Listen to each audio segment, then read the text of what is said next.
we have to build a bit of pressure before we start. Drum rolls.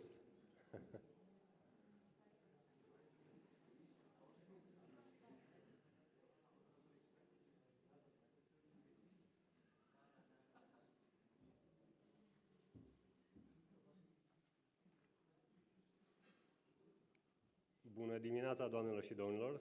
Good morning, Your Excellencies, ladies and gentlemen.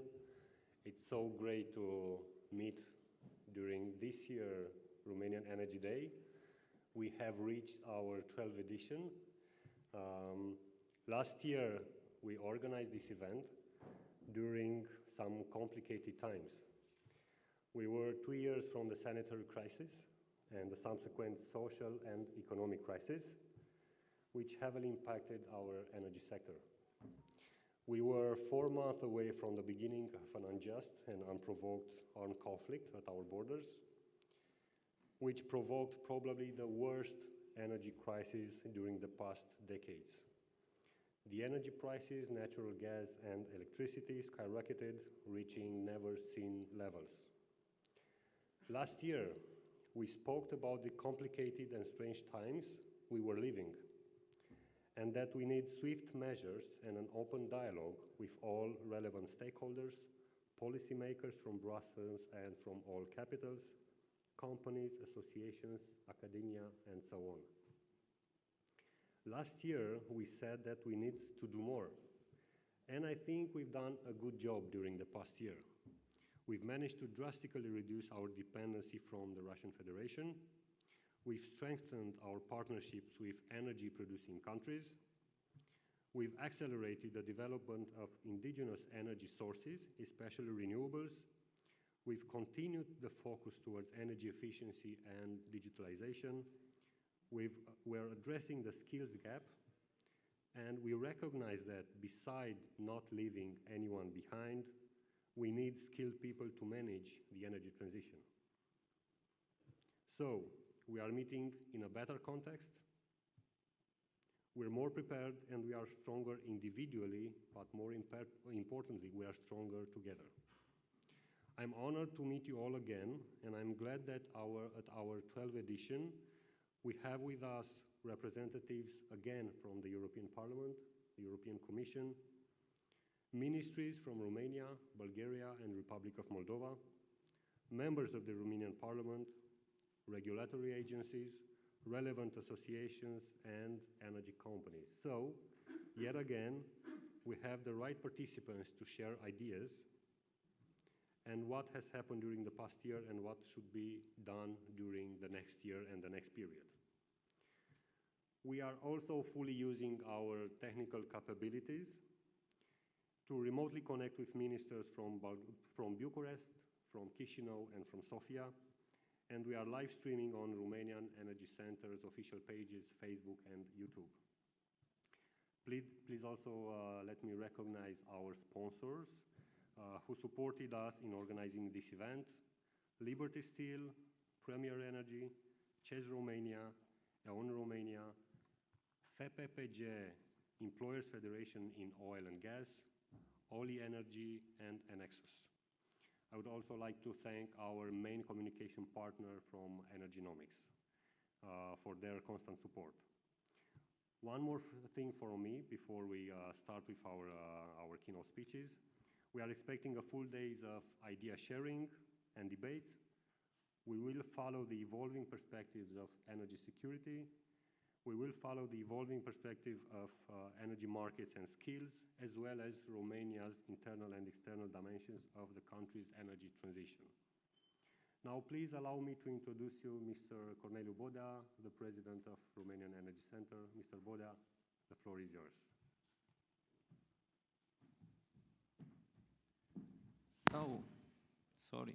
Good morning. Thank you very much for being here. Thank you, Mihai. It is a wonderful venue here. We've been here before, and I'm pretty sure that some of you remind that we try to organize our event in places where to be able to have also very nice meetings and chance to also somehow um, enjoy. So I should tell you that this is the 12th edition of Romanian Energy Day in Brussels. In the last couple of editions, I started, when organizing it, to wonder and question myself why we organize this event. What for? I'm pretty sure that you will agree with me that we have maybe too much events. Everyone wants to speak, a lot of meetings taking place, conferences, round tables, a lot of discussions. Most of the subjects in the energy sector are same, whether you go to, I don't know, Central Europe, Western Europe, Eastern Europe. You have more or less in the last couple of years the same topics. So then, why organizing another event, another discussions? Of course, we meet a lot of nice people. We have the chance to get together and have also a good time together. That's why I'm so glad that I can see here a lot of known faces, and I would like to call you friends of the Romanian Energy Center, and I'm very pleased to meet you every year. But still, another conference, more or less same topics. The other thing which made me a bit to challenge the idea to organize this event, it's, we meet, discuss more or less the same topics, then we leave. And it looks like we leave with no conclusions, no action plan. So why meeting? Then I must tell you that I found the answer to this. We are definitely living at times of polycrisis, so-called polycrisis. Every year a crisis, every year a crisis, few times a year a crisis. Then we are going to miss our first target, 1.5 degrees centigrade, increase in the global temperature. And we are so close to miss it, or we maybe didn't want it to say it, but we've missed it already. Then we are in the middle of a military conflict at the eastern border of the European Union, and a conflict that has a very strong energetic, impact. We also have a lot of fights inside the European Union, a lot of fights. There are countries that believes we should stay in the past. There are other countries that believe and push for the future. So we discuss a lot and we build sometimes conflict inside the European Union. We are now also very ready to jump into the challenges and opportunities of artificial intelligence. So we have many, many, many crises, challenges, and topics to discuss. That's why we meet. We meet because we have to affirm and reaffirm that we fight and build, and we should fight and build a sustainable energy infrastructure. We also meet because we have to affirm and reaffirm that we will support democracy and rule of law. Doesn't matter consequences, everywhere in the European Union.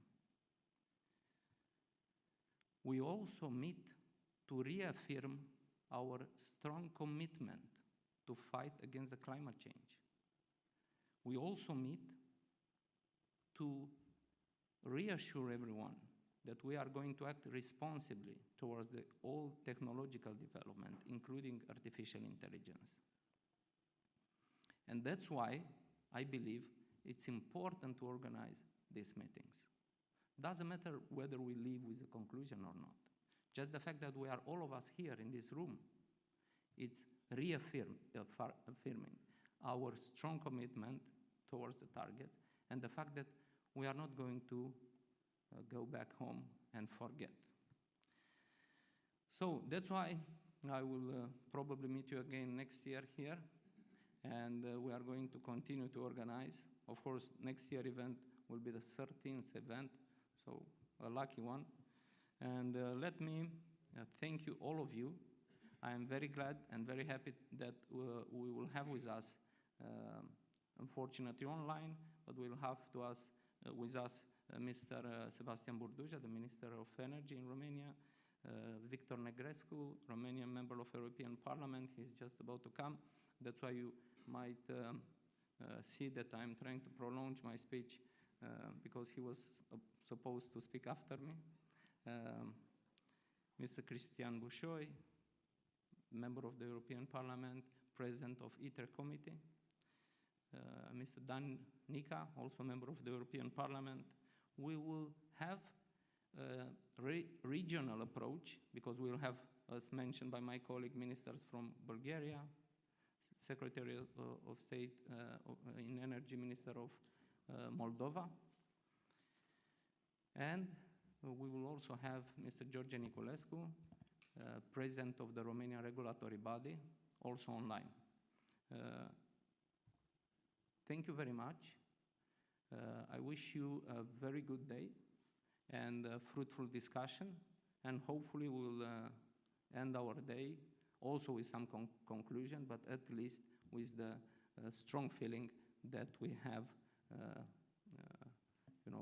we have assumed our reaffirmation of our commitments.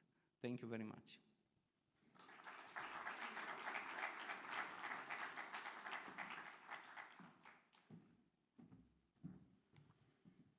Okay, thank you, Mr. Boda. Indeed, we have to strive towards a strong and sustainable energy infrastructure, and also to keep the eye on the ball in terms of the effects of climate change and everything we have to do regarding this huge challenge for our civilization.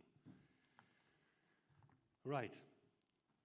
Our next speaker, who just arrived, and it's great to have him here with us, Mr. Victor Negrescu, member of the European Parliament. You were with us since almost the beginning of our event. I'm now happy to give you the floor. Thank you very much.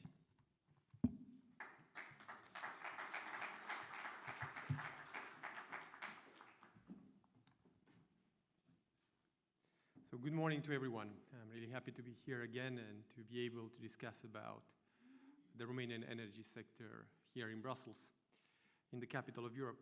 And sorry for being late. Just this morning, I was voting in the European Parliament two important files. One linked to the accession of Romania to Schengen. We have just drafted a new resolution of the European Parliament, and we voted it in the committee, and it's going to be approved in the plenary in July.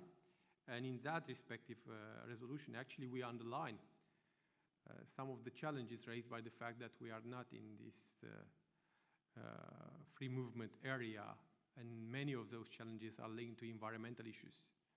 So it's another approach that we are doing right now. And also in the same time, this morning, I was voting in the CON committee the annual report of Olaf, underlining once more the difficulties of spending EU money and some of the problems and the challenges, especially with regards to the implementation of strategic projects, like it is the case for energy initiatives. But beyond that, I think the event that you have organized today is taking place at a crucial moment. Because, first of all, we just finished the year with significant challenges. We had, of course, to reduce our dependency on Russia, identify, of course, new resources, develop our networks, maintain the prices at an adequate cost, while in the same time increasing our investment in the energy sector. And I have to say that we did it. Contrary to all expectations, and if you look back 1 year ago at the different articles that got published about the challenges that we're facing, we see that together at European level, we've managed to do it. And of course, it was not easy, and it generated a lot of cost. And unfortunately, there were industries that suffered a lot due to the high energy cost.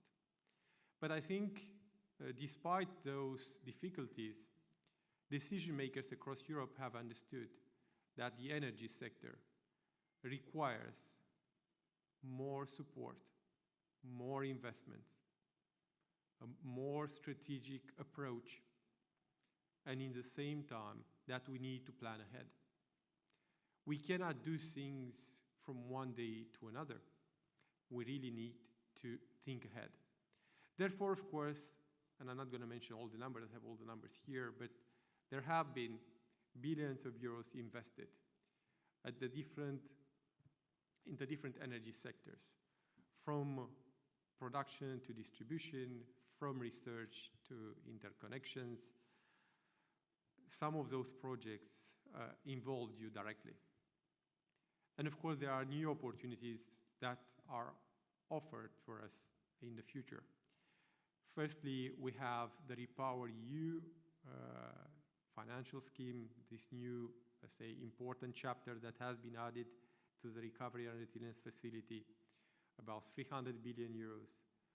Of course, unfortunately, most of the sums come from loans, but independently of that, I think those resources can really enable us to modernize our energy sector.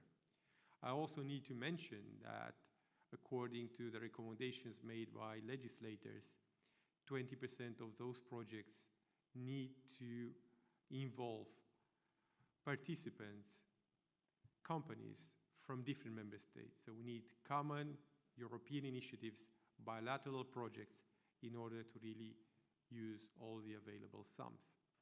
In this regard, of course, the Romanian government is right now working in amending the recovery plan.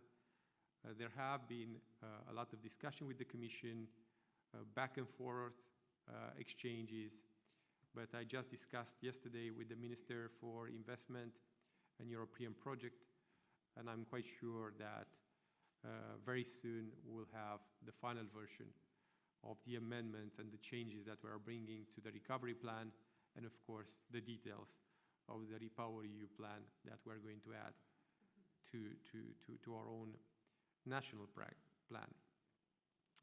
In the same time, of course, you know very well that the European Union is quite ambitious.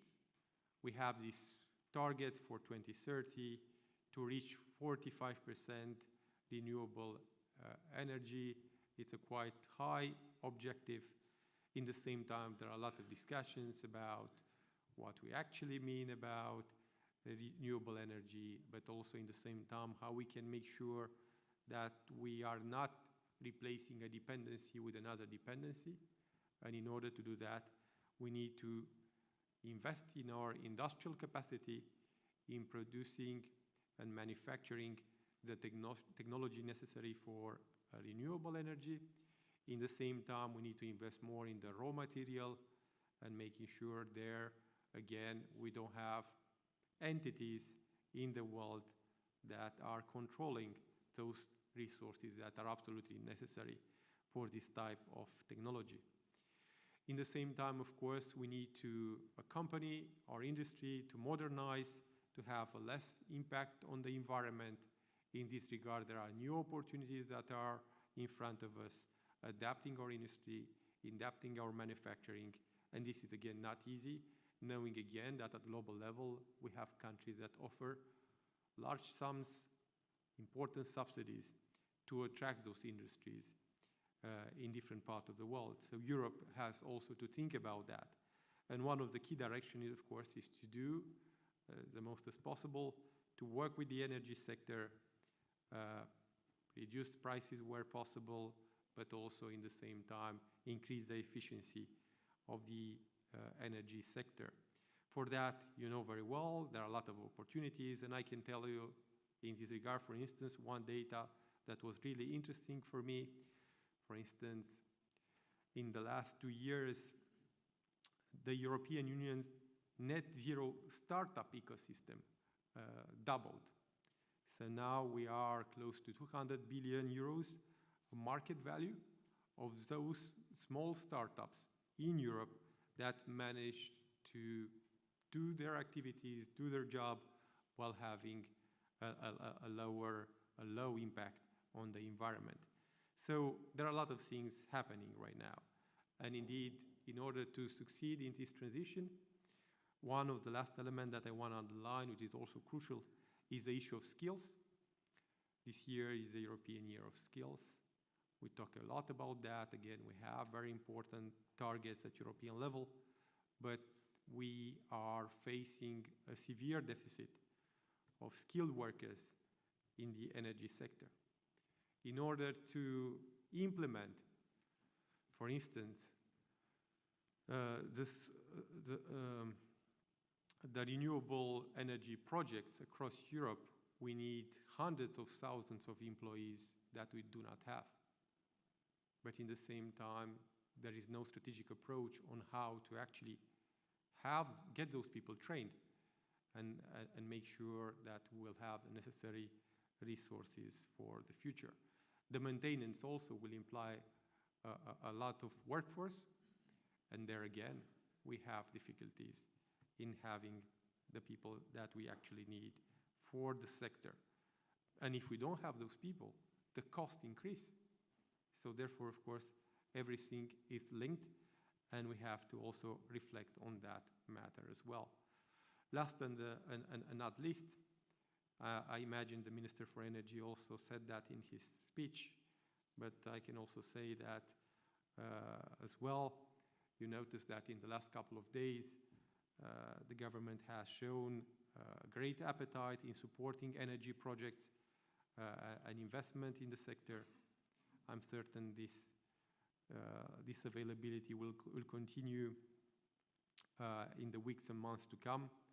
So therefore, I would like to say right now, after going through this challenging time, that Romania is open for business in energy, and that I'm confident that from the European level, we can do a lot of work together and making sure that we don't only speak about Romania as being an energy hub in our region, but also is actually a leader in the region, showing how we can have a strong energy mix while implementing the targets that we have fixed at European level and ensuring that we have the adequate workforce for the challenges ahead. Thank you so much.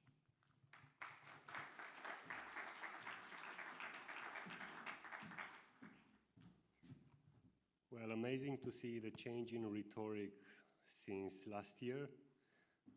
This year we are going through crucial times. Last year we had complicated times. This year we've done it. Last year we needed to do more. So a wave of optimism that I hope that will be kept from now on. Our next speaker is the Deputy Director General from DG Energy on the European Commission. Mr. Matthew Baldwin, last year you were great, and as you hoped, we invited you back. Last year we lived in interesting times, and you said that we must work towards secure, sustainable and affordable energy supplies. Last year you highlighted the crazy energy prices, but now we see pricing being stabilized between 70, 80, 100 euros per megawatt hour, so much better than last year. And I was wondering if the price is still an issue, and what should be an affordable price for the European consumer and businesses. The past 3 years were marked by unprecedented policies and mechanism, Green Deal, the Just Transition, the Recovery and Resilience Facility, Fit for 55. We also are 1 year away since the beginning of REPowerEU, so you've had quite a complicated and busy year, I'm sure. 1 year later, these plans have, I was wondering if they delivered on their promises. Last year you said that REPowerEU is not an option to, an alternative to Green Deal, but an accelerator of Green Deal. I was wondering also if has it proven its potential during the past year. And also targets on energy efficiency, renewable energy, granting of permits, imports and storage, LNG and hydrogen supply. These were all topics that you touched upon last year. You said also that we need to enhance regional cooperation, market integration and interconnectors. Are we on track? Mr. Matthew Baldwin, the floor is yours.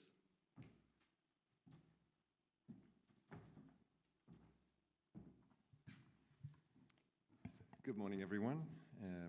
Thank you very much, Michael, dear Corneliu, and thanks very much to Victor Negrescu for delivering a much more interesting and concise version of what I was about to say.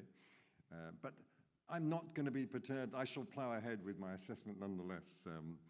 It's also rather scary to hear what I said last year. Thanks for playing it back to me.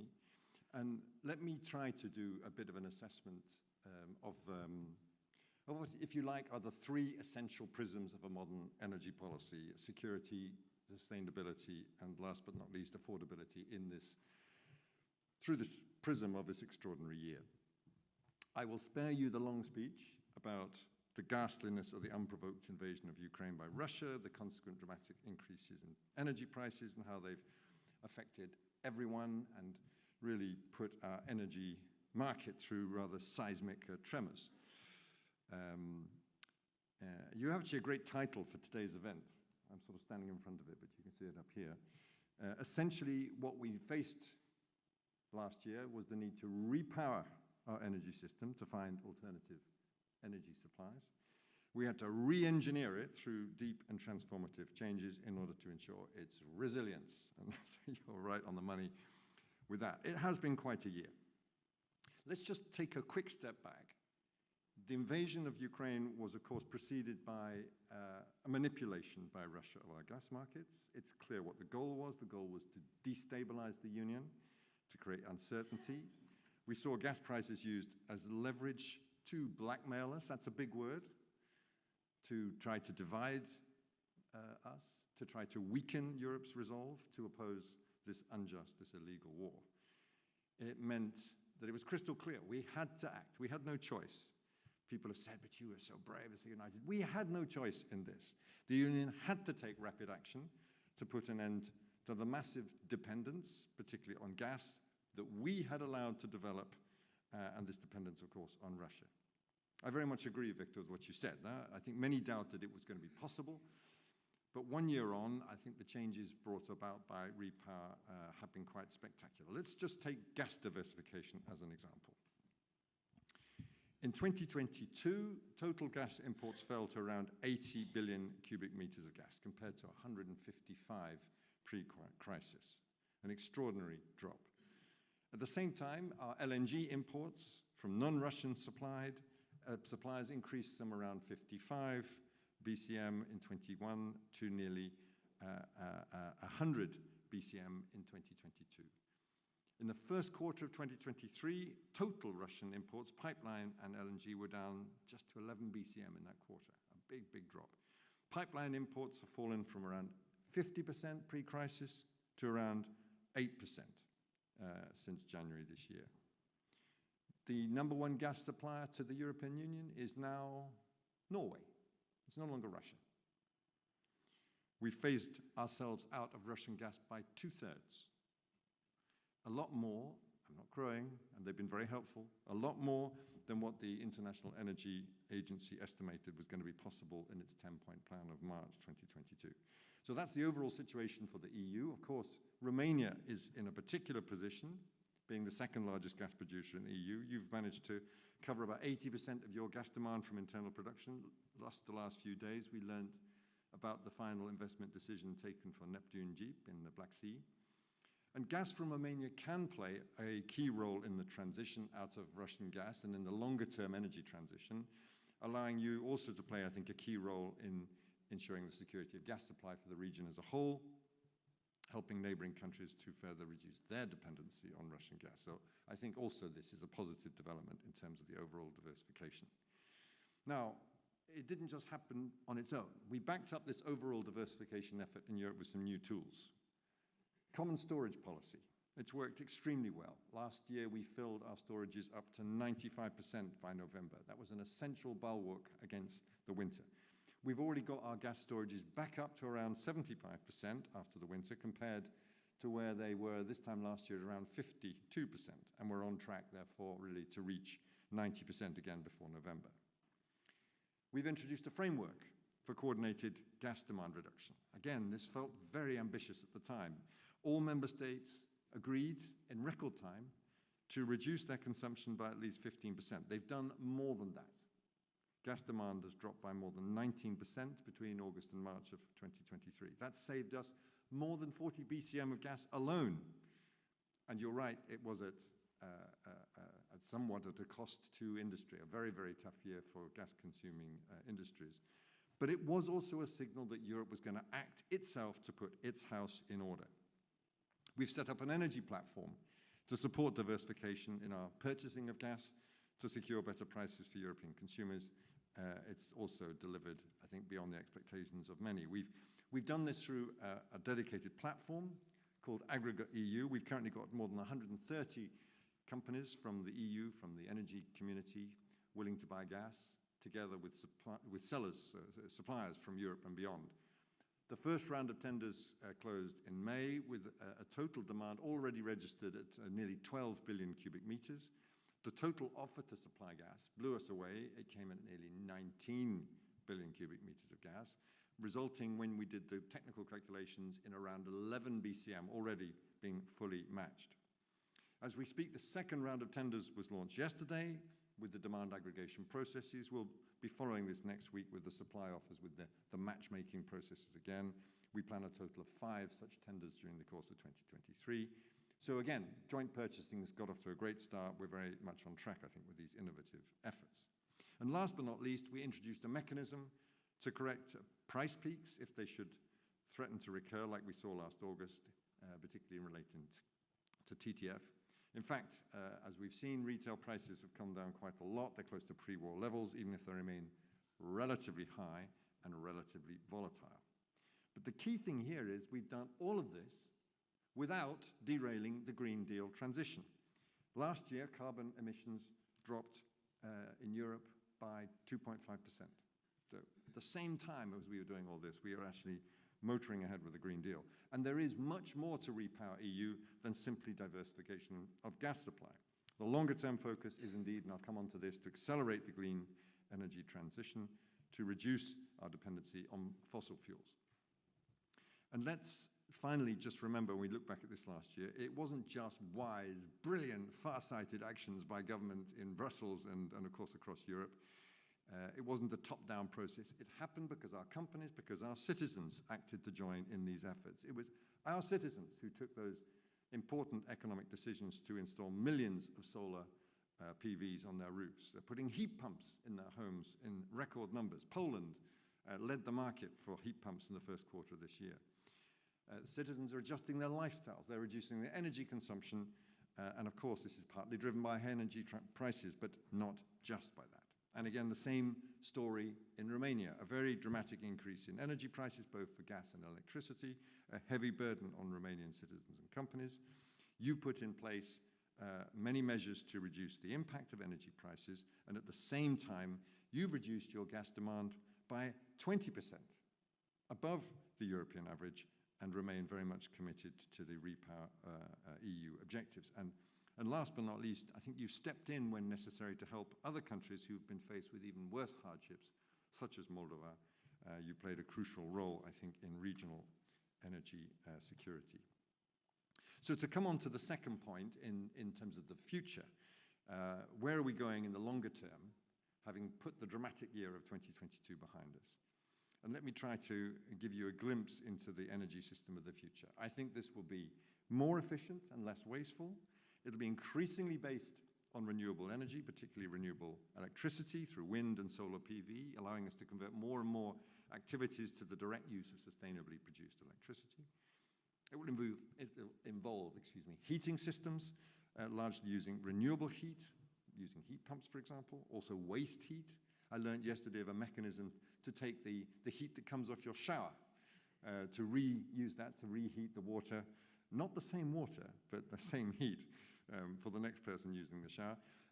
Excess heat such as those produced by large industrial sites, by data centers, all of these ideas rapidly coming on stream.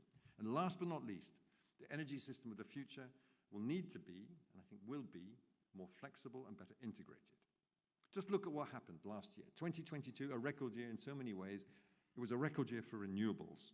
We saw 16 gigawatts of new wind capacity, 41 gigawatts of new solar capacity, an increase in both numbers of about a half compared to the previous year. 61% of our new solar was installed on rooftops, giving consumers direct access to cheap renewable electricity. And wind and solar together generated 22% of our total electricity, overtaking natural gas for the first time. So that's great, but it's not enough. We need to go further and we need to go faster in this acceleration. The provisionally agreed Renewable Energy Directive increases our 2030 target to 42.5%, and there are strong aspirations to get that to 45%. You can almost smell the negotiations from the trilogue in those numbers. To achieve this, we'll need to build around more than 1,000 gigawatts of total wind and solar capacity in 2030 compared to what we have now, which is about 400. So we're adding about 1.5 times more wind and solar capacity by 2030 than what we have currently. And we'll need to accelerate, to simplify permitting procedures for renewables project development, for the grids necessary to integrate renewables, as we set out in the provisionally agreed Renewable Energy Directive. In addition, we've seen this recent deal struck, which is great news for enhanced targets and measures to deliver the energy savings required to achieve our decarbonisation objectives. That's also going sharply in the right direction. But it's also about homing in on the sectors. We've been working on a comprehensive action plan to accelerate the deployment of heat pumps even faster than it's been over the last year.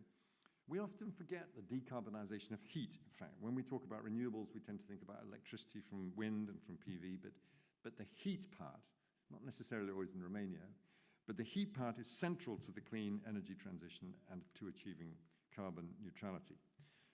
All of our policy scenarios show a significant uptake in heat pumps in all sectors, notably, of course, in buildings.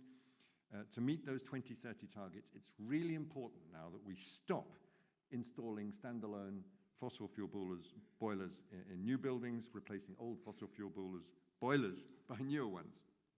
Because it's not just about, and we have to remember this sometimes in Brussels, setting targets, passing legislation. It's about implementation. And this ambitious plan needs an industry that can scale up, it can generate local jobs and benefits, it needs skilled workers, exactly as you were saying again, it needs installers, planners, it needs a real buy-in from citizens and companies. And that's what the Net Zero Industry Act is about. It's fundamentally, and Victor, you're absolutely right again, the startup numbers on net zero are encouraging, but we've got to do more than startup, we've got to take up the clean energy alternatives, and we've got to focus on these crucial questions like investment and skills. All of these, again, I think resonate very well in the Romanian context. You've been very committed to pursuing the green transition, and again, I agree with you on this, Victor. The measures you've recently proposed as part of the draft Repower EU chapter to be included in your recovery and resilience plan are really proof of that, with a very strong focus on renewable energy and improved energy efficiency. There is, after all, very little time left to 2030, and we have a long way to go. And so just if you look at the numbers in Romania, despite the fact that you're such a big domestic gas producer, you've met and exceeded your 2020 targets for renewables. You've made a very big step towards clean energy in deciding to phase out coal by 2032 with an ambitious calendar for that. I think you've demonstrated that you're ready to be part of and to lead this clean energy transition. We in the Commission are your partners on this journey to address all the inevitable challenges and difficulties you'll face. So on the last point, let me look at the third thing, which is the question of affordability. We have seen these huge, dramatic, unprecedented increases in energy prices over the 18 months. In fact, I understand that energy prices contributed around half of the terrible inflation numbers we've seen throughout 2022. We've seen escalating wholesale prices. We've seen the need to really act to provide additional supply and diversification whilst reducing demand. We've seen these huge rises in LNG imports. We've seen a fall in gas consumption, better access to wider gas reserves. And I think we've, acting together, reduced the possibility for speculation on future energy prices. As a result, this year we've finally seen this sharp decline in natural gas prices. The latest gas prices were below 40 euros per megawatt hour, which compare to those numbers I never want to see again, 300 euros per megawatt hour we saw in August of 2022. But the key point underlining all of this on affordability is we don't know what happens next. This is not the time for complacency. Prices do remain high. We have to continue to protect households and businesses. We're working for the longer term, which is why we've come forward in March with this proposal now for the reform of electricity market design in 3 areas. Very briefly, making the energy bills of consumers and companies more independent from the short-term market price of electricity, very often derived from volatile fossil fuel costs, and at the same time trying to provide the stable revenues for investors in renewable and low-carbon energy to give the required boost to the energy transition. This means, secondly, enabling accelerated deployment of renewables and phasing out gas by helping renewables get integrated into the electricity system, facilitating flexibility solutions such as demand response, storage, and other weather-independent renewable and low-carbon sources. And lastly, improving consumer protection by ensuring the right to access energy through suppliers of last resort, protecting vulnerable customers from disconnection, making sure everyone's got access to the variety of contracts that are now available, including fixed price and fixed term contracts. In conclusion, my report 1 year on. A lot of what I've had to say, and listening to myself speak, is quite positive. So let me temper that positive outlook just for a moment. This crisis is not over. Things are not going to get easier overnight. This year is going to be challenging. The year after that is going to be challenging. China's slowly coming back to the market. We're already seeing this in terms of oil demand. It's pretty likely to appear soon on the gas market.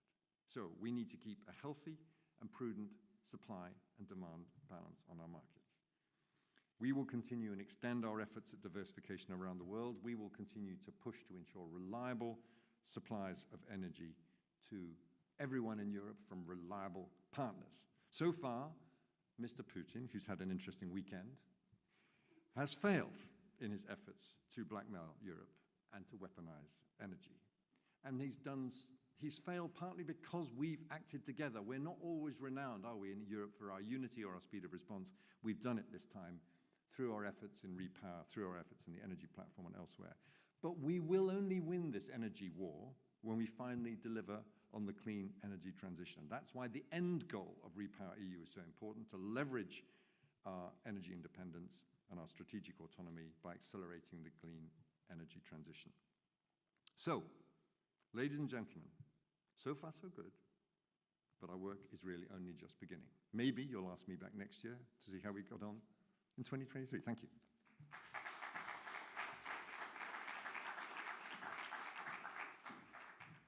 Thank you, Mr. Baldwin.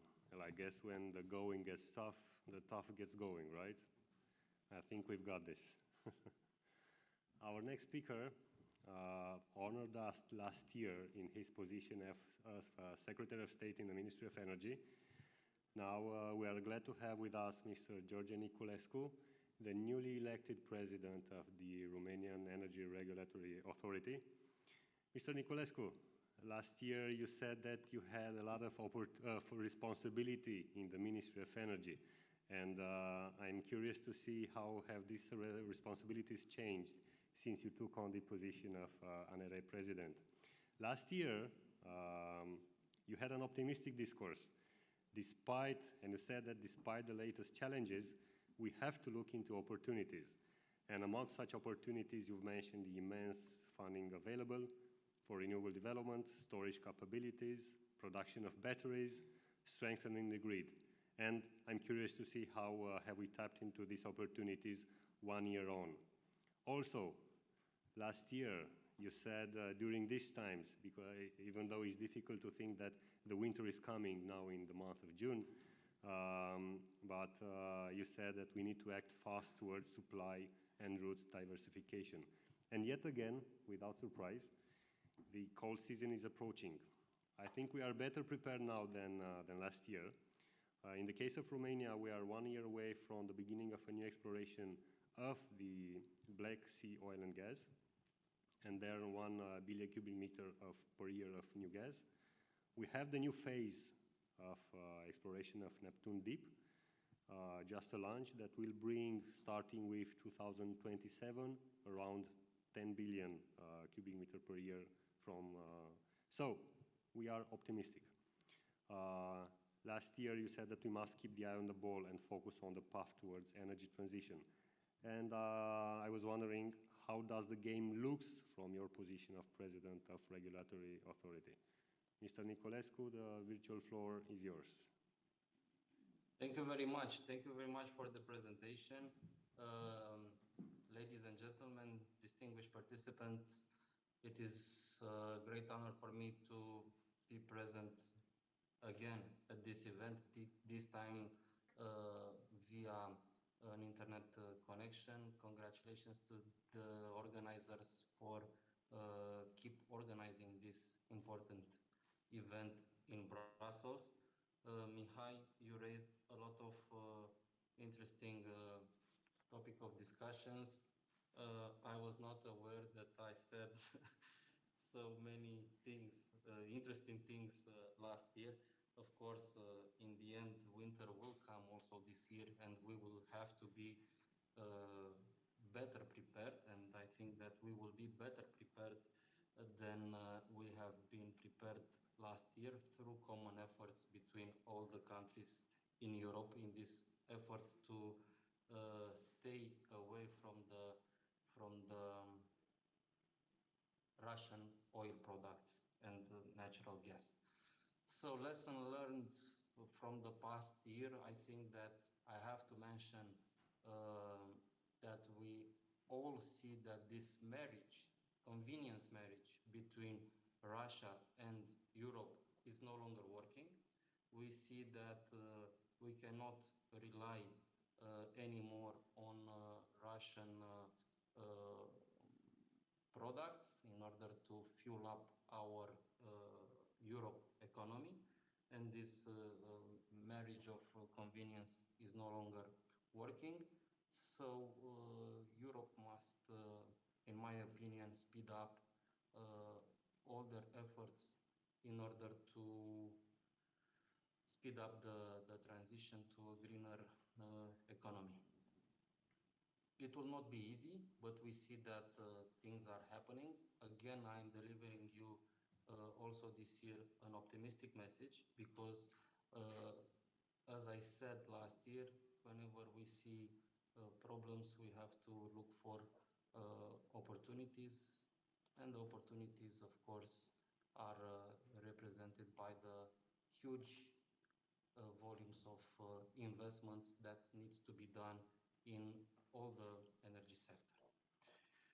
In Romania, we are still assuming important goals and objectives, and I want to briefly mention the fact that we will be sticking with our nuclear program, and briefly mentioning the refurbishment of Unit 1, developing of Unit 3 and 4 in Cernavodă, and trying to quickly implement the small modular technology that Romania benefits from our partner from United States of America.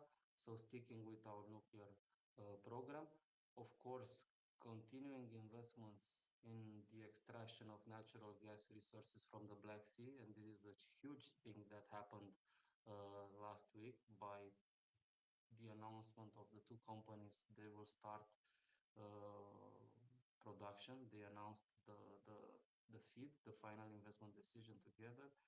As I said, this is a huge step, not only for Romania, but this will give Romania the opportunity to become an important exporter of energy security for all the countries in the region, setting up the premises for Romania to become a real player in the area which is not a very easy thing to do, because being in the border of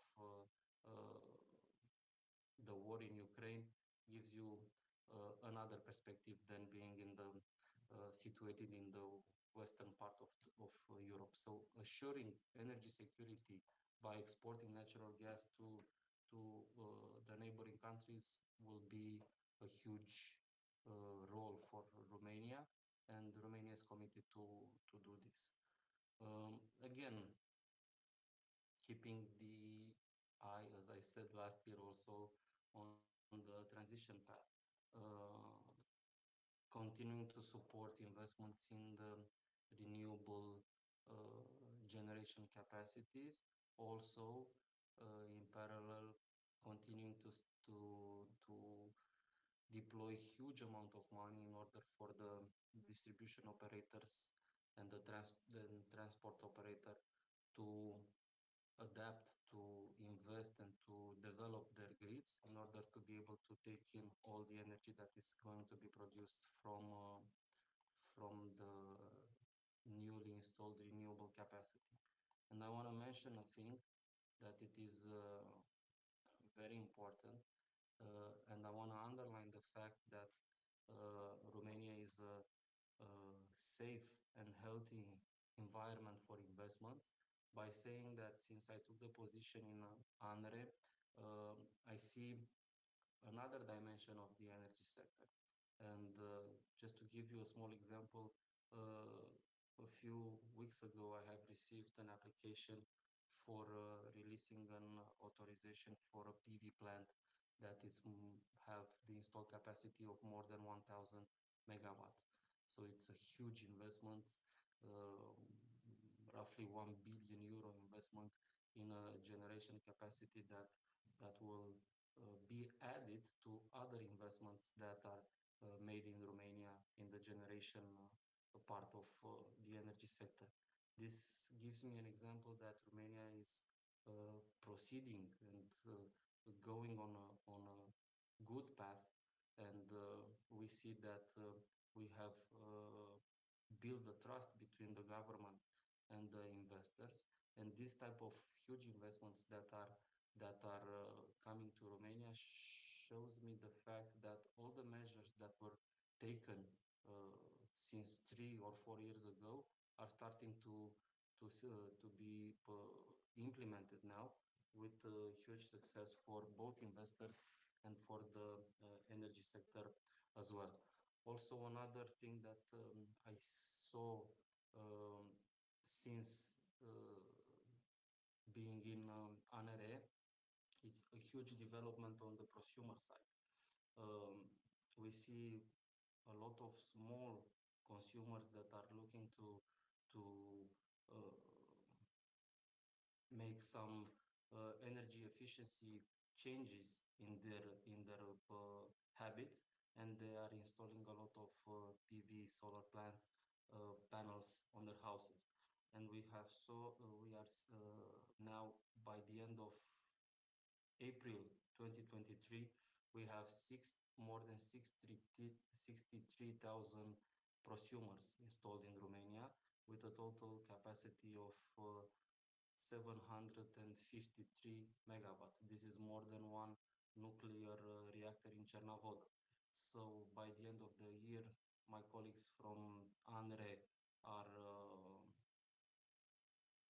projecting an increase of the numbers of prosumers, and they will reach more than 100,000 prosumers by the end of the year. Of course, this will come with challenges on the distribution side, but I think that throughout the huge amount of funding that Romania is providing to the distribution companies in order to develop and strengthen their distribution lines, all these issues will be passed away, and all these prosumers will be accommodated in the grid.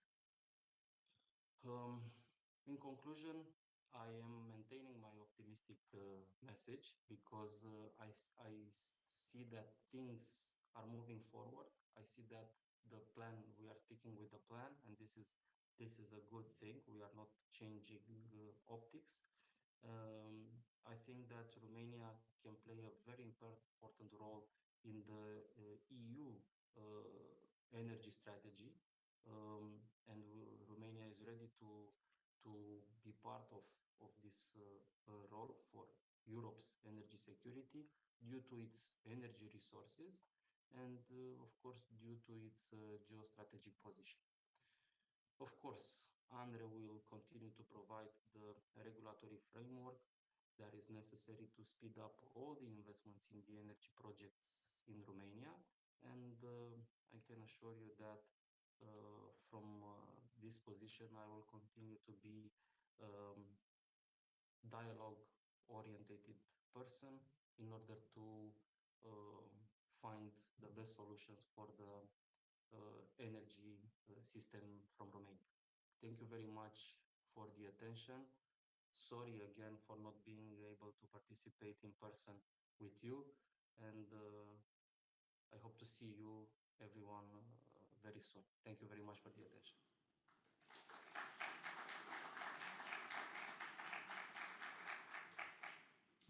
Thank you, President Niculescu, for your speech. Your presence, even remotely, is highly appreciated, as always. Thank you, and have a good day forward. Our next speaker, I'm extremely happy to welcome the newly elected Energy Minister of Romania, Mr. Sebastian Burduja. Mr. Burduja, you've done an amazing job at the Ministry of Research, Digitalization and Innovation, and I'm excited to see how your determination will play at your new role of Energy Minister. Mr. Burduja, the virtual floor is yours.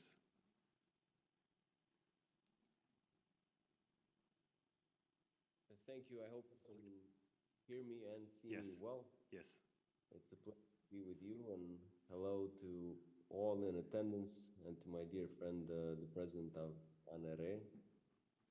And I had the pleasure of listening to you, George, and thank you for these wonderful remarks.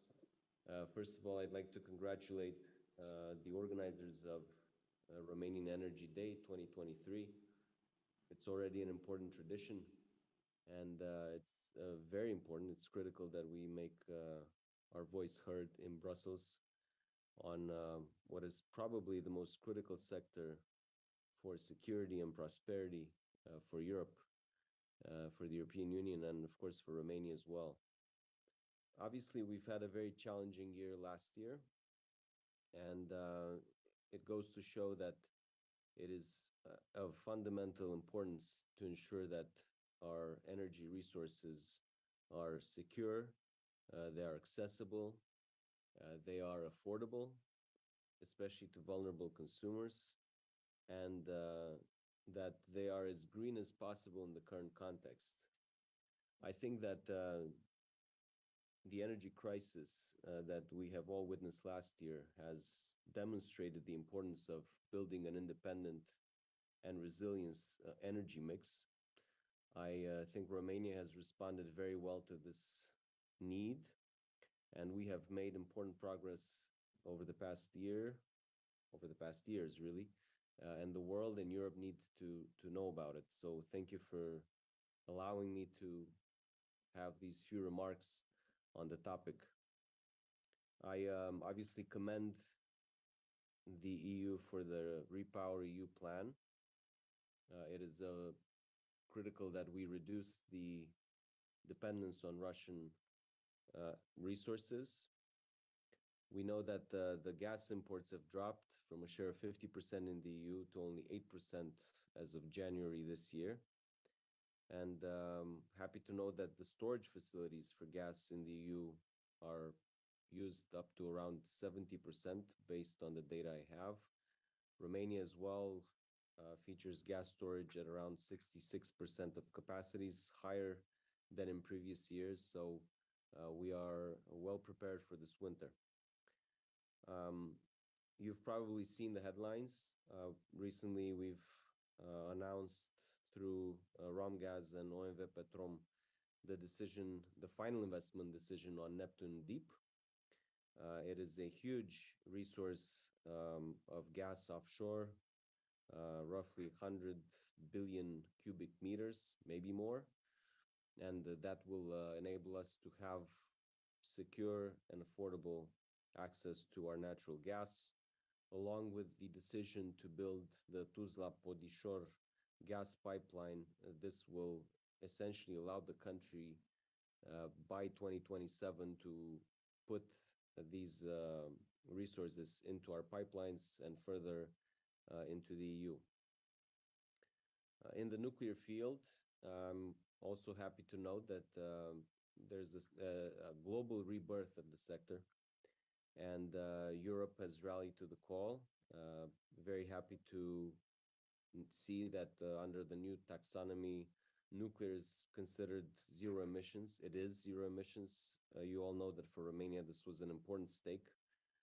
And in line with that, we're advancing well with the projects on Unit 1 in Cernavoda for extending the lifespan, for building Units 3 and 4, as well as the new small modular reactor projects, where we hope to be the first in Europe to have an SMR. And it's a technology that, based on our tradition, innovation, we hope we can export it widely throughout the EU and in the neighboring region, with a special focus on the Republic of Moldova, which is not just close to our heart, but it's also very vulnerable in the current geostrategic context. Also, an important development is the increase of renewable energy as a share of our energy mix. President Niculescu already mentioned the importance of prosumers, and we've noticed that there's a huge demand for this. Even in recent calls to households, to individual consumers, the funding was essentially depleted within minutes for each call, which shows an important appetite of Romanian citizens to have this type of energy sources and autonomy, essentially. And all these developments go to show that we are, I think, on the right track. I want to assure everybody in Brussels and beyond that we will continue these aggressive investments. We are very keen on advancing projects that have shown delays, such as our project in Iernut, an important gas power plant, as well as hydro plants that have been delayed for many years, and we have a plan to restart those investments. And of course, use the resources available to explore new avenues, including in storage, battery production facilities, solar panel production facilities. It's not a question of lacking resources. We have literally billions of euros from the EU, and thank you for that. Through the efforts of our representation there, through the efforts of members of the European Parliament, and I warmly salute them in this virtual panel. And now it's just a question of commitment. It's a question of administrative capacity. It's a question of quickly making up for lost time, which frankly has been a question of our own capacity here to process applications, launch calls, evaluate, implement, but also a consequence of the fact that many of these pieces of this puzzle are still to be put together in Brussels itself. As you know, there are ongoing discussions, ongoing negotiations. There's always a delicate balance between the security of energy supply and relying on fossil fuels or gas as a transition fuel, and going greener and greener on an accelerated pace. We are all walking this fine balance, and I'm sure that together we can find the best solutions for average citizens, for our planet, for our industry, for the competitiveness that the EU should have in the global economy. I will end by restating our full commitment of working together with you, with ANRE, with the government as a whole, with Parliament, with the European Parliament, with the Commission, with everybody involved and beyond the public sector with the private sector as well. One key lesson I learned in my previous role as Minister of Research, Innovation and Digitalization was that we cannot do it alone. The government cannot do it alone. We cannot find the solutions to the biggest challenges of our times just by relying on our own resources. It has to be a partnership. That's why this event, I think, is critical, and we should have more such roundtables where the public sector and the private sector and civil society come together, ask those hard questions, and provide answers. To be honest, there's no perfect recipe. No country in the world has found the perfect recipe to having energy that is cheap, green, and secure. It's just something we all have to figure out, and it's a complicated problem. So thank you for this opportunity. I look forward to continuing this dialogue, and once again, congratulations for this wonderful event. Thank you, Minister Burduja. Exactly, together we can find the best solutions for the challenges of the future. This is what we're doing for our 12th year here in Brussels, and I'm really looking forward to meet you again on our next events. We wish you a good day forward. Thank you. Our next speaker, also a long-time friend of our association and of our event, is a Romanian engineer and politician, member of the Social Democratic Party in Romania. From 2000 to 2014, he held several ministerial positions, such as Minister of Communication, Deputy Prime Minister, and Minister of Administration and Home Affairs. I'm happy to be joined on stage by Mr. Dan Nica, member of the European Parliament. Mr. Nica, the floor is yours. So, good morning, and once again, congratulations for the Romanian Center of Energy for keeping the tradition. And it's a very fortunate day, because today I'm just coming from Ninove, where, together with the Prime Minister of Belgium, we announced the project of 1.4 billion euros, the construction of a giga factory for batteries in Galați. And with a new technology, with a very successful technology, and we are looking forward to the development of this new industry. The University of Galați, they already started to adapt their curricula and to have the new engineers specialized on the production of the batteries, and we don't stop with this project, at least in Galați, because the second one, or the first one, if you want to say that, is the Hydrogen Valley. So we decided together with the Liberty Agies here, the railway company GFR, with the Romanian Danube administration, with the University of Galați and the municipality of Galați, to create a consortium to apply directly to Brussels and to ask for the financial support and to build the first hydrogen valley.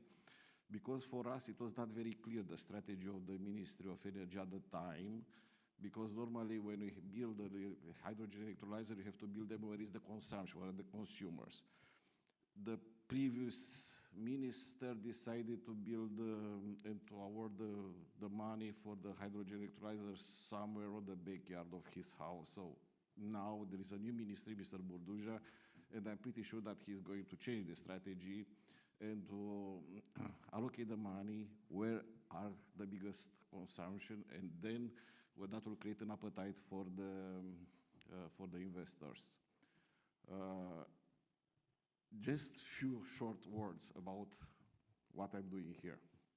So now we are working on the new energy market design. That will change the rules of the game in the entire European Union. And I'm happy to say that because I'm personally involved on this project. There are no interferences from the Romanian side, so nobody, nor the Minister of Energy, neither the electricity producers. They were quiet, they have no request, which is good, because I'm somehow fed up with the request from the other entities in the European Union. But I want to let you know that what will change here is the way how the contracts, they will be awarded, long-term contracts, predictability, stability, a better, let's say, policy towards the big energy consumers, because they need predictability, not only in terms of prices, but also in terms of capacities, and to enable the new technologies. B, I'm going on the fast forward because it will never happen before. There are 5 files to all of them together. The remit, no more speculations.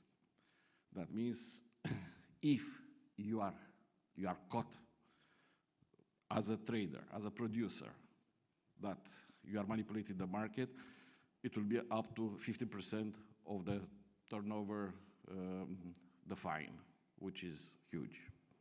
And everybody, they are serious, all of them, they have to provide data to the European Commission, to the national regulatory authorities. So if I will be a trader and I'm seeking to the old habits like the past year, like 1,000% profit margin, I will think twice, because 50% of the turnover, that's a sure recipe for a bankruptcy. Net Zero Industry Act. So all the industries, so the aim of the European Union is to build entities able and capable to produce solar panels, batteries, wind turbines inside the European Union, because they are considered to be critical entities. And what I did, I introduced in the discussion the necessity to have, the aim to have the whole value chain, the whole production chain. So to go also to introduce the aluminum and the steel in the process, because they are also part of this important strategy. D, hydrogen bank. I already mentioned the project led by the regional county of Galați, Liberty, Galați, to produce hydrogen. With the hydrogen bank, they will get incentives. How much? The aim of the Commission, they didn't mention any price, but they said it will be 4 euros per kilogram of hydrogen. Actually, we are seeking now to 7 to 8 euros subsidies of the hydrogen bank. The total amount of money available now is 800 billion euros, but here there is a but. The first, they will take the biggest share of the cake. So this is why I think that, and I pray for this project to be a successful one and to be awarded in the month of September. And we will see the first European incentives, nothing related to Romania, nothing related to the Romanian government, for the production of the hydrogen in Romania and the use of the hydrogen on the new technologies. And there are 2 more files, but I will stop here because I know that we are a little bit behind the schedule.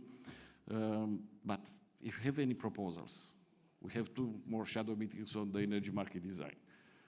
If you have any suggestions, any proposal, please let me know, and I'm more than happy to look at them. I wish you good luck. To all of you working for the energy, to all of you working with the energy companies, and for the energy future in Romania. And congratulations, Mr. Bode.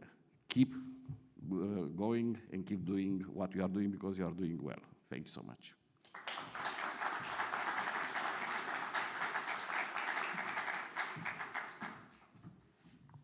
Thank you, Mr. Danica.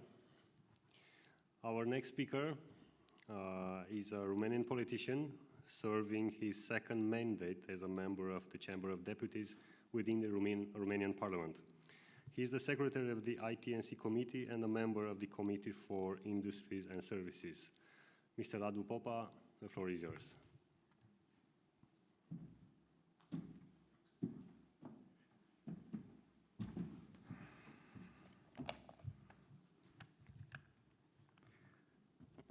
Hello, everybody. Mr. President Bode, ministers, ladies and gentlemen,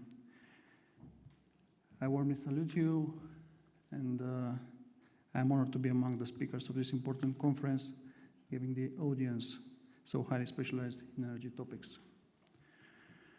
Mr. President, I have to congratulate you for reaching the 12th RED conference here in Brussels, and I remember exactly in this hotel 5-6 years ago when we tried to convince Energy Committee, Commissioner Cañete to save Oltenia and all these topics about that.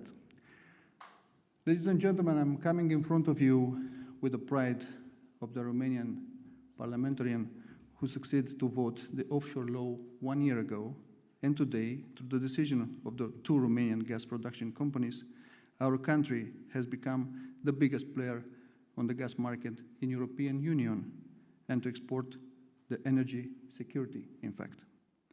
This is where my message starts in the wake of the concept of economic patriotism that I have promoted and supported since 2 years ago, and I was happy to see the new government assume it in the Prime Minister program. About the repower, resilience, and re-engineering, I have to tell, in these complex times, the guy who assumed this topic was quite a brave one. Why? Because when you thought we got rid of the pandemic, the war comes.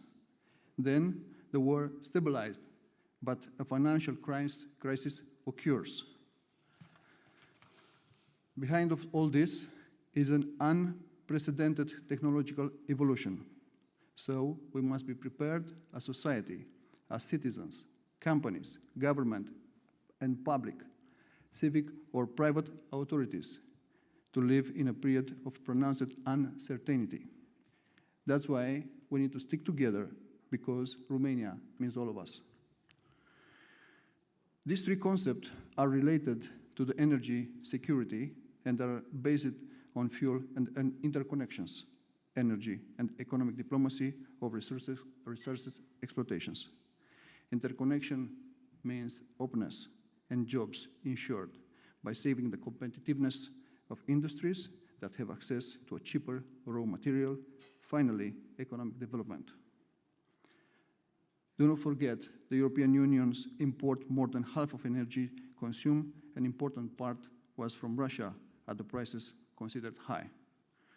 European leaders are aware of the fact that Europe risks to remain the only continent massively dependent on energy imports, a fact that burdens both domestic and industrial consumers, affecting the economic competitiveness of the member states. Energy cost might be an issue, but I'm not sure is the biggest one. New developments show us that we are evolving into reality with a very able geometry. The world is rocked by the collision of energy, climate change, and confrontation between nations in a time of global crisis. Yes, re-engineering is needed by reshaping the map of state interest and re-engineering by bringing close the national political teams with the best specialists in sectoral policies. I'm a strong supporter of the specialist, and this is the way I understand the resilience and re-engineering. In the context of increasing competition for power and influence in the world arena, energy resources play a very important role, and we see that it's used like an instrument of pressure in the system of international relations. The uneven distribution of hydrocarbon resources, which remain for now the engine of the world economy, has amplified this pressure. In this context, the discussions about the interconnections move to a strategic dimension and must be included in the defensive economic arsenal of the state. Repower Europe, this very important program, is supported in a context where the level of interconnections are high. Ladies and gentlemen, international markets are seeing an increase of the economic weight of natural gas, which sustained growth in global demand forecast to be 45 higher in 2040 than was in 2017. That's why I believe in strong connections solutions, a new energy architecture that emphasizes more and better interconnection can strengthen the European Union resilience. There's nothing the risk regarding the energy situation and energy costs are over with the passing of winter. We were fortunate to have a mild winter, and over it came a pronounced slowdown in the Chinese economy and less energy demand. No one can guarantee us that we won't have a hot summer and a very cold 2024 winter.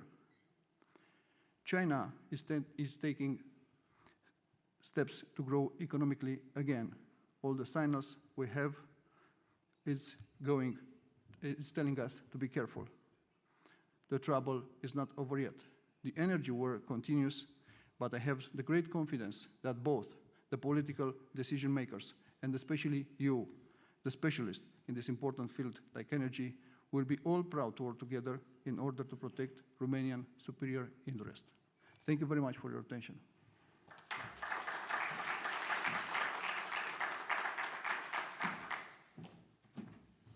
Thank you, Mr. Popa. Our next speaker, Mr. Ioan Pogea, head of the TT unit and energy counselor at the permanent representation of Romania to the European Union. Mr. Pogea, I know also what you've said last year.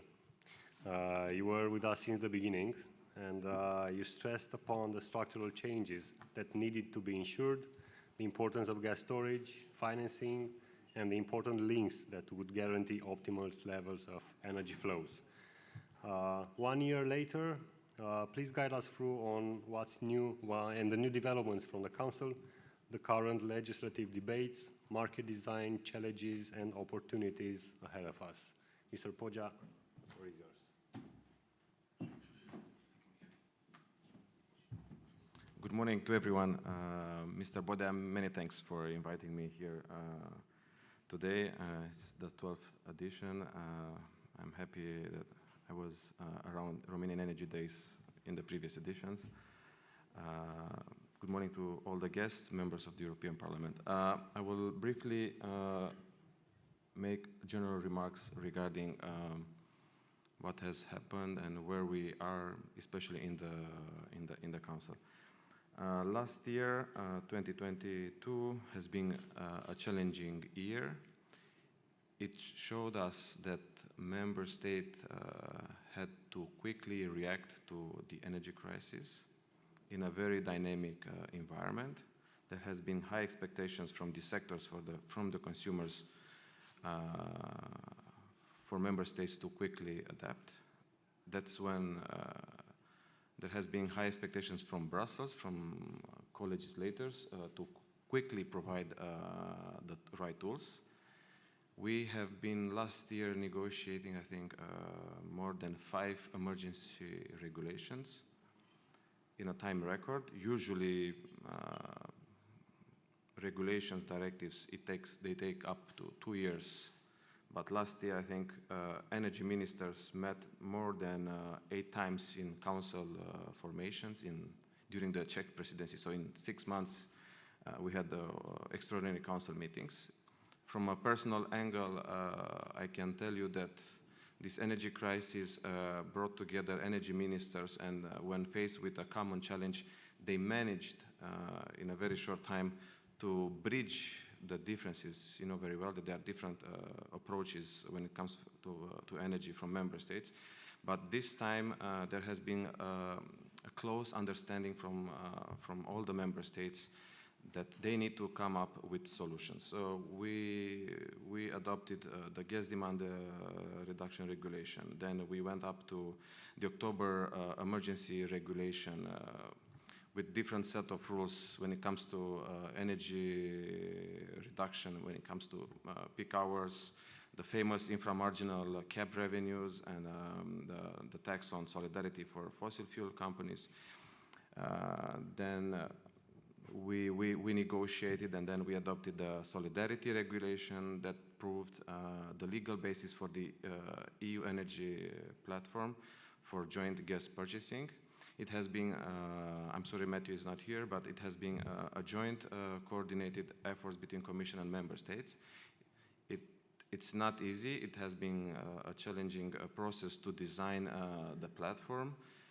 I think now it's up to the companies, and I think based on the success of the first tender, it is up to the companies to join and attend the next tenders. It's also a responsibility of the member states, national authorities, to engage with domestic gas undertakings or large consumers.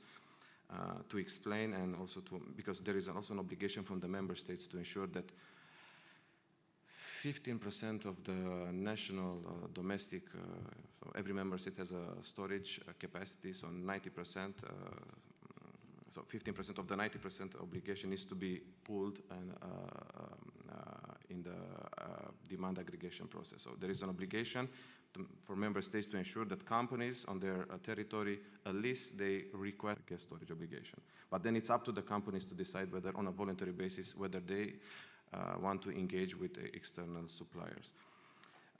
Then we had the market correction mechanism to protect companies and consumers from excessive volatile prices. So these are the emergency regulations. Now we are facing the energy market reform. Romania has always been advocating that we need to decouple the gas price from the electricity prices, or let's say to limit the contagious effect of gas in determining the electricity price. Commission has put forward a set of important rules, indeed, that will create a new regulatory framework.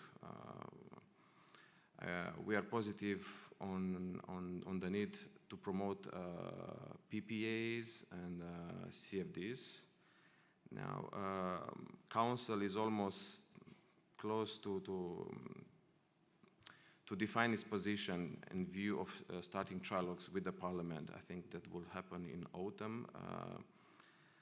There is an interesting debate around the CFDs and how to use those revenues to provide support for final electricity customers. This means households and non-households.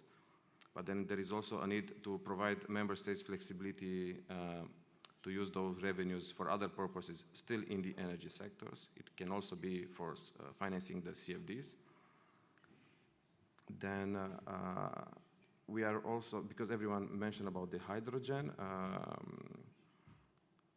we are working on defining a legal framework for the development of hydrogen. This is what I think private investors are looking for. We have set the targets, the sectorial targets in the Renewables Directive when it comes to hydrogen promotion in the industry or hydrogen promotion in transport.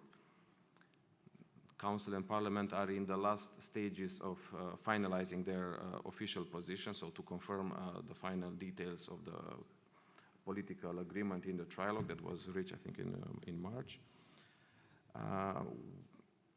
Commission, I think, recently adopted the delegated act on additionality. These are rules for operators to prove that the hydrogen they produce is green. So there are a specific set of rules that they need to follow in order to prove that the hydrogen produced it's green. Right now in the Council we are working on the gas and hydrogen package. You know very well there is clear rules for gas market, but there are no rules yet for the hydrogen development. So everyone is looking, to see how the gas market developed. So similar rules needs to be provided for the hydrogen when it comes to tariff settings, how operators will be managing the networks. There is a debate. Most of the operators will have to the current gas operators will have to refurbish their existing networks to make them hydrogen ready. So we are in a trilogue phase. I think mostly will be advanced in the Spanish presidency in autumn. There is another file, methane reductions in the energy sector. This is indeed an important file and a sensitive one for Romania, considering the specificity, since we have an oil and gas upstream producer. So in the upcoming European debates and also in the dialogue with the European Commission, we will try to make sure that these specificities, to some extent, are reflected in the final trilogues. It won't be easy. There is a need, I think, everyone needs to understand that the energy sector needs to decarbonize. But on the other hand, we also need to be realistic that some things cannot happen over the night. So there is a need to ensure that there is a phased approach. You asked me, Mihai, what has changed from last year.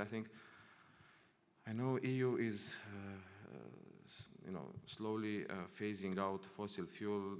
There is phase out of coal. Gas, still plays a role in the energy transition, so it's not completely out. Last year also showed us with the new gas storage policy that gas storage assets are still important. I think it was last year that when one of the Romanian gas storage projects received CEF financing grants for work. So I think that's an important decision. But this year will be the last opportunity for projects that have PCI status to be able to request a grant for works or studies under the CEF. Then the next CEF and the next PCI list will be more about electricity, renewable development, hydrogen and hydrogen-ready networks. That will be all from my side. Many thanks and good luck today with your conference.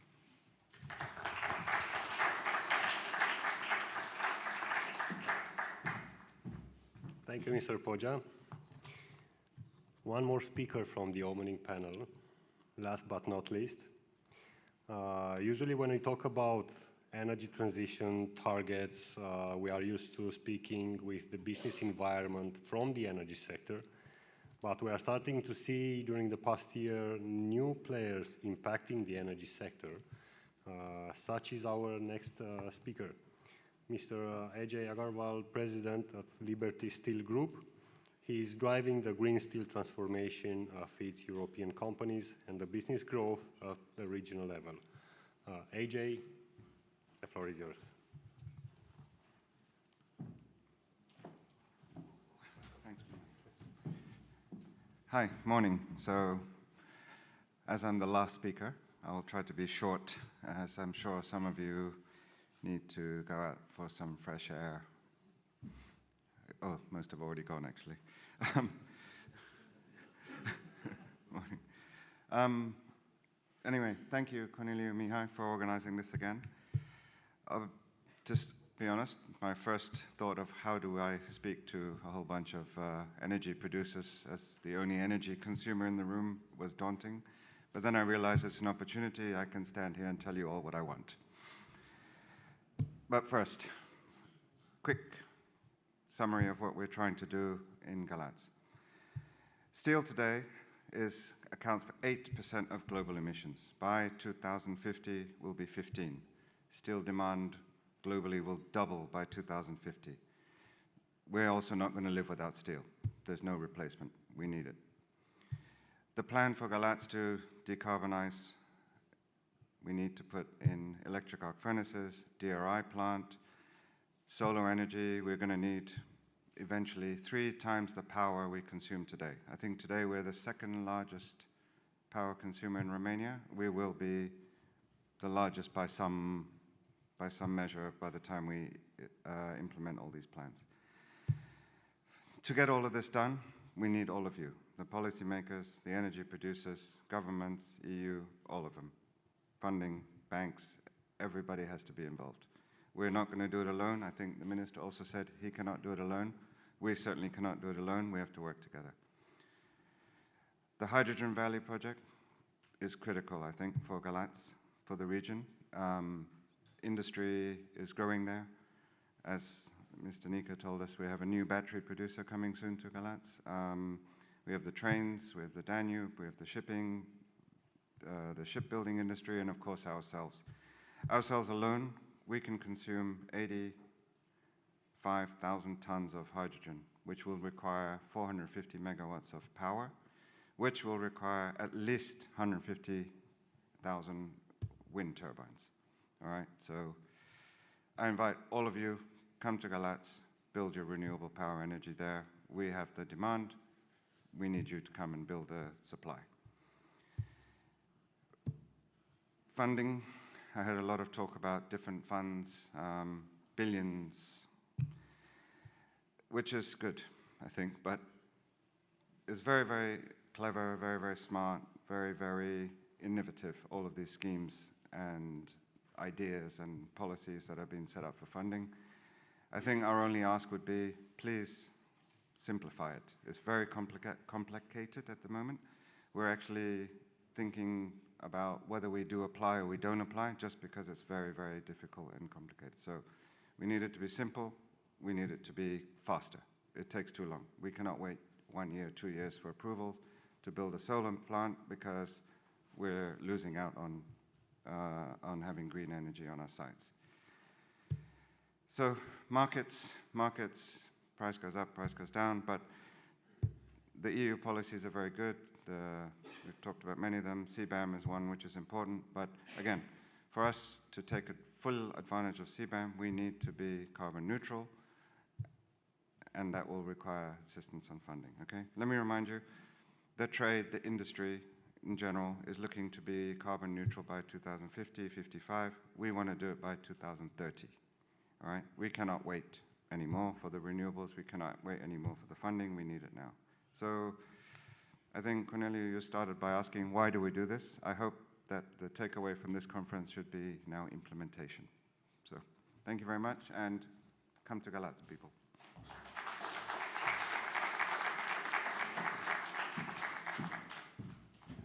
Thank you, AJ.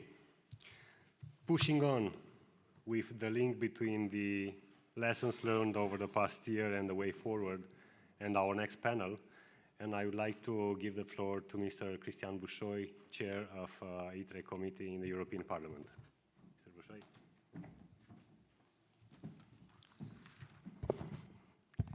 Good morning, distinguished guests, dear friends. Thank you so much. It is a real pleasure for me to be again to this excellent event and join the discussions. True, we are still living in challenging times. Maybe if we compare with last year, now we have more reasons to be optimistic or less pessimistic, but still the challenges are here, and still we need to be extremely powerful in order to overcome these challenges. We experienced in the past years unforeseeable events. We needed to experience COVID-19, then post-COVID crisis. Then, of course, we discussed in depth in many occasions, and last year also, the record high energy and commodity prices, high inflation, rising interest rates, and of course, we are still witnessing Russia's unprovoked and unjustified aggression against Ukraine. European Parliament and ITRE Committee in particular has been supportive of the measures introduced to tackle market disruptions caused by the war. We understood there was a need to speedy decisions in some cases. That's why we accepted in some situations the urgency measures taken by European Commission using Article 122. We didn't like it very much. Of course, we always and we continue to advocate that this should be only on temporary basis and only in very urgent situations. But still, I have to admit that the gas saving target 15%, the emergency electricity market intervention from October 2022, then the Council regulation to address high gas prices in the EU and ensure security of supply, then RED 5, what we are calling RED 5 and implementing of permitting aspects of RED 4 through Article 122. Market correction mechanism were measures that were really necessary and helped European Union in general and Romania in particular to be better prepared for the difficult times that we encountered. I also would like to remind you that European Parliament was extremely motivated and mobilized in order to adopt in a fast-track procedure the gas storage legislation. And this was an extremely important tool for member states to be better prepared. And I really believe that this discouraged the aggressor, Russia, to act even more aggressive against the European Union. Now we try to do the same pathway with the Ammunition Act. This is the reason that I'll have to leave, because at 12 o'clock I have to chair the shadows meeting, and in this afternoon we have the first trilogue with the Council. Then, of course, what is extremely important and relevant for Romania also is the REPowerEU plan, because REPowerEU is not only the tool to phase out, to eliminate the imports from Russia, the gas imports, because for other energy products we already took clear and strict decisions. But this plan will also help European Union to reach even faster the targets in order to reach the objective of decarbonization, Green Deal in 2050, and of course Fit for 55 in 2030. REPowerEU gave European institutions the possibility to increase the target for renewables, and tomorrow in ITRE committee we will finally, after the Council, Ionuț, decided to give the green light with some changes that represent a little bit of Pandora's box maybe, but clearly we do not need another trilogue. So tomorrow we'll endorse in ITRE committee the final agreement between the Council and the Parliament, and soon the new legislation on renewable energy, the Renewable Energy Directive, the revised one, will enter into force. Also, we increased the target for energy efficiency, and on energy performance of the buildings, we are still in trilogues, but this is also more ambitious. Now I will finish my intervention looking to the future, because we need also to stay focused and see how Romania is impacted, and at the same time how Romania can influence and come with its own perspective and own experience, look to the near future. And maybe the most important piece of legislation is clearly electricity market design. Of course, methane emissions is very relevant for Romania. Myself and many colleagues, we tried to balance a little bit the proposal of European Commission, which was extremely exaggerated. We didn't succeed very much. Let's see what we can do in trilogues. I'm not extremely optimistic, but clearly electricity market design and remit will impact even more the European electricity market and of course Romanian energy system. You know about these two regulations. They were also mentioned by my colleagues. I will not repeat again what are the main objectives. Of course, we need instruments in order to intervene when there is too much speculation on the market, when the price volatility is too high, also respecting and strengthening what we achieved during these decades and years, the competitive energy market of European Union. But still some instruments to intervene are obviously needed. Actually, also contracts for difference and long-term agreements, the main discussions these days related to this legislation could be useful tools to even accelerate the deployment of renewables and have more stable and decent prices in the future for our industries, extremely important, as Ajay also just mentioned before me, but also for the citizens. even now, this morning, there is a shadows meeting on electricity market design, trying to build the right compromises. You know, the interest is very high. An important number of amendments were tabled. The vote is foreseen on 19th of July, so not so much time in order to build these compromises. It will be just before the summer break, and for REMIT, it's 7th of September. I'm in close contact with both rapporteurs, Mr. González Casares, the colleague of Mr. Nica from SND, and because some of the trilogues, if not all of the trilogues, will be negotiated during Spanish presidency, this could be an advantage for the Parliament, and my colleague Maria Carvalho from EPP for REMIT, so I'm in close contact with them. I'm in contact with the Romanian Perm Rep. I know our position related to the mandatory CFDs or equivalent and voluntary CFDs. With my colleagues directly involved in negotiating these compromises, I will try to take on board as many as possible inputs from Romania, from you, from industry, from Romanian government, in order to have the best legislation in the end. Once again, thank you for the invitation. Congratulations for the initiative. Once again, a very successful initiative, and good luck to all of you. Thank you.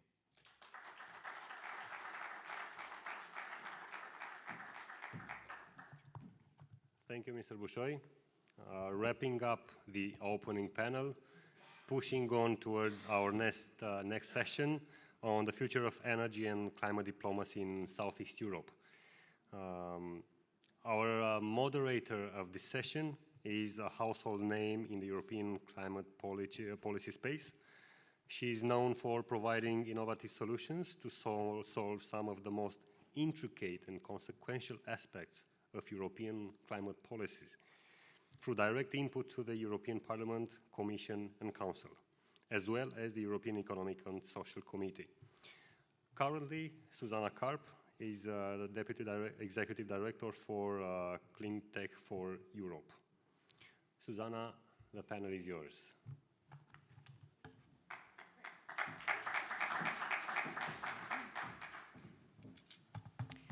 Okay, good morning everyone, and thank you so much for joining me on what I think is a much needed and very timely discussion on the future of energy and climate diplomacy in Southeastern Europe.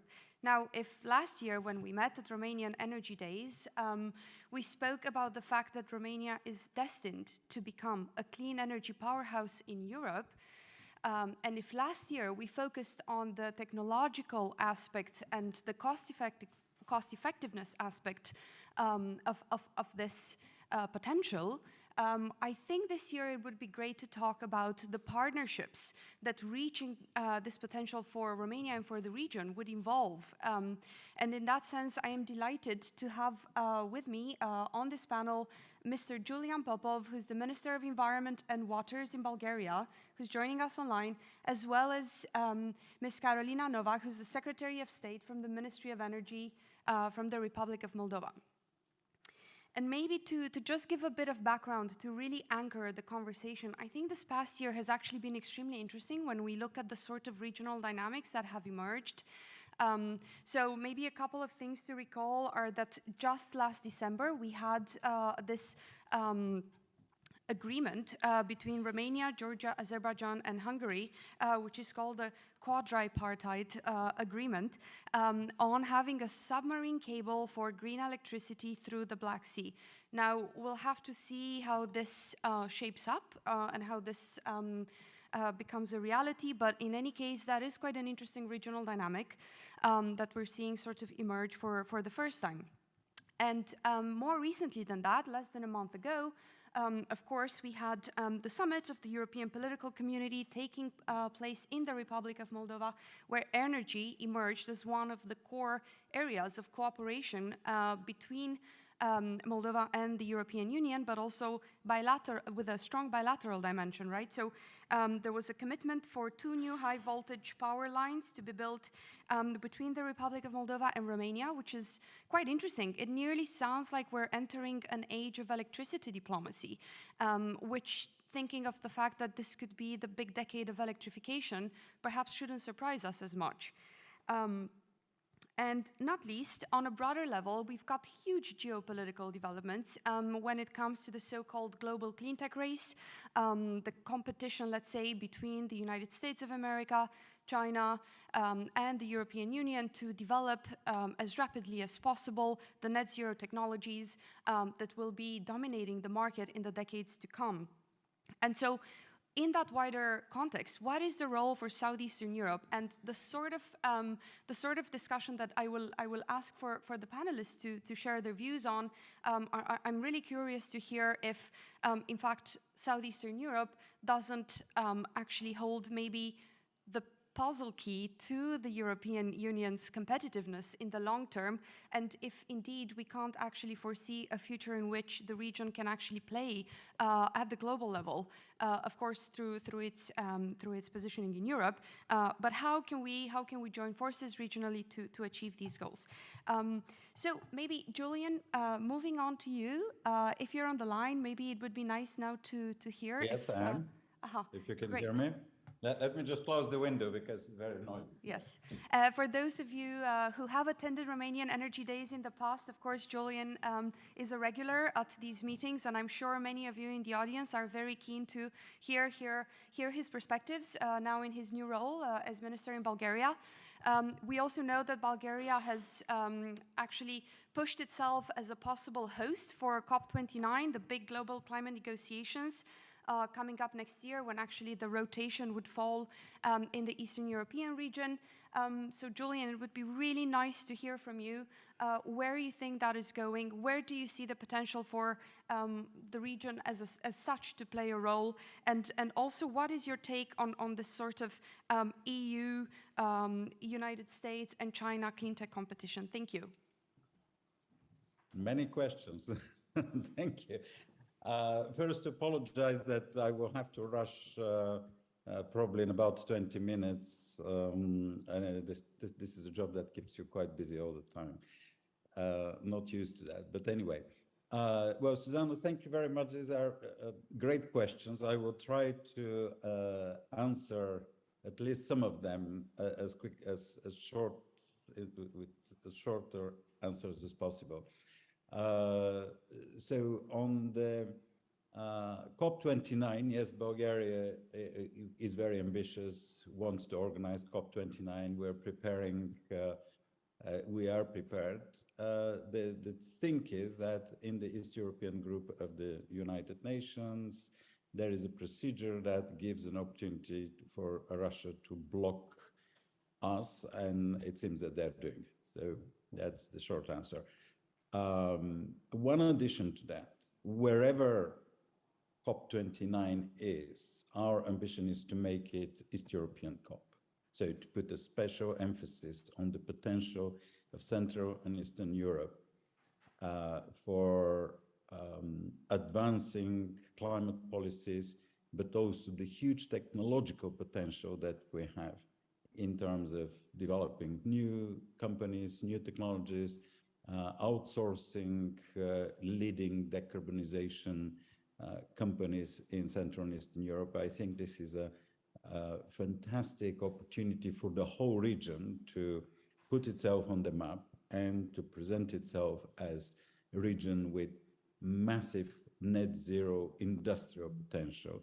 And when we say net zero industrial potential, this is basically the whole innovation world of industry and business. On the EU-US relations, and well, this is a tricky question about the American Inflation Reduction Act. I personally welcome this act, and welcome it for two reasons. First, because it shows ambition in US, and second, because it shakes us a little bit and tells us, do you have to run European funds in the way you run it, or you have to rethink the way European funds are managed? And I think this is a very, very good debate. Obviously, there's some protectionist element and so on, but I don't think that's such a serious issue. We have to work and iron these differences, but I think that that's very, very important. And the other thing that the IRA showed is that the cooperation in climate, but also in high tech related to climate mitigation and adaptation, the cooperation between US and EU is insufficient. We have to work much, much more in cooperating on high technologies, because it's a matter of global competition also, and between two blocks that share democratic values and other values. And especially now with the war against Ukraine, this is becoming even more of a major issue. And the last thing that was actually your first question is the potential of Southeast Europe. I mean, the potential of Southeast Europe is vast. I've been fighting now for 10, 15 years probably to redefine the role of Southeast Europe from being defined strategically as the Southern Gas Corridor, full stop, into center with huge potential for development of new technologies across the modern and new energy sector. And we have the potential, we have the developments, we have the high tech that is growing in our countries. And also we have the sun, we have the wind, we have the hydro potential. And it is very important to develop the links and the infrastructure that you mentioned. For me, the European Political Community Summit that was hosted by Moldova was an incredibly important gathering, which had the opportunity and used it to some level to put exactly the large-scale electricity infrastructure on the table.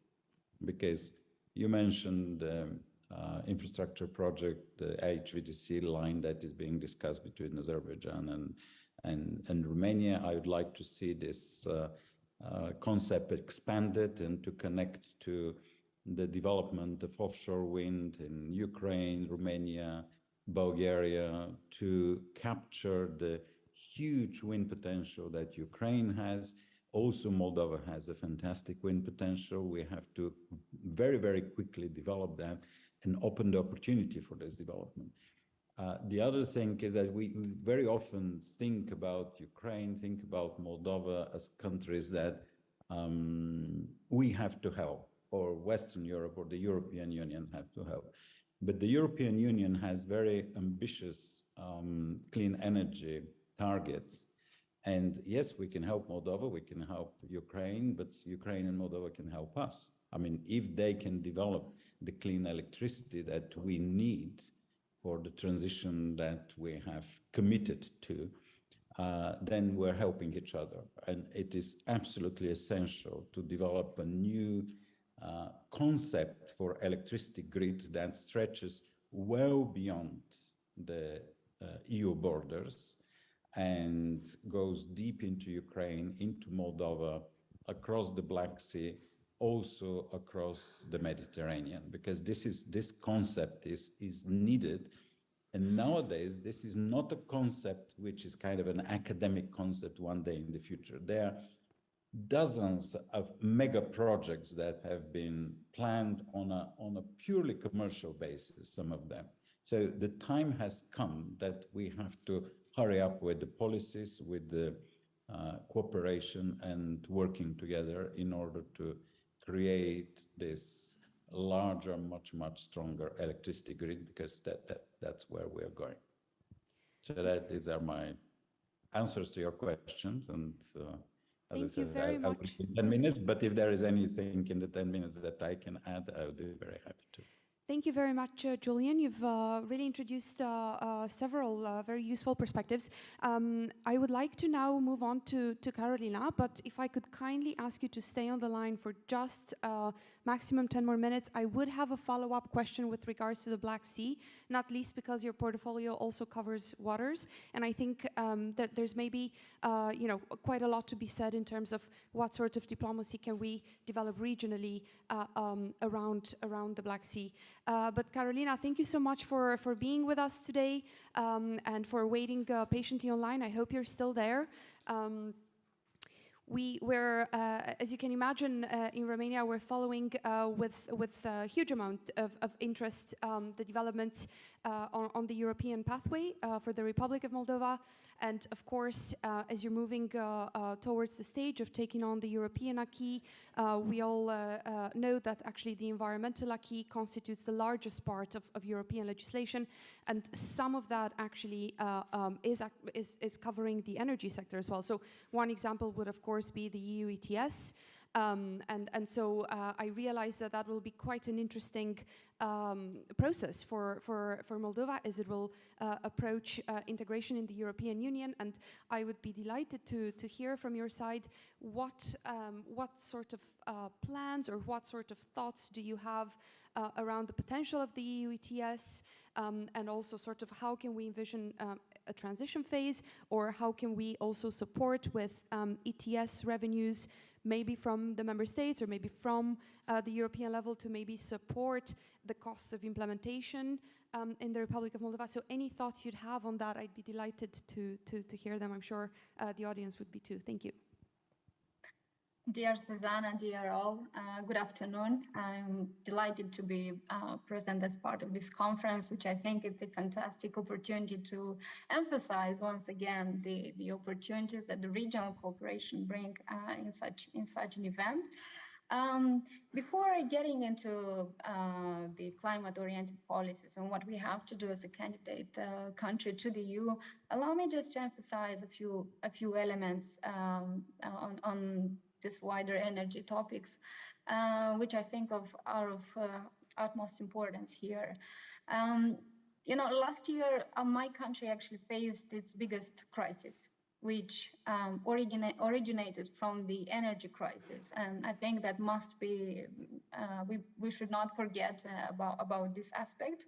And we used to be fully dependent by the Russian gas, and fully locked as well with the electricity supplies from Transnistria, which also use the Russian gas.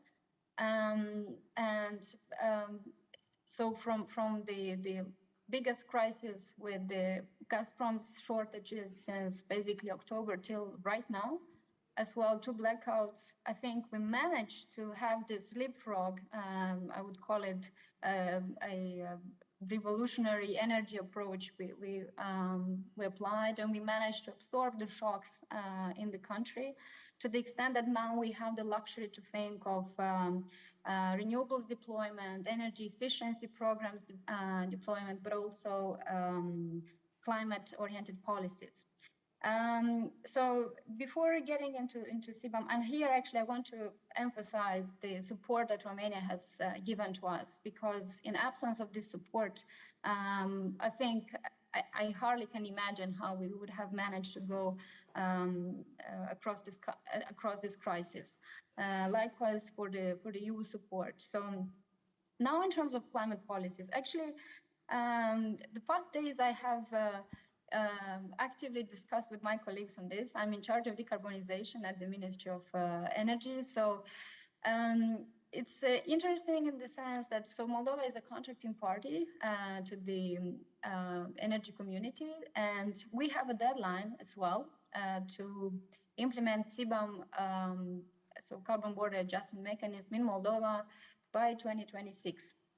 Now there's some possibility to actually exempt from the overall CBAM application and apply just the electricity sector, for instance, with some preconditions. In the same time, the Ministry of Environment has a conditionality to apply the regulation, monitorization, reporting and verification of emissions. But then the caveat here is that this whole approach becomes even more difficult precisely because of the Transnistria situation as well. They have quite a few heavy industries there, energy-intensive industries. So the question that we must as well then address in a wider term is how then the separated area as part of the Moldova would actually apply such a mechanism, given the fact that over 50% of their exports are going as well to the EU. So as technical as it is, it's as political as it is, you know. So we are working on all these details. I think we still have to answer a few questions such as what would be the impact upon our economy, whether we can set in place an ETS for the regional countries, meaning the Balkans plus the neighborhood countries, including with Ukraine, what we need in terms of capacity buildings, and literally actually understand the overall impact industry-wise. Then I would also emphasize, so as I mentioned, we managed to do the leapfrog last year. Now we are quite set, and as a new Ministry of Energy, we are quite looking forward to set in place the two programs on the energy efficiency angle, meaning we want to set in place an energy efficiency fund for the residential sector, because most of the emissions in the country, they are originating from the building sector. So before building new generation capacities, our objective is actually to tackle the issue at its root, and that is the energy efficiency programs. And then secondly, we want to create a super ESCO program that will be given to or applied to the public institutions, meaning we take a loan, we apply this to a few public institutions, and then with the savings that we will have, we will manage to replicate this program like a domino effect to other public institutions. And thirdly, we will organize for the first time the renewables auctions in Moldova, meaning for the big capacities. So, you know, it will be a massive rollout of renewables deployment. But then, once again, this underlines how important it is actually to have the regional cooperation.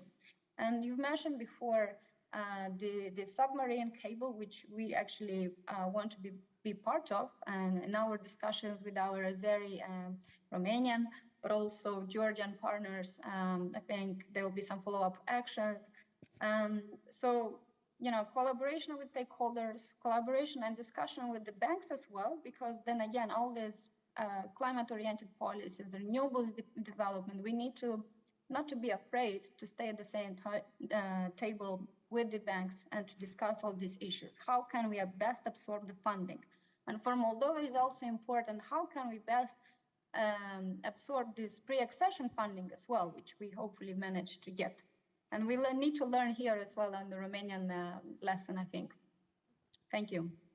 Thank you very much, Carolina. And I will have a follow-up question to Julian, but I would also like to have just a brief follow-up question with you. Do you still have 10 minutes to be on the line, or yeah? Absolutely, yes. Okay, thank you so much. And Julian, you referred to the Black Sea in your intervention, and a while ago there was a discussion about maybe developing an energy island between Bulgaria and Romania in the Black Sea with for offshore wind, and maybe, as we've just heard, that could be an interesting project also for the Republic of Moldova.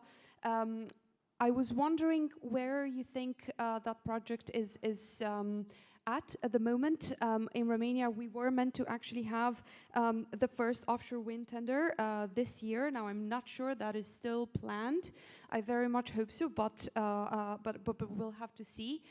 In any case, what is the potential for the Black Sea to become something like the North Sea, where we actually do see energy islands developed between countries such as Denmark and Germany, where we see the North Sea also takes in maybe CCS, and so we can see that one technology does not exclude the other, but rather the North Sea is becoming some sort of an innovation sea, and I'm wondering if we can actually have a second innovation sea in Europe, and if that can be the Black Sea. Well, the opportunity is there. The sad truth is that these are contested waters, and it's very difficult to plan for a large part of the Black Sea. Also, Russia is blocking a number of international agreements on the Black Sea. At the same time, we have to plan and we have to think. I mean, the Black Sea is not the North Sea. It has a different wind potential, but that doesn't mean that we should ignore it.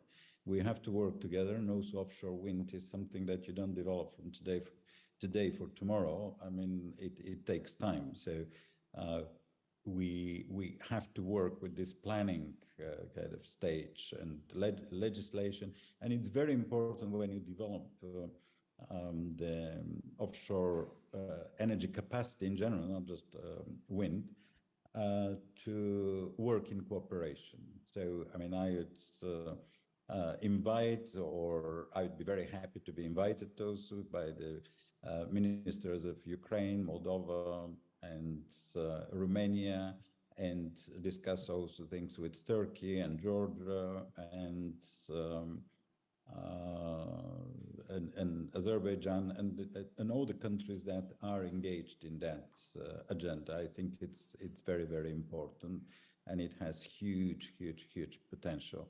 I will stop here and use just the fact that we're talking about the Black Sea to see that to say that the Romanian and the Bulgarian seaside resorts are at the moment absolutely safe, but people are in panic because of a very, very active hybrid propaganda campaign from Russian side related to Kakhovka Dam. I mean, this is documented that it's an active propaganda case, and I would appeal to everybody not to worry about that. I work together with the Minister of Environment of Romania, the Minister of Environment of Ukraine. We exchange data and everything and publish it all the time in a very open way. It is about Nova Kakhovka Dam. It is related to energy, obviously, because this is a massive energy kind of site, but it is also a way of cooperation and working, which we will transfer also into our discussions on the energy sector. And here I will want to apologize. It's very, very interesting. I'm going to something that's less interesting, but I will have to go. Thank you very much, Julian. Pleasure to see you. Good luck with everything, and hope to see you at COP29, but also before at the next session of the Romanian Energy Days. All the very best. Thank you. Bye-bye. Carolina, the final question to you. You have shared with us the challenges that the Republic of Moldova was faced with last year, and also the various challenges when it comes to implementing EU legislation with the region of Transnistria following a different regime. And nonetheless, I think there is a powerful role for smaller countries and countries that are tried with so many challenges when it comes to telling stories that inspire the rest of the world. And it's my strong view that the Republic of Moldova is such a country. And also, I think the region of Southeastern Europe has indeed stories to share with the world. And as we stay ambitiously on the decarbonization pathway, I think these stories can only grow. So I would be delighted to hear from you, and how, assuming that COP29 does happen in the region, or still has a strong focus on the region, what are, in your, let's say, ideal scenario, some of the success stories that you think we, the three countries present today in this dialogue, can share to inspire the globe that indeed, although it's an extremely challenging trajectory to meet the ambitious goals of the Paris Agreement, that together we can actually make it happen, and we can develop cooperation going forward. Thank you. Dear Susanna, that's such a good question. I mean, where to start? I mean, look, for the first time, you know, as I mentioned, since basically last year, we have fully diversified from Gazprom source of gas, but also for the first time, we bought gas on the spot market. Likewise, on the electricity as well, we have only in November, we have fully basically buying all the electricity supplies from Romania. And now, in fact, we are quite looking forward to have OPCOM, meaning the nominated electricity market operator in Moldova. So, just one success story, it's the fact that we brought 50 leaders, almost 50 leaders on 1st of June as part of the EPC, European Political Community. So who would have thought one year back that such an event would have been possible? Secondly is the diversification that I already mentioned.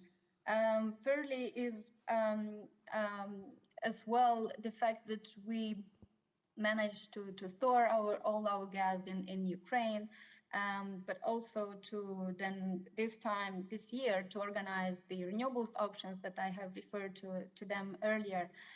Likewise, we're going with the two programs in parallel, which is the vouchers program, meaning the old appliances will be switched to new appliances. I think in Romania there's a similar program only on cars, meaning Rabla program. A big success story, actually, which now I comes to my mind, is the one that the European Commission is always bringing up to the EU in general, is the fund on the reduction of energy vulnerability from last year, because we set in place a fund or a mechanism which basically did not provide subsidies by default or a cap price to all the energy consumers. But actually, we created 5 categories of vulnerable consumers, and each respective category had different type of tariff for both electricity, heating, so gas, but also district heating. So that's quite important as well. And then, as I mentioned, the grids are obviously of utmost importance, electricity grids, because in absence of them, then we would be still exposed to blackouts and to Russia's further hybrid war, because once they hit, the electricity grids in Ukraine, this is replicated as well in Moldova in terms of the inflexible supplies of electricity.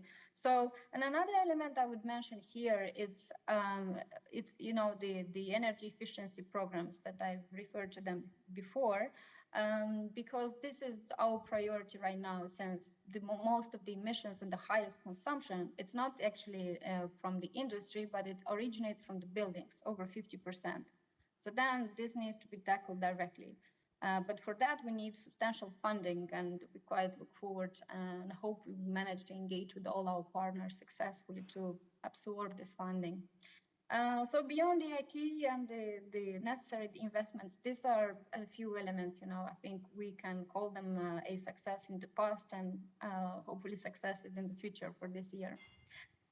But I want to thank you once again for your invitation, and this is really quite important to maintain this debate and discussion on hot topics. Well, thanks very much to you, Carolina, and thank you, Julian, as well. And not least, thanks to the Romanian Energy Center for hosting this extremely interesting and insightful discussion. I hope we'll have the opportunity to continue it in the future. Thank you. Thank you. For sure, Susanna. Thank you. Thank you, Secretary of State Carolina Novak. Thank you, Minister Julian Popov. And now, what better way to move from a discussion from the future of energy and climate diplomacy and the next panel on energy security by focusing on an energy source that, how should I put it, we maybe love to hate, but nonetheless, it is a transition fuel. And I would like to invite on stage Mr. Frank Neal, the president of the Oil and Gas Employers Federation, to tell us about the future of natural gas in Europe.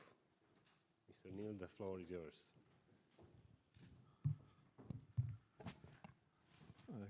Good afternoon, I think now. Or good morning, maybe still, no, still good morning. And thank you, Corneliu, for the invitation for our federation to be here today. Sorry, just Ajay was mentioning to me that I represent the dirty industry, so I hope I'm not going to show you that we are part of the energy transition, and you will understand this. But we had two big news last week. I think one was mentioned already several times today, but another one was that the Dutch government decided finally to stop the Groningen gas field. You know, it was a debate for many years. And the other news, what's still for gas production in Europe, was the start of FID, the final investment decision for Neptune gas, taken by two of our members, so Romgaz and OMV Petrom. Long, but finally taken, so it's an important decision, of course, for security of supply. And I want to talk today, in the last 10-15 minutes, about what Matthew was mentioning, security of supply, affordability, and sustainability, and what will be the role of gas in these three topics. On security of supply, of course, it's quite obvious, and after the Russian crisis, we needed some new gas coming to the market, new supply, and this Neptune discovery will enable Romania to be the first producer. That's why I mentioned what happened in Holland, because I think it's also an impact for European Union, but will be the first producer by 2027 of gas in the European Union. This is important for, I will say, two reasons, for not only for the Romania, but for the member state and for European Union, is if you compare this to, bringing gas, we are talking about 8-10 BCM per year, but if you compare this to bringing gas from outside of EU, there are two big differences. One, the development of the Neptune Deep will bring 20 billion tax revenue for the Romanian state, 20 billion euro by the lifetime of the project. If you import 10 BCM, you don't have this revenue as a member state, but as a European Union as well. Then the second topic, which we mention less compared to the first one, of course, which is monetary, is about emission, about sustainability. If you look at the carbon footprint of the gas from the Black Sea, it's about 2 kilos CO2 per BOE. The average in Europe is 16, in the world, sorry, 16. So we are 8 times lower than any gas produced outside of EU, of course. So if you take Russian gas, it's one of the highest. If you take LNG from the US, it's also very high. So that's the good news. I think the difficulty we see for our industry today and our members is, one, we had the solidarity tax, which was quite a hit for the local producer in Europe and for the refinery. Then we had this methane emission, which we discussed this morning, which will have a huge impact in Romania. So for this, we need really to continue to have this discussion with the, as it was mentioned several times this morning. And we are competing against gas coming outside of Europe without a CBAM for gas. So, which is also means that whatever we do to invest for methane reduction, whatever we do to avoid flaring and to reduce our footprint in the transport of gas, the cost of leakage, etc., whatever other countries do, they don't have any cost associated with that. They don't have a tax carbon for that, and we are competing against the same for the same commodity. So I think this needs really to be think if we still want to have an industry in Europe, and I think that's an important message I want to give to the member of the parliament and the politicians, is we are supplying security of supply at an affordable price, and we want this to be sustainable. So that's, I think, again, come back to our industry and what we need to make sure we continue to invest and to ensure security of supply. Now, in terms of the role of the gas, I think we had several already debates in the past about that, but definitely I want to insist on a few things.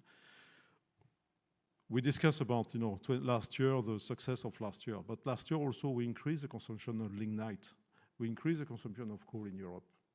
That's not the success. We slowed down the switch from coal to gas, which I think was also not a great decision, except in Romania, where in Romania it was also mentioned this morning, the Oltenia complex energetic Oltenia plan to restructure and to switch from coal to gas and from renewable power is on the way. So that's at least a good news. But I think we still have seen in Greece a lignite plant to restart. We see coal production increasing in Bulgaria. So there are still work to do to make sure that we can reduce our emission fast and much faster by switching from coal to gas, definitely. The same for trucks. We see that in China they use LNG for gas for trucks. They use other because there is no hydrogen solution, there is no electrical solutions, but you can reduce the emission now in terms of air pollution in the city. So that's what China has done.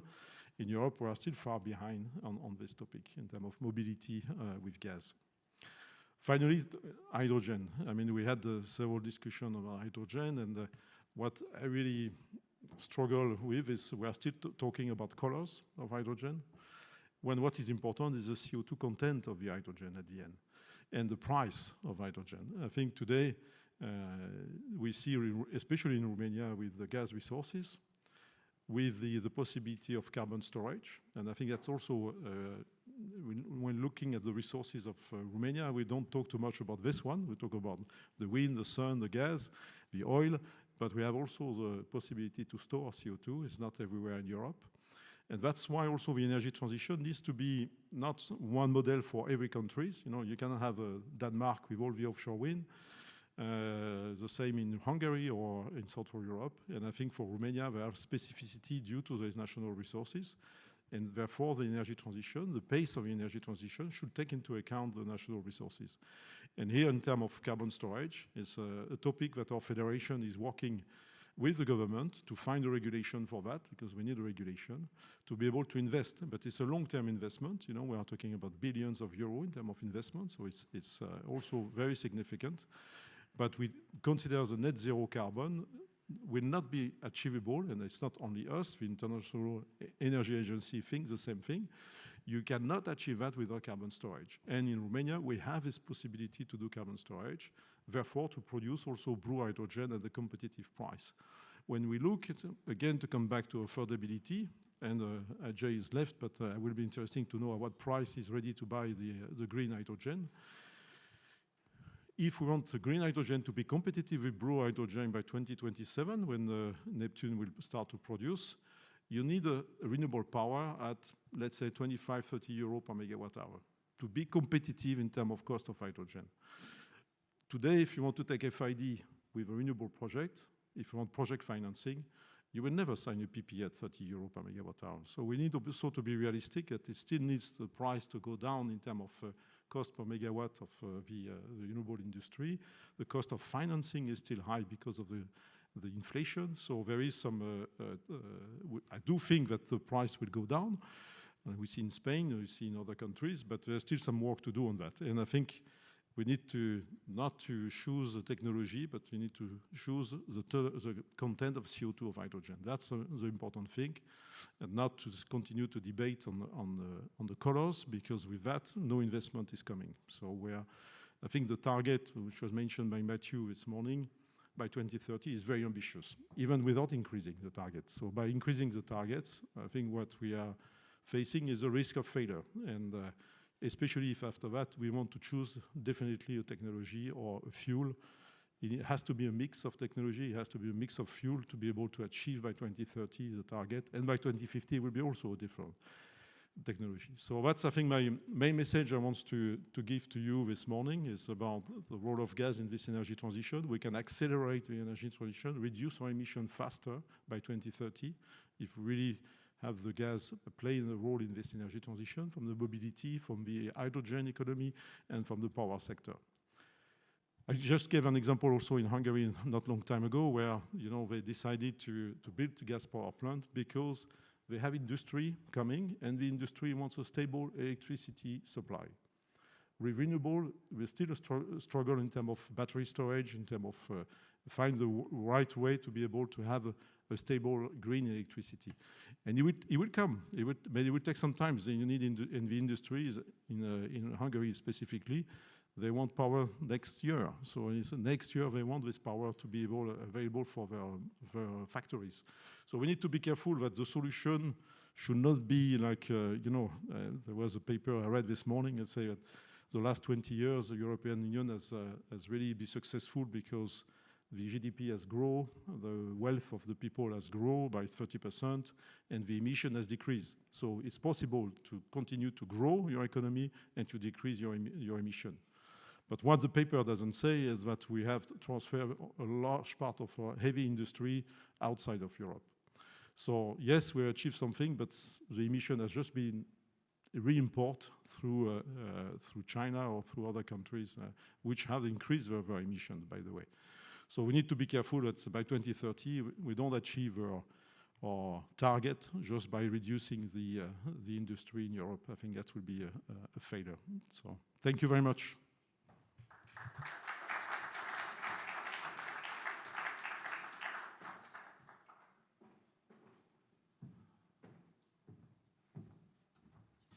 Thank you, Mr. Neil. Pushing on to our next and our first panel discussion on evolving energy security, I would like to invite on stage the moderator of the panel, Dr. Dan Luca, active in Brussels since 1997. It's been a few years, but time flies when you're having fun, right? He's teaching, he's a book writer, and during the past 25 years, he participated and took on leadership role within different NGOs. Since 2001, he started working for Euractiv, where now he's a vice president, and this gave him an insight on how different EU policies and legislation have developed over the years. Mr. Luca, the panel is yours.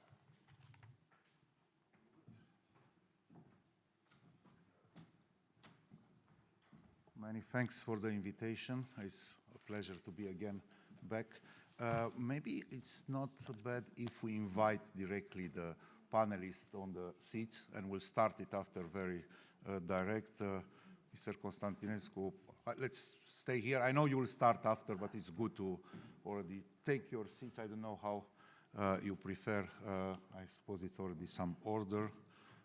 Yes, come to, if the Mr. Kus, I know Roxana should be online. Okay, perfect. And it's a really pleasure. And okay, I suppose we have the 5+1. Okay, 1, 2. Good. We are not missing some person? No. Oh, yes. So, yeah. Yes, perfect. Okay, many thanks. And okay, I invite also the people to come, and I will not be very long on the presentation, but I cannot start without say hi also to Roxana, to say many thanks for the Romanian Energy Center, and Mr. Bodea, congratulations. It's not only that you start the initiative 15 years ago to have the first edition, and I still remember when we discussed how we should structure, and what I want to congratulate that you managed to continue every year more or less. Of course, the pandemic was a challenge, and you are here, you bring incredible, very good panelists, VIPs from different institutions, national, European, international leader. And of course, definitely the private sector is well represented, and either more civil society, I see either more NGOs or think tanks who are present, and congratulations again. And I hope to continue now. Of course, I will not enumerate the topics of this panel. You'll have incredible experts who will explain each issue, who start with interconnection between member states. Of course, we'll speak about energy supply, market integration, investments, what we discussed, and are very important, either the green one, what we want, and to convert is a better European energy security. Of course, we'll not avoid an important topic, what is the war in Ukraine and how we can help either more Ukraine, the integration of in the European grid. And I know I have an introduction, very nice, what I explained. I'm also a teacher, and I remember 6 or 7 years ago when I teach in CNSPA, a lecture, I teach the stakeholders, and I said they're very important in EU affairs, at least, the stakeholders. And I have a student who is there, and I say, watch out, listen what I'm teaching, because in 5 years you will work in this market, but you have no idea, these stakeholders of EU affairs. It was true what I said to you, and I'm very happy that you are working now in the sector, either in Brussels. It's really a pleasure for a professor to see this kind of impact.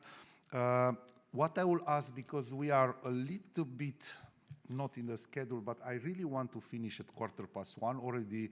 Roxana, you don't smell, but from here, the smell of the kitchen, it's really very strong, and I'm sure will motivate us maybe to finish in 5 minutes expose, to leave also a lot of time for the questions from the people, because it's either nice to have interaction. Now, again, I will not go longer, and I will invite my good friends, I can say like this, Tudor, Constantinescu from the DG Energy, European Commission, to have the keynote speech. Many thanks.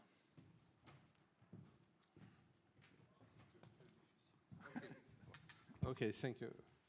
Thank you very much. And thank you, Mr. Bodas. Thank you for the invitation here today. I'm very, very pleased to be with you here today and to participate to this discussion. In particular, to follow up on a lot of interesting presentations. And we have heard from Mr. Bushoi, we heard from the industry about from the PEMREF, from everyone, about what has happened during the last year, what we have achieved, and what remains eventually to be achieved. What I would like to maybe try to underline a little bit more in this panel on energy security, it's first of all the fact that, of course, became a key component, or re-became a key component of the EU energy policy, notably after the invasion of Ukraine by Russia. But the challenges we started to face are really in a number of directions. And when we speak now about energy security, it's about really addressing different dimensions. So we can speak about nuclear security. We can speak, of course, about cybersecurity and critical energy infrastructure. We can speak about energy supply and resilience. We can speak about critical raw materials, and with more shares of renewables and with important shares of storage and batteries, this will become also extremely important. So, and in addition to that, traditionally when we spoke about energy security, of course, it was about oil and it is gas, or fossil fuels. But if we look at the future energy system, by 2050, about half of our final energy consumption will be electricity. Today is about 25%. So half of our final energy consumption will be in the form of electrons. And the other half will be in the form of molecules, which will have to be decarbonized. Very little gas will maybe be still in 2050 as natural gas, but we'll have electrons and decarbonized molecules, being biomethane, being biofuels, being synthetic fuels, being hydrogen, mainly renewable hydrogen, and in particular in the context of Europe, where we have a strategy and defined targets in this respect. And this will need to be addressed from the perspective of specific instruments of energy security for electricity and for the new energy carriers of the future as well, which we need to think now. What happened during the last years is, of course, we have seen increasing very much the political attention was, first of all, on affordability. And this issue, in a way, started to appear and to raise after the first crisis we had after the COVID, and when the economy started and we had seen the prices increasing. And then even more security of supply, which, and again, even more prices increasing due to the invasion of Ukraine. So in this context, we had to start to address all these aspects, but at the same time, we realized that reinforced energy transition and reinforcing the climate agenda de facto helps also addressing affordability and addressing energy security. And I think this is the most important part. You heard during the day that we were successful at the EU level also, and Romania was successful in reducing the gas demand at EU level by 18%, Romania even 20%. in diversifying from Russian gas, which decreased from about 40 to 9 BCM, so over 75% at EU level. Also, investments in renewables have increased by almost 50% compared to the previous year, both for PV and for wind. Still, we see a number of opportunities, growing opportunities, but also a number of challenges ahead. And REPowerEU is a plan which you have heard came with ambition, first of all, to decouple us from the dependence on fossil fuels from Russia, from gas, even if possible by 2027, but well before 2030 in any case. And then came with a number of measures. And what is important, and is important for Romania, is to articulate and define the way in which these different measures can be put in the best way together. Romania being traditionally a supply country, of course, it was always a bit more challenging to drive energy efficiency. But it's important, and therefore energy savings, part of REPower is also essential. Then longer-term measures, of course, on energy efficiency. REPower also comes with strong call on renewables, and in particular on PV. Yeah, we speak about up to 600 gigawatts to be installed by 2030 in the EU. The heat pumps, the doubling and 30 million units by 2030 with a strong action plan on heat pumps as well. Biomethane, doubling up to 35 billion cubic meters of biomethane by 2030. Hydrogen. Hydrogen is currently a tiny fraction of the energy mix, but we see that it's increasing, projects are developing, and with the objectives we have under REPower of 10 million tons to be produced in the EU, 10 million tons to be imported, could replace about 27 billion cubic meters of natural gas by 2030 already. So, and when we look at Romania now, with all the appreciation, but these areas of energy efficiency, of PV, of biomethane, of hydrogen, perhaps would all deserve a bit more attention in order to achieve the energy security of a future energy system. Gas is very important, and for the years to come is extremely important. It will continue even for decades. But all these elements are at least equally important for energy security as they are for the decarbonization agenda, and even more for the industrial agenda. Because this is something which I would like to underline more and more. It's the fact that, okay, we managed to address some of the problems, but still we need to have better integrated energy systems. Now, this is first, and this is another aspect which Romania has to pay maybe more attention. It's the interconnections. It's currently only 10%. We need stronger interconnections. Through the CEF in the region, Southeastern Europe, we have, the Commission, the EU has invested actually about 3 billion euros until now, and it will continue to invest. But it's important to have this strengthened interconnections. This, in a way, was the vulnerability of the region, the lack of interconnections, the lack of LNG, the lack of reverse flow for the gas interconnections, and so on. So these aspects need of course, to be addressed, but need to be addressed also looking at the economic competitiveness and the industrial competitiveness of all these aspects. So the energy efficiency target, which we have now of 11.7%, and the renewables target of actually 42.5%, are now combined with measures and with a more focus on sectors where the penetration, for example, of renewables was more difficult, being the heat sector, being the transport sector, being the industrial sector, and not incidentally it is for these sectors that, for example, we have the targets we have for renewable hydrogen in order to drive the market in this respect. And all these things come together in a combination also with the Net Zero Industry Act, which has objective, for example, of producing up to 40% of the technologies in Europe. And we speak about these new technologies I enumerated, and again, the ones supporting, enabling renewable integration. In particular, I mentioned hydrogen, but also batteries. We speak about here about more with the new market design, which will be very important to preserve what we have good in short term, but at the same time to give the proper signals for decarbonization and for integrating and deploying more renewables into the energy system.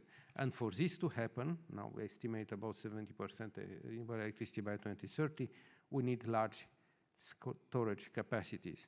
We have currently about 40 gigawatts at EU level. We estimate the need for 200 by 2030 gigawatts, and then 600 gigawatts by 2050. This is significant. When we see all range of technologies which have to be exploited, depending also on the opportunities existing at each region level or each country level, and this is what we think would be beneficial to have in the approach by Romania, which already made important steps and has a very good recovery and resilience plans in terms of objective for decarbonization of about 41% are allocated for that. But also now with Repower EU, pointing into the right direction, but fine-tuning and trying to better create this link between energy security, economic security, and industrialization, which is essential for creating jobs and growth in the country. Thank you very much.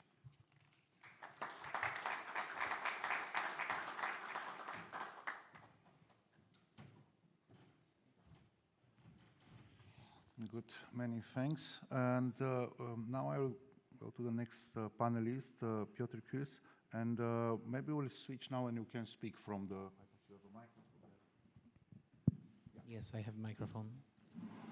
Thank you. It's already good afternoon, ladies and gentlemen.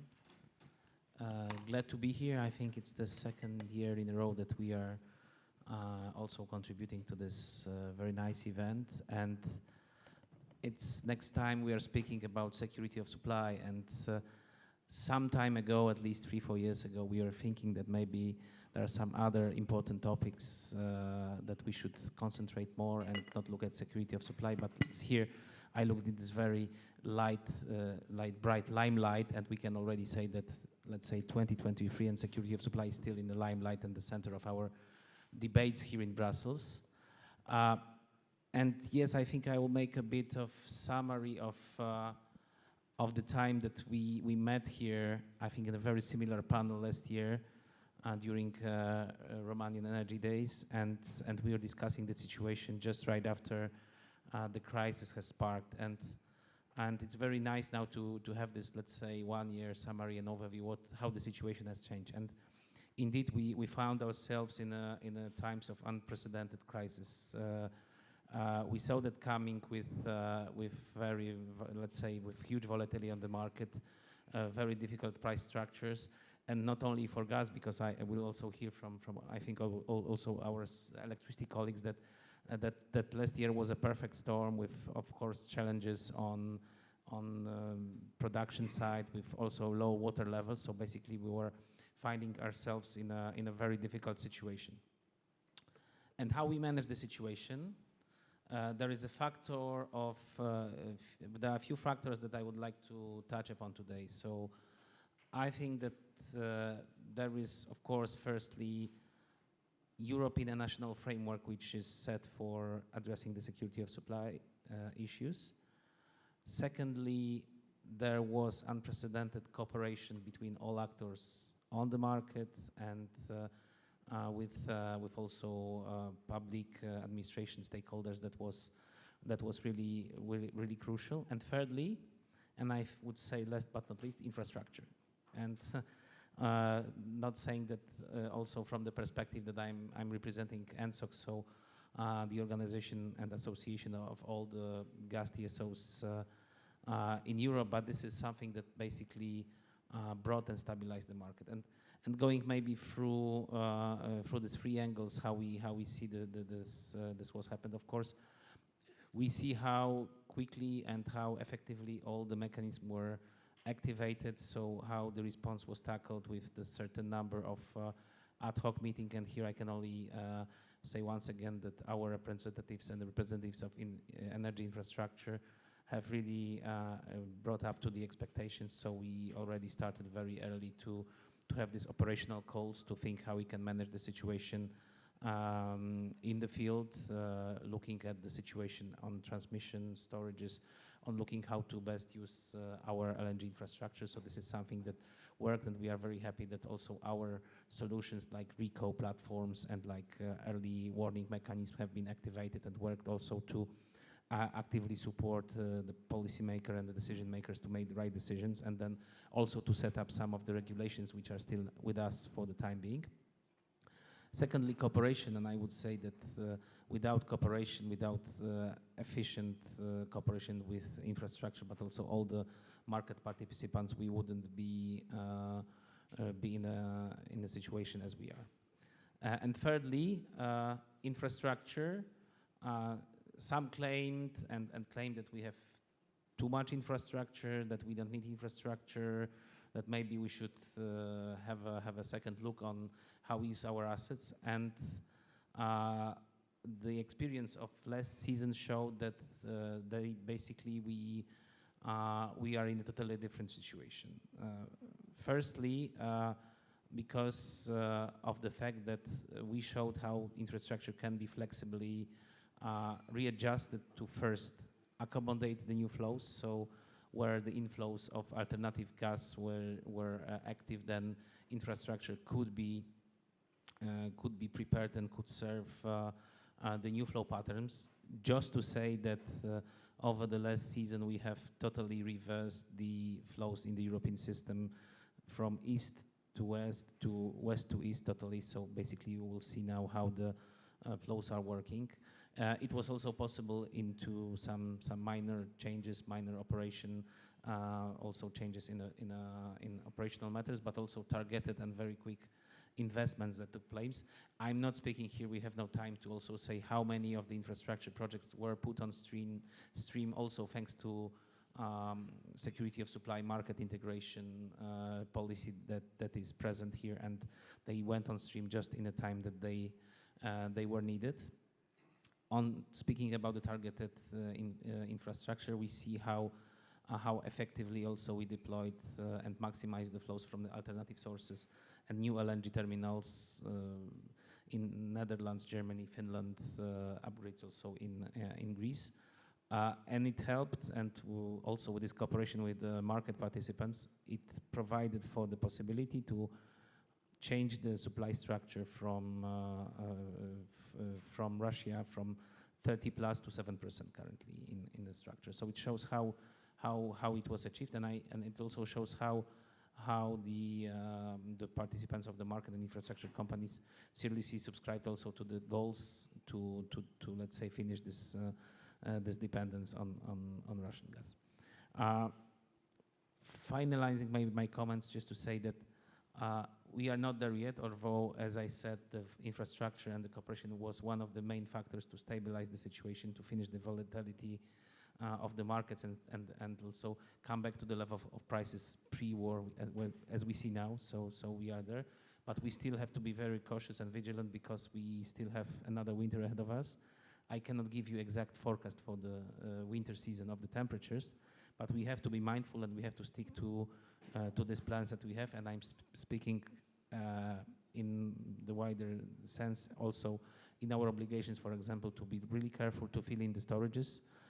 We are over 70% now of storage filling overall in Europe, but this is also a factor. This is positive. But let's say not to become too complacent and still work to think how to address the situation in the short term, but also have the plans to go midterm and long term, because energy efficiency and also alternative green molecules are also the factor to decrease dependency and increase our security of supply. And I will stop here. Happy to take the questions. Many thanks, Piotr, and for sure we'll come back during the discussion. Now we'll turn online, and I want to invite my good friend again, Roxana, who is one of the most influential energy lady of Romania, at least in Brussels. Maybe she shared this also with Noemi, who is there in the room. And Roxana, how is, by the way, you are at the Black Sea now, because I know you are originally from Constanța, and how is there at the Black Sea, or you are in the other location? The floor is yours. Thank you very much, Dan. I really feel humbled by your kind introduction and shy a little bit. So I hope to raise to your expectations for this intervention of mine. and I'm sending you my very, very warm greetings from Rome. And that's the reason why I couldn't be with you today, because here there is another event to which I committed a little bit earlier this year. So what can I say? That it is very clear that GIE and ENSOG work very clearly and very closely together. And I hope with a lot of positive impact, because a lot of the messages that I meant to emphasize today on last winter and on security of supply were very well shaped and mentioned by Piotr. So I would only emphasize on last winter on the fact that it is no exaggeration to say that gas infrastructure was key to securing Europe's gas supply. And it will continue to do so in the future, because on one hand, industry, business models, and regulation proved to be fit for purpose to respond to the biggest disruption we had in the energy system since the Second World War. On the other hand, we made massive efforts together with Piotr and, of course, together with our respective members to help Europe save it from what could have been an awful winter. Those hundreds of gigawatts, they were rerouted from the traditional import and transport routes. Our gas stocks were filled at almost full capacity, much earlier and well above EU's targets. And to diversify gas supplies, new LNG regas capacities were developed in no time at places where they can serve the wider EU market. So just an example, last year, LNG terminals in Europe regasified 75% more gas than the previous year. And as it was also rightly mentioned, new pipeline interconnectors were also built to allow these new gas supplies to reach landlocked countries and markets with no import terminals. Now, at GIE, we've increased market transparency with our ALSI and AXI platforms. So we became the go-to destination for market information because we now cover 100% of the European infrastructures. But that was about last winter, and I'm going to stop here because I don't want to repeat everything that was rightly mentioned by Piotr. And again, we really appreciate our cooperation with ENSOG. But for now, there is no room for complacency, because the next mission that we are going to have is to deliver the energy transition by providing flexibility and sheer power, which is the energy density that distinguishes us from electricity. And now, following up on what Mr. Constantinescu of DG Ener has mentioned, Mr. Constantinescu, we are committed to delivering the REPower EU targets that aim for 10 million tons of green hydrogen to be produced in the EU by 2030, and for another 10 million tons to be imported. The first projects are emerging. Last month in Austria, the first pure hydrogen storage in the world in a porous reservoir was inaugurated by our member. And more than 50 projects, operators have launched 300 projects to convert gas pipelines into hydrogen pipelines. For instance, in the Netherlands, Germany, and France, it's done successfully and at full scale. And hence, we are showing how the future industrial hydrogen corridors can look. This retrofit, pay attention, is a cost-effective solution because it costs about 3 times less than laying a new pipeline. And here, the very well-known European hydrogen backbone should be seen as a potential because it shows where the gas system can be repurposed if needed. Our LNG terminals will also be the gateway to Europe for hydrogen derivatives, such as synthetic methane, ammonia, LOHC, perhaps also liquid hydrogen, depending on the technologies that will be chosen to ensure global hydrogen trade in the future. Around 20 projects are currently on their way. So if you are curious about seeing more details about these projects, Please check them out on the website of the European Hydrogen Infrastructure Map. Yet another successful project that we've developed together with ENSOG and other stakeholders. Now, for Europe to benefit from these assets, we are going to need to work together on two levels.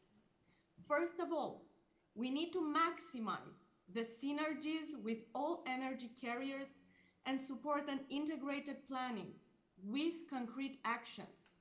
Because in the future, the electricity, methane, and hydrogen markets will be naturally interlinked and interdependent. Their combined services will secure the lowest costs and highest security of supply. But for that to happen, we see an acute need for more EU and national initiatives, including Romania, on sector coupling. Thinking in silos is still a huge barrier for infrastructure planning and will only delay the energy transition. And second, we need to deliver the REPower EU targets on decarbonization together.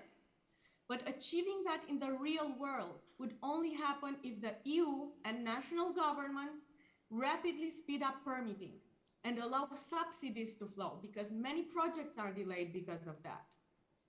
At the same time, final investment decisions are being held up, both by the lack of regulatory clarity and uncertain demand. Our companies need to know what environment they are working in. They have projects lined up, but they need to know more where they will land. And so to conclude, for me, efficiency, adaptability, cooperation, and transparency are key to ensure a safe and competitive European energy transition based on the balanced alliance between electrons and molecules. Thank you for your attention. Many thanks. Thanks a lot, Roxana. And I'm sure we'll see next time maybe in Brussels directly. We have good weather also here, either better than in Rome today. Believe me, it's 40 degrees outside. Now I'm turning to a very important person coming from a very important brand, OMV Petrom. I suppose you are the brand of the year, at least in energy fields. Maybe how you feel to represent this company, and the floor is yours to explain your story. Good afternoon, ladies and gentlemen. To be honest, I feel proud. I think not only by working for OMV Petrom, but being in the center of the energy market in Romania. I think it's the year of the energy in Romania. If you look at the IPO of Hydroelectrica, if you look at the FID of the Neptune project of OMV Petrom and Romgaz, if you look at the investment that was previously announced for the battery factory in Galați, it's the year of energy in Romania. I think I would like to give you some highlights about the Neptune project. It is a project that was awaited for years. I see here in the room persons whom I've worked with over the past 11 years for this project. One thing I can tell you, Neptune Deep is a project that was worth fighting for, worth working for, and ultimately it has happened, but we have to learn some lessons out of this. If we and the other partners wouldn't have been so stubborn, perhaps this project wouldn't have happened.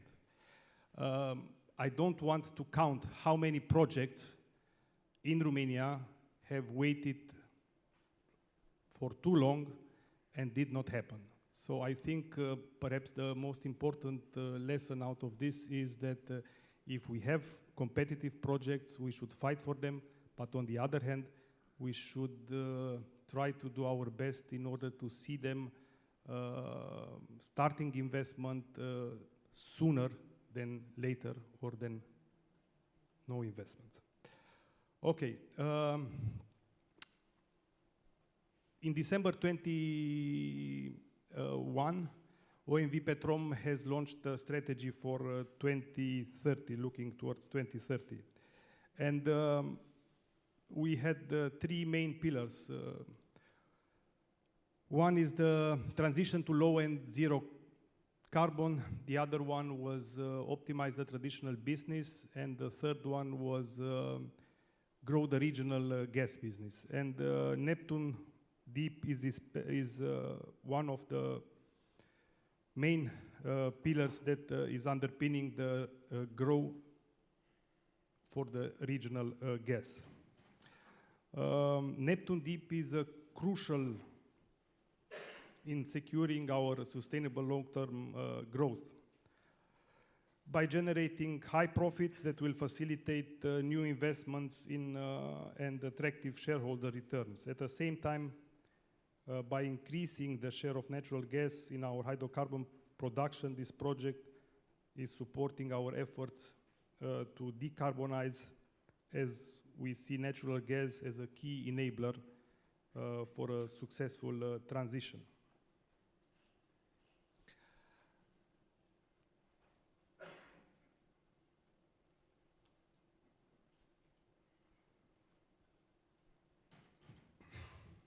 Okay, I don't know exactly what has happened with the, perhaps we can go, to the next slide.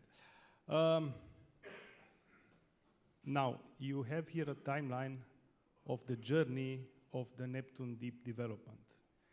It has started all with the signing of the JV with ExxonMobil that was in 2008.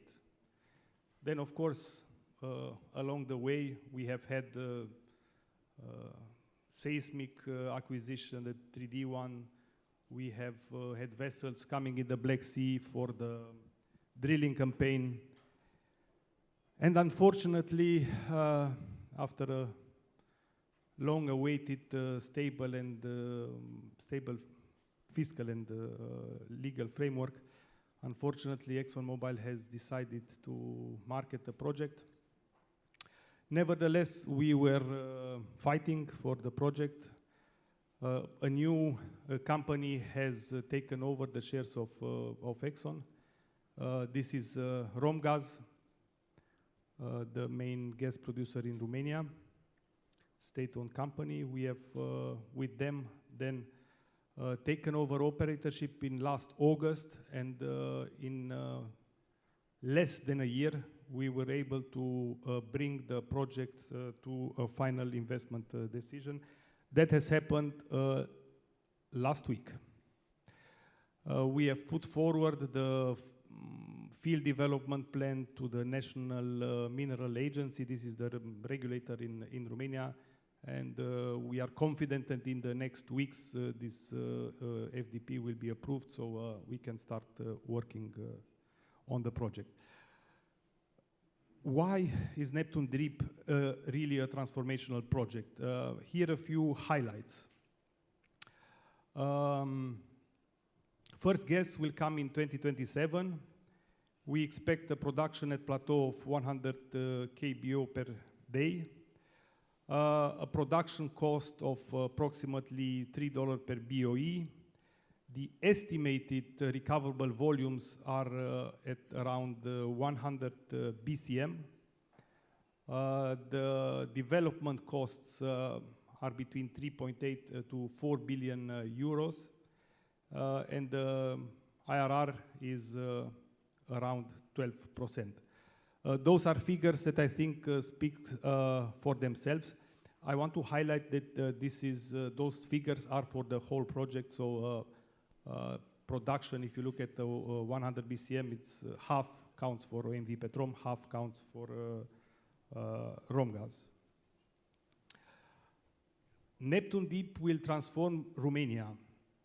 We will not only be able to satisfy the whole consumption of Romania starting with 2027, but Romania will be in a position to play a regional role in supplying neighboring countries like Moldova, Bulgaria, Hungary.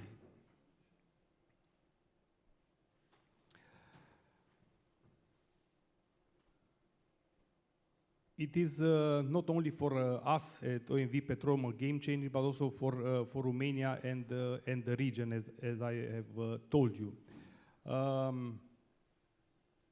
Most important, I think, are the benefits for Romania, and here I will just highlight 2-3 figures. We expect that the project will bring around 20 billion euros to the state budget as revenues. It will maintain and create 9,000 jobs, and the economic added value we estimate at around 40 billion euros. Now, in the end, I think pictures and movies speak sometimes for themselves, and I would invite you very briefly to look at a very brief presentation of the project. I'm more than open for questions in the end. Thank you very much.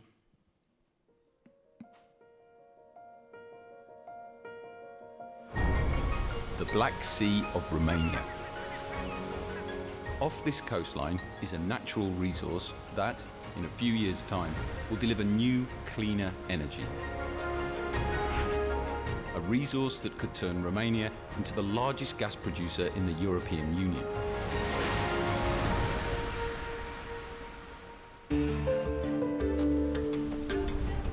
The first deep water discovery in the Black Sea was made in 2012. The Domino 1 gas field is 170 kilometers offshore and in water 1 kilometer deep.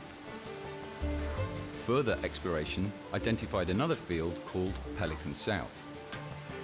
1 kilometer beneath the surface. The pressure is 100 kilos per square centimeter. So the latest technology will be used to install the subsea equipment. Over the Domino reservoir, there are 2 drill centers. Each wellhead is about the size of a small van.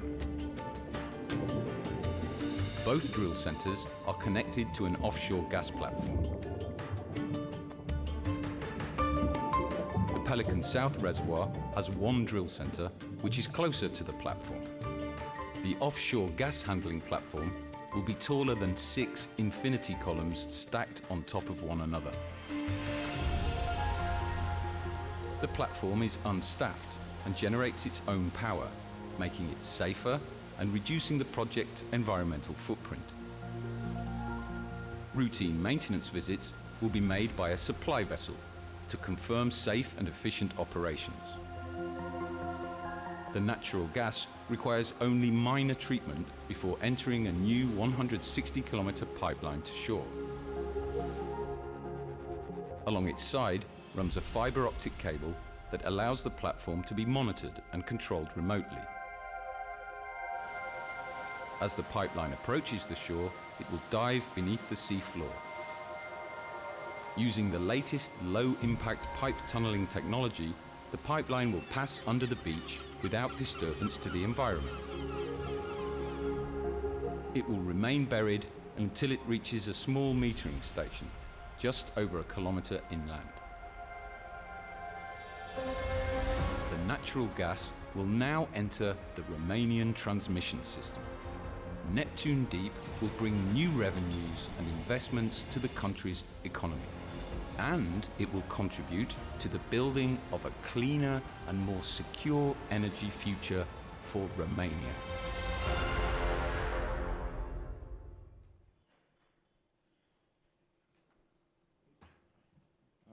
Many thanks for this presentation. Again, congratulations for the project and for the implementation and all. We are really waiting for the future, I suppose. Now we have another 2 panelists, and I want to give the floor to them. And after, of course, to have questions, including to you and including to others. Françoise, we know each other for a long time. How is in the Association of Oil Gas Producers? Maybe some words? Many thanks, Dan, and many thanks for the previous presentations, including the one from Alexandru, that's showing really how active, dynamic, and innovative our industry is. I'm extremely proud and happy to see how we can change totally the landscape of a country from really importer kind of situation to a producer and exporter one, and that in a few years. Before I go into my short words, I wanted to share with you, I wanted to thank Cray and Michael and Corneliu. Many thanks for organizing that. And indeed, you have been very resilient over the years with your Romanian Energy Days. And I remember in the 2010s, when I was addressing this conference as Gas Naturally president at that time, we were speaking about this project already. And it has been frustrated years, and now it's celebrating years. So many thanks for your resilience, your forward-looking, and your dynamism in having the voice of Romanian being heard in Brussels. Because I must say, we are missing that, and I will come back on that. So the last year was a year of challenges, of course, and in a few months, Norway became the first supplier of the EU, whereas the second one was LNG. And you know, our industry could, in a 6 to 8 months' time, replace 2/3 of Russian imports. And that's considered today as a given, but it was not a given, I can tell you, when we started and we were discussing with DG Energy, we were very concerned, and many of the policymakers were concerned, and we could deliver and pick up this challenge. So I'm very proud to represent this industry today. Unfortunately, this had a cost, and it has impacted industries, some of them very badly, in part big industries, energy-intensive industries, but also SMEs, and that's something we need to take careful of, because we don't want to see an again new wave of industry leaving Europe. So what is ahead of us for next year? I would say from now to mid next year, before we had the next conference next year. First of all, you know that Asia and Europe are both continents competing for LNG in the world, because both of them are importing more gas than they consume. And therefore, we are very much dependent on the economical rebound and the economical recovery from Asia and how much they will compete with us. Europe used to be the last resort kind of continent. Now it became the premium outsource of our gas. Let's see how it goes. But the competition will remain fierce, just because the domestic production is declining in Europe more and more quicker and quicker every year. And we at IOGP, we have put in place this Reichstad study on the weeks after the terrible invasion of Ukraine by Russia. And it showed that for this gas year, we will have between 10–20%, we will be, in terms of gas supply, 10–20% below from the 2017–2021 average. So that's an issue we need to take very careful of. So far, so good, I would say. You know that the market cooled down, but all that could change very rapidly. So what are the two pillars to make sure, because we speak about energy security then in this panel, so what are the two pillars? First one is securing imports, and I must say that we have evolved in Europe, because so far we were hearing a lot of good words, but not very much put into practice about natural gas in the energy transition. And now it's being recognized that natural gas is first needed, and it can decarbonize. And that's also why we have this CCS strategy that will be launched later this year. So first of all, we need to send the right messages to the market to allow the European importers to sign long-term contracts. We cannot secure long-term contracts, import of gas, if we just want to commit for a few years. That's not possible. So it is really a mindset change we need in Europe to say, yes, we need gas, and we need gas for the long term, and this is not incompatible with our 2050 climate neutrality objective. The second pillar is the domestic production. And 1 year ago, I was speaking in the desert. My colleagues were telling me, because we were the only ones saying that we need to work on increasing investment in the oil and gas EU production, because it was needed, and it is the most secured way of supplying our market. if we produce more oil and gas, in particular natural gas in Europe, therefore it is the most secure, but also the less GHG emitting source of gas, because you don't have to liquefy it, you don't have to transport it, and the way it is produced is much cleaner than the way it is produced elsewhere, as we all know. And the gas is therefore, in the long term, as I said before, compatible with climate neutrality. And I must say this morning, Dan, I was a bit disappointed to listen to MEP Negrescu, who didn't even mention natural gas in his speech. Perhaps I miss it, but he didn't mention it. And it's very telling about the mindset change we need to have when it comes to how we talk about energy and energy future in the EU. We need to change the perspective we have on natural gas. Indeed, as it was mentioned by my dear colleague Roxana in GIE, we put together GIE and SOG and ourselves a study which is called Restream study, how we can reuse and repurpose all the infrastructures that has been so much needed and so much delivering in the past months in the longer run to make them use for CO2 transport and hydrogen transport. And one of the outcome of the study was to say that more than 90% of offshore oil and gas could be reused for that to get done. So it's, in other words, when you're investing in gas, you're not investing in stranded assets that will be not used in 5 years from now. That's not correct. Finally, what are our recommendations for the short to medium term? First, to make sure that Europe can sign long-term natural gas imports. And you know, in the last 12 months or to 15 months, most of the long-term natural gas imports contracts have been signed by Asia. We have been signing something like a handful of contracts, whereas Asia signed more than 20 contracts. So that's a big issue. We need to take care of that. Secondly, is not to put all our eggs in the same basket. We heard this morning that, for instance, in wind capacity, we need to develop 1,000 gigawatt by 2030, which is 2.5, even almost 3 times more wind capacity than what we have today. It's a bet. It's a bet. We are all committed to it. Our members, big oil and gas companies, are investing in solar, investing in wind, but it will be very difficult. And therefore, we cannot ignore secured alternative sources of supply, such as nuclear and gas. So one thing I want to say about Romania is that fantastic country because first, it is delivering domestic gas supplies. Second, it represents really what is needed, so nuclear and gas together to help the energy transition. That's absolutely key.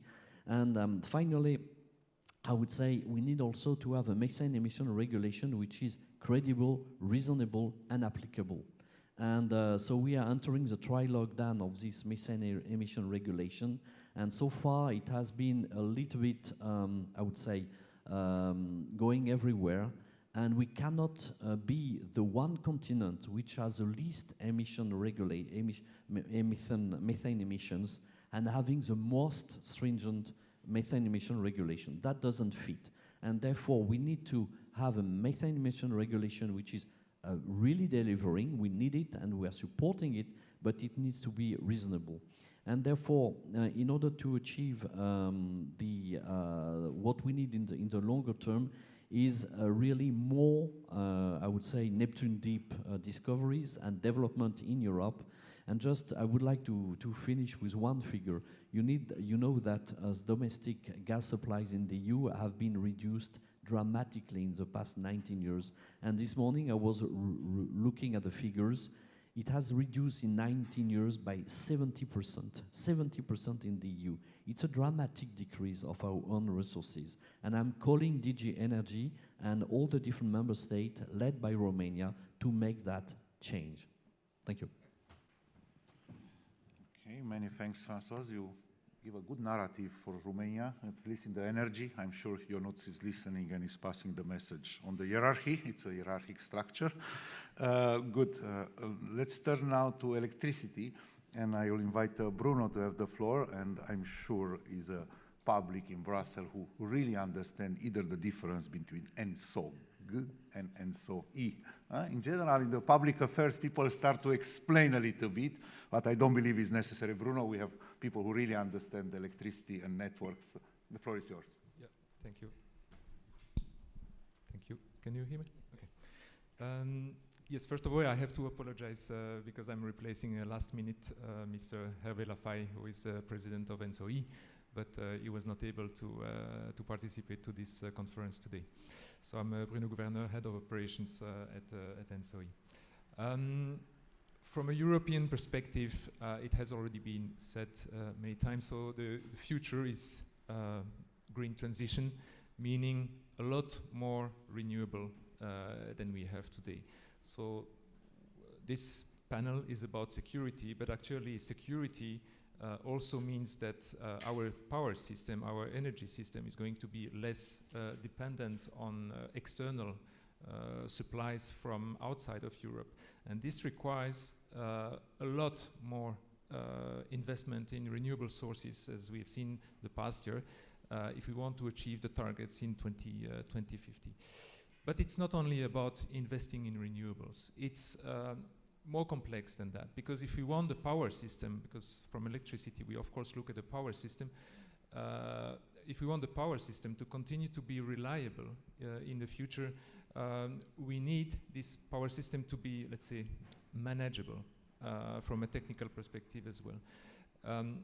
What it means that we will need, in parallel to the investment in renewables, we will need also strong investment in grids, in transmission lines, in interconnections, and in flexibility needs. A renewable-based power system is going to be much more weather dependent than it is today, which means that we will have much more intermittency, not only in the short term during the day, but also in longer periods of time.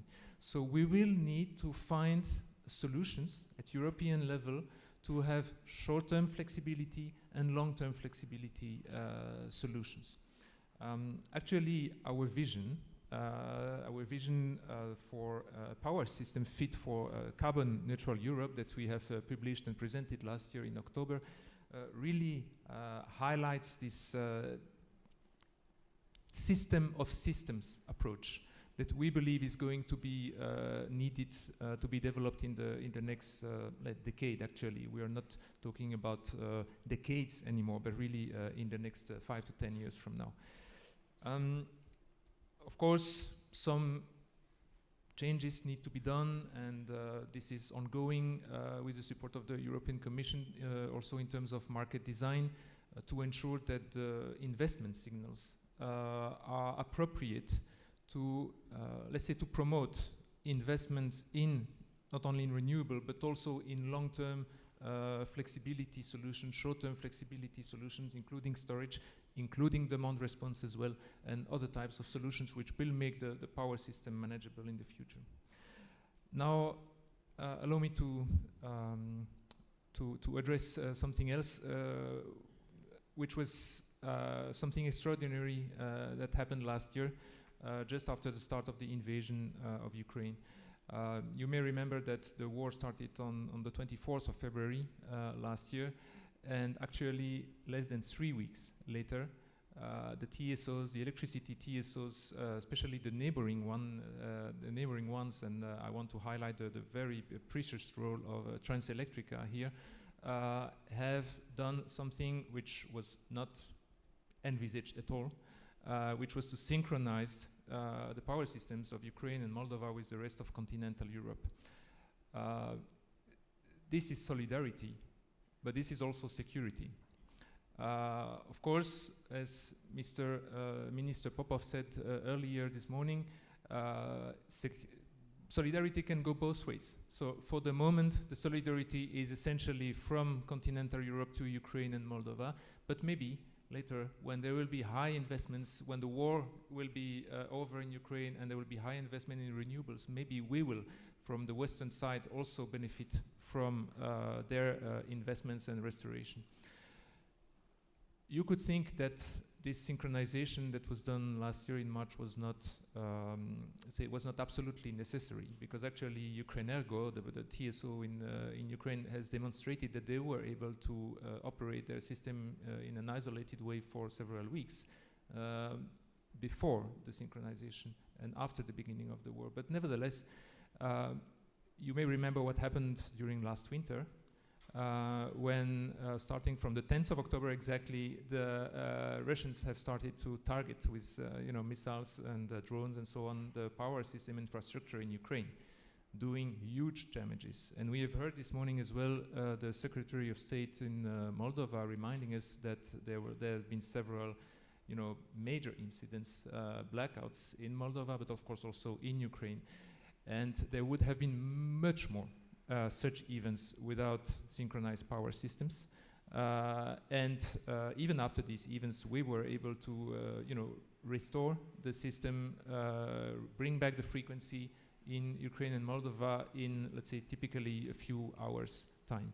So this is big achievements. Now, it's not all. So the synchronization was a moment in time, but a lot of work continues to be done now to integrate Ukraine and Moldova with the neighboring countries to allow more trades of electricity in both ways, not just for allowing them to import electricity when they need, but also to allow them to export electricity.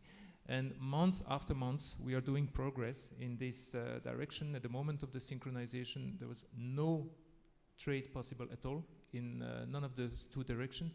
Now, Ukraine is able to import up to 1.2 gigawatt of electricity, including Moldova, by the way, because we always talk about Ukraine, but two power systems are very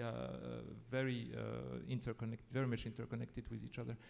And they can also export up to 400 megawatts. So it's also a way of showing solidarity, but also of improving security from their side.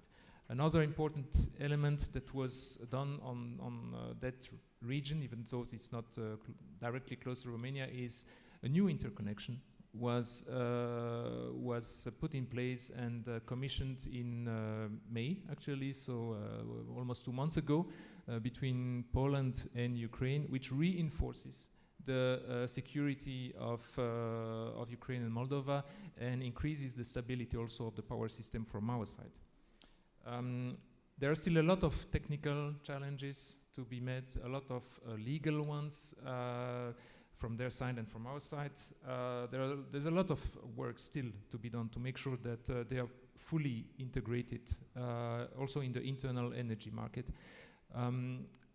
One major milestone that was achieved, also reminded this morning already, was this agreement at the level of the energy community countries in December last year, where all the energy community countries part of the treaty have agreed to implement the clean energy package in their own national legislations, which is going to be of great help to integrate further Ukraine, Moldova into the electricity market, into all the operational processes as well, and also I think is a good reason in the future to welcome Ukrenergo and Moldelectrica in ENTSO-E. So Ukrenergo became observer member already of ENTSO-E last year, a few weeks after the invasion.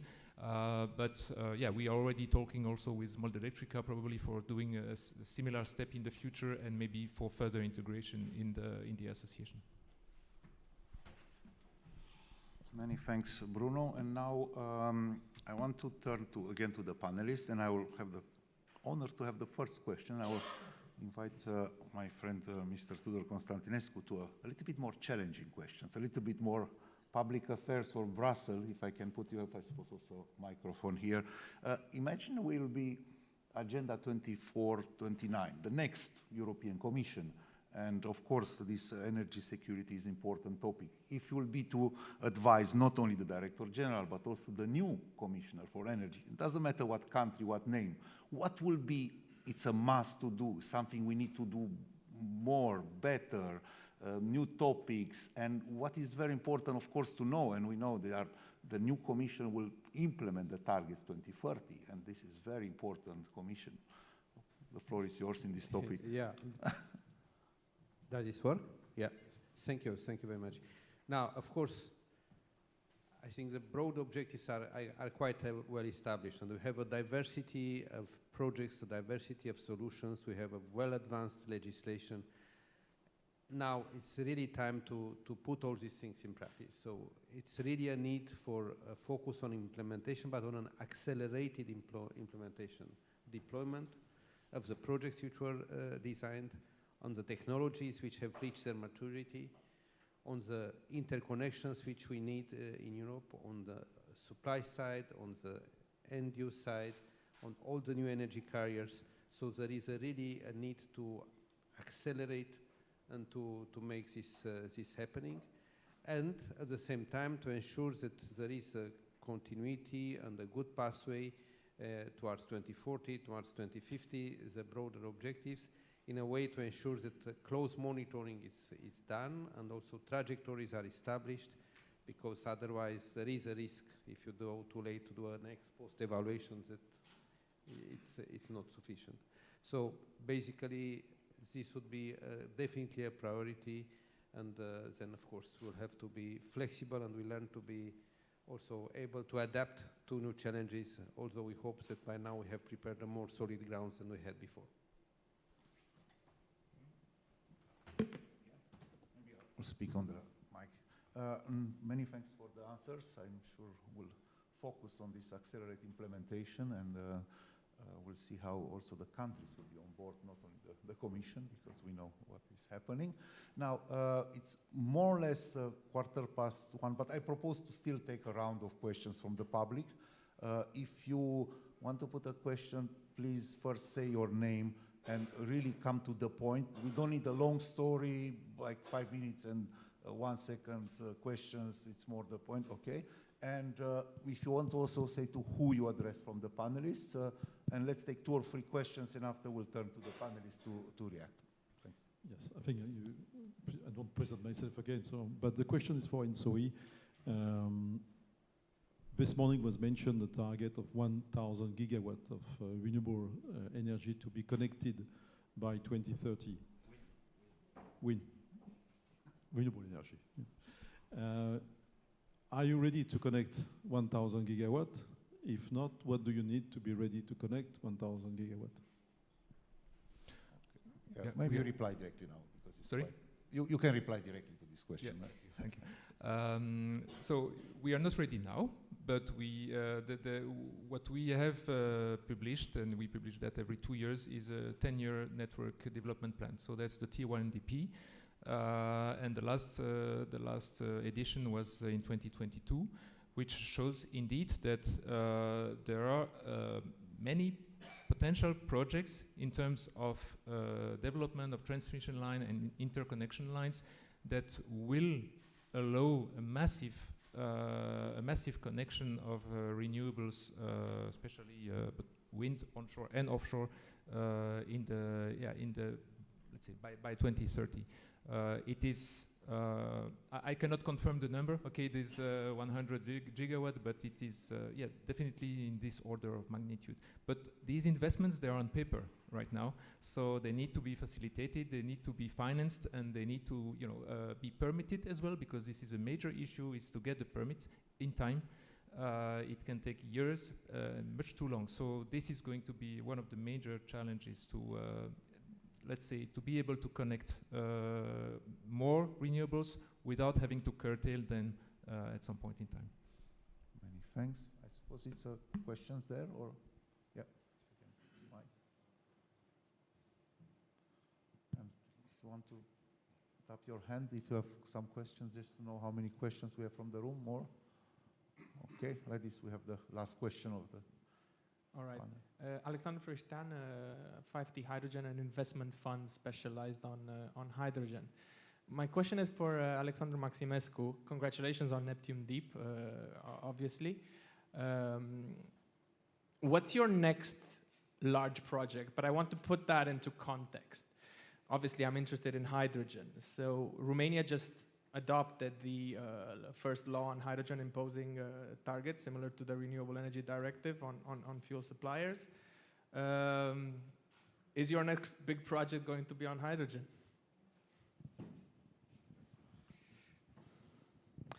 As you can imagine, we are a listed company, so we cannot, or I cannot, at this moment in time, pinpoint one exact project. But what I can tell you is that, of course, we are looking at hydrogen. We have also announced publicly that we've signed a few weeks ago a 2 megawatt green hydrogen project under the Recovery and Resilience Plan of Romania.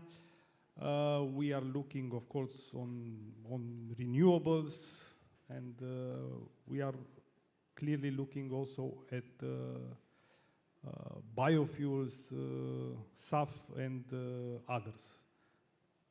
I hope I was able to answer your question. Thank you very much.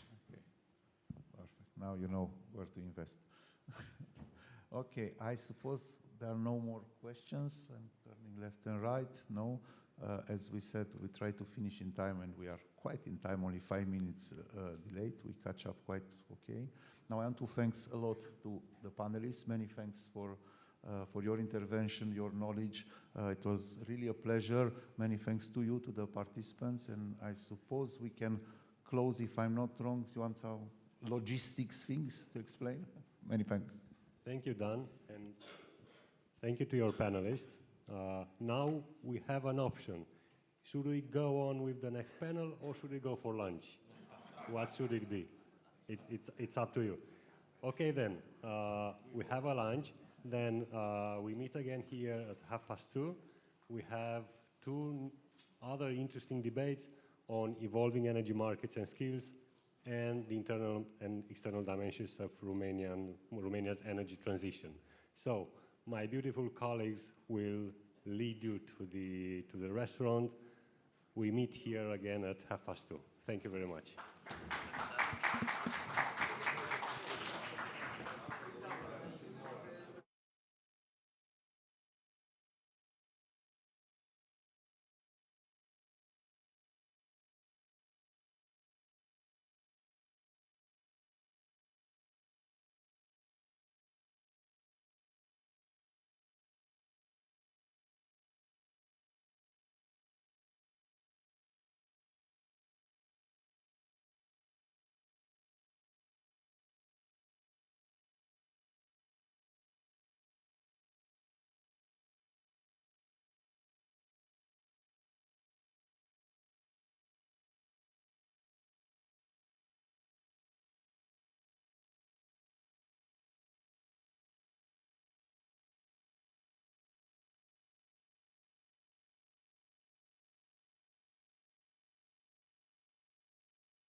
which should be one of the subjects for discussions. Then we also heard Danica, who told us that, well, we are planning for a new gigafactory for batteries in Galatz. That will also need new skills, new employees in Galatz. There is also one of our partners here present. We heard Ajay earlier, who also have big plans. And the Hydrogen Valley, he mentioned, again, also for this we need new skill set, additional employees. And also he was talking about the Net Zero Industry Pact and the intention to bring the whole value chain to Europe. Again, this is a challenge for not only for the energy sector, but for everybody involved, in order to train, to attract the right personnel. And I can tell you from my experience already now in certain parts of Romania, or since 20 years, there is a permanent lack of skilled employees for the Romanians amongst us. If you think about Timișoara, CBU, I know that the distribution company in that area is for more than 20 years understaffed, just because there's a general lack of personnel. So there are many things which really will further be a challenge for the energy market. Also, we would like to talk a little bit about the new energy market model, what it involves, and where are the challenges here, which we already see in our day-to-day life. And I would like to invite the panel speakers already here on the stage. To start with Mr. Christian Ruby, the Secretary General of Eurelectric, Mr. Giles Dixon from Wind Europe, CEO, Andrei Șafa, Country Manager, CEZ Romania, and last but not least, Varinia Rariu, the Head of Energy and Projects Romania and CEE Deputy Head of Energy CMS Cameron McKenna. That was the longest title of all. So.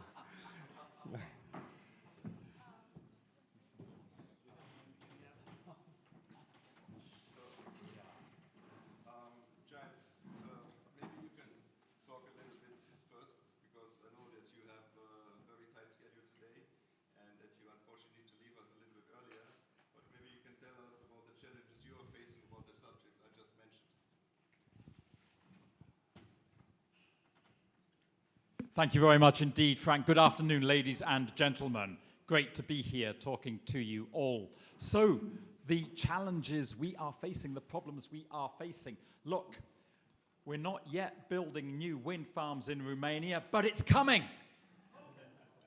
The government have promised us two-sided CFD auctions. We look forward very much to that, and the change of minister recently should not affect these plans, and it's great that both the government, the ministry, and ANRE are fully supporting this development. This is for onshore wind, and of course, separately, the government is keen to create as quickly as possible a legal framework for offshore wind. And it's very good that you've chosen to do two-sided CFDs. These are the best auction model. It's cheap for governments, you get paid back as well as paying out, and it's cheap for society because you minimize the financing costs, because the banks and other financial institutions can see you've got a clear perspective, 15 years of stable revenues. They will lend you cheap debt for your wind farms, and you won't have to finance it so much through equity, which of course is more expensive. Good, well done.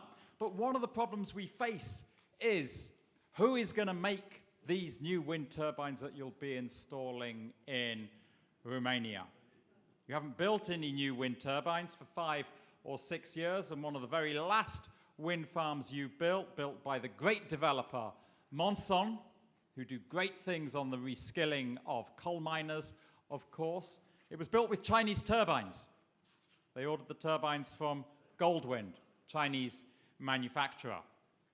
Fortunately, it's one of only a very small number of orders that Chinese wind turbine manufacturers have won in Europe so far. But it's so important that as you re-embark on the expansion of wind energy, you should be buying European and not Chinese turbines. Because if you buy European, that's good for the European economy, it's good for the Romanian economy. There are already many companies in Romania who are producing components for wind turbines that are then exported elsewhere. Electroputere in Craiova, for example, are exporting their generators elsewhere. You have in Brasov, Schaeffler making bearings for wind turbines as well, again, exported all over Europe. And there's so much scope for you to build on this local supply chain. And I know that your government is very keen to explore what could be done to attract investments from component manufacturers once you have re-established a large market for new wind farms in Romania. Now, one thing that your government can do in the short term is make sure that the EU rules do and say the right thing on all of this.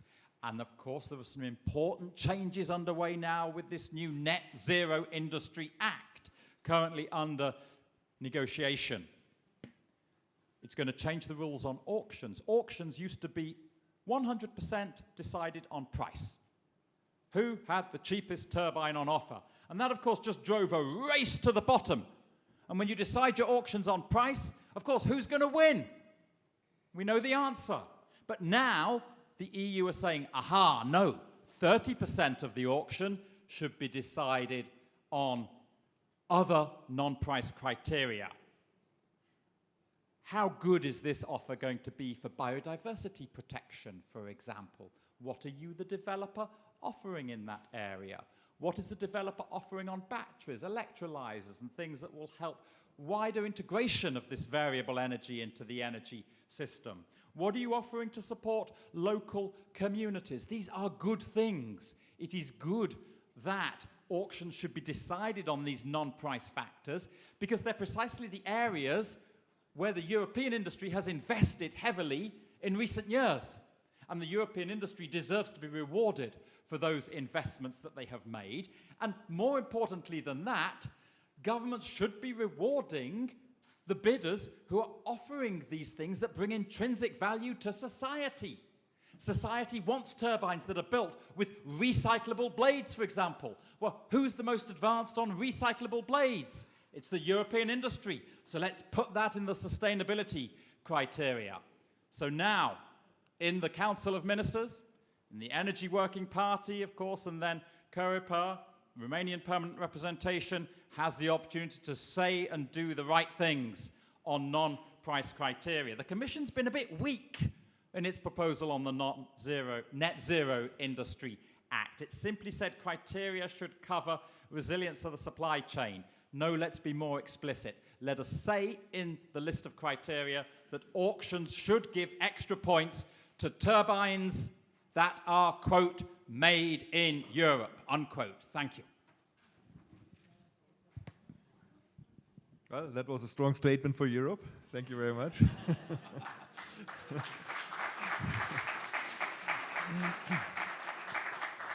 But you know, isn't there also a payback? I know that we are, of course, in difficult times, and also our industry is export dependent. And if we close our doors, isn't there the risk that our export will suffer from that? We're not talking about closing our doors.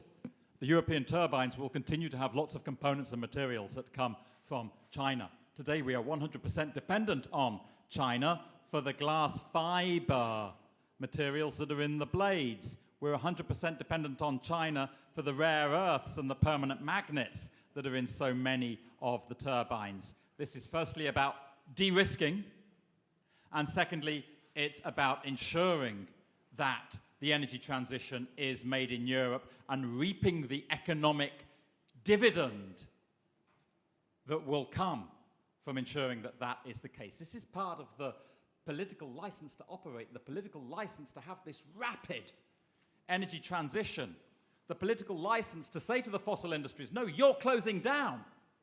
And they say, okay, what's coming in my place? Now, we're doing what we can. I've mentioned Monson. They've trained 2,000 coal miners already. It takes them 3 months to train them to become wind farm operatives. And that is working. And the mining companies are knocking on our door saying, please take more. In fact, we're replicating the Monson model in Poland now. But this is part of the political deal. It's part of the just transition. You can't say to people in the fossil industries, you're out, and the clean stuff, it's coming from China. No way. Very good. That is also, let's say, somehow a little bit contradicting what we heard earlier, that there's absolutely no strategy to attract and train new people. I think it's a very good example how we can really make a transition work. And that will help for Europe and, of course, the people who are now in sectors who will be suffering in the future, because that will unfortunately happen.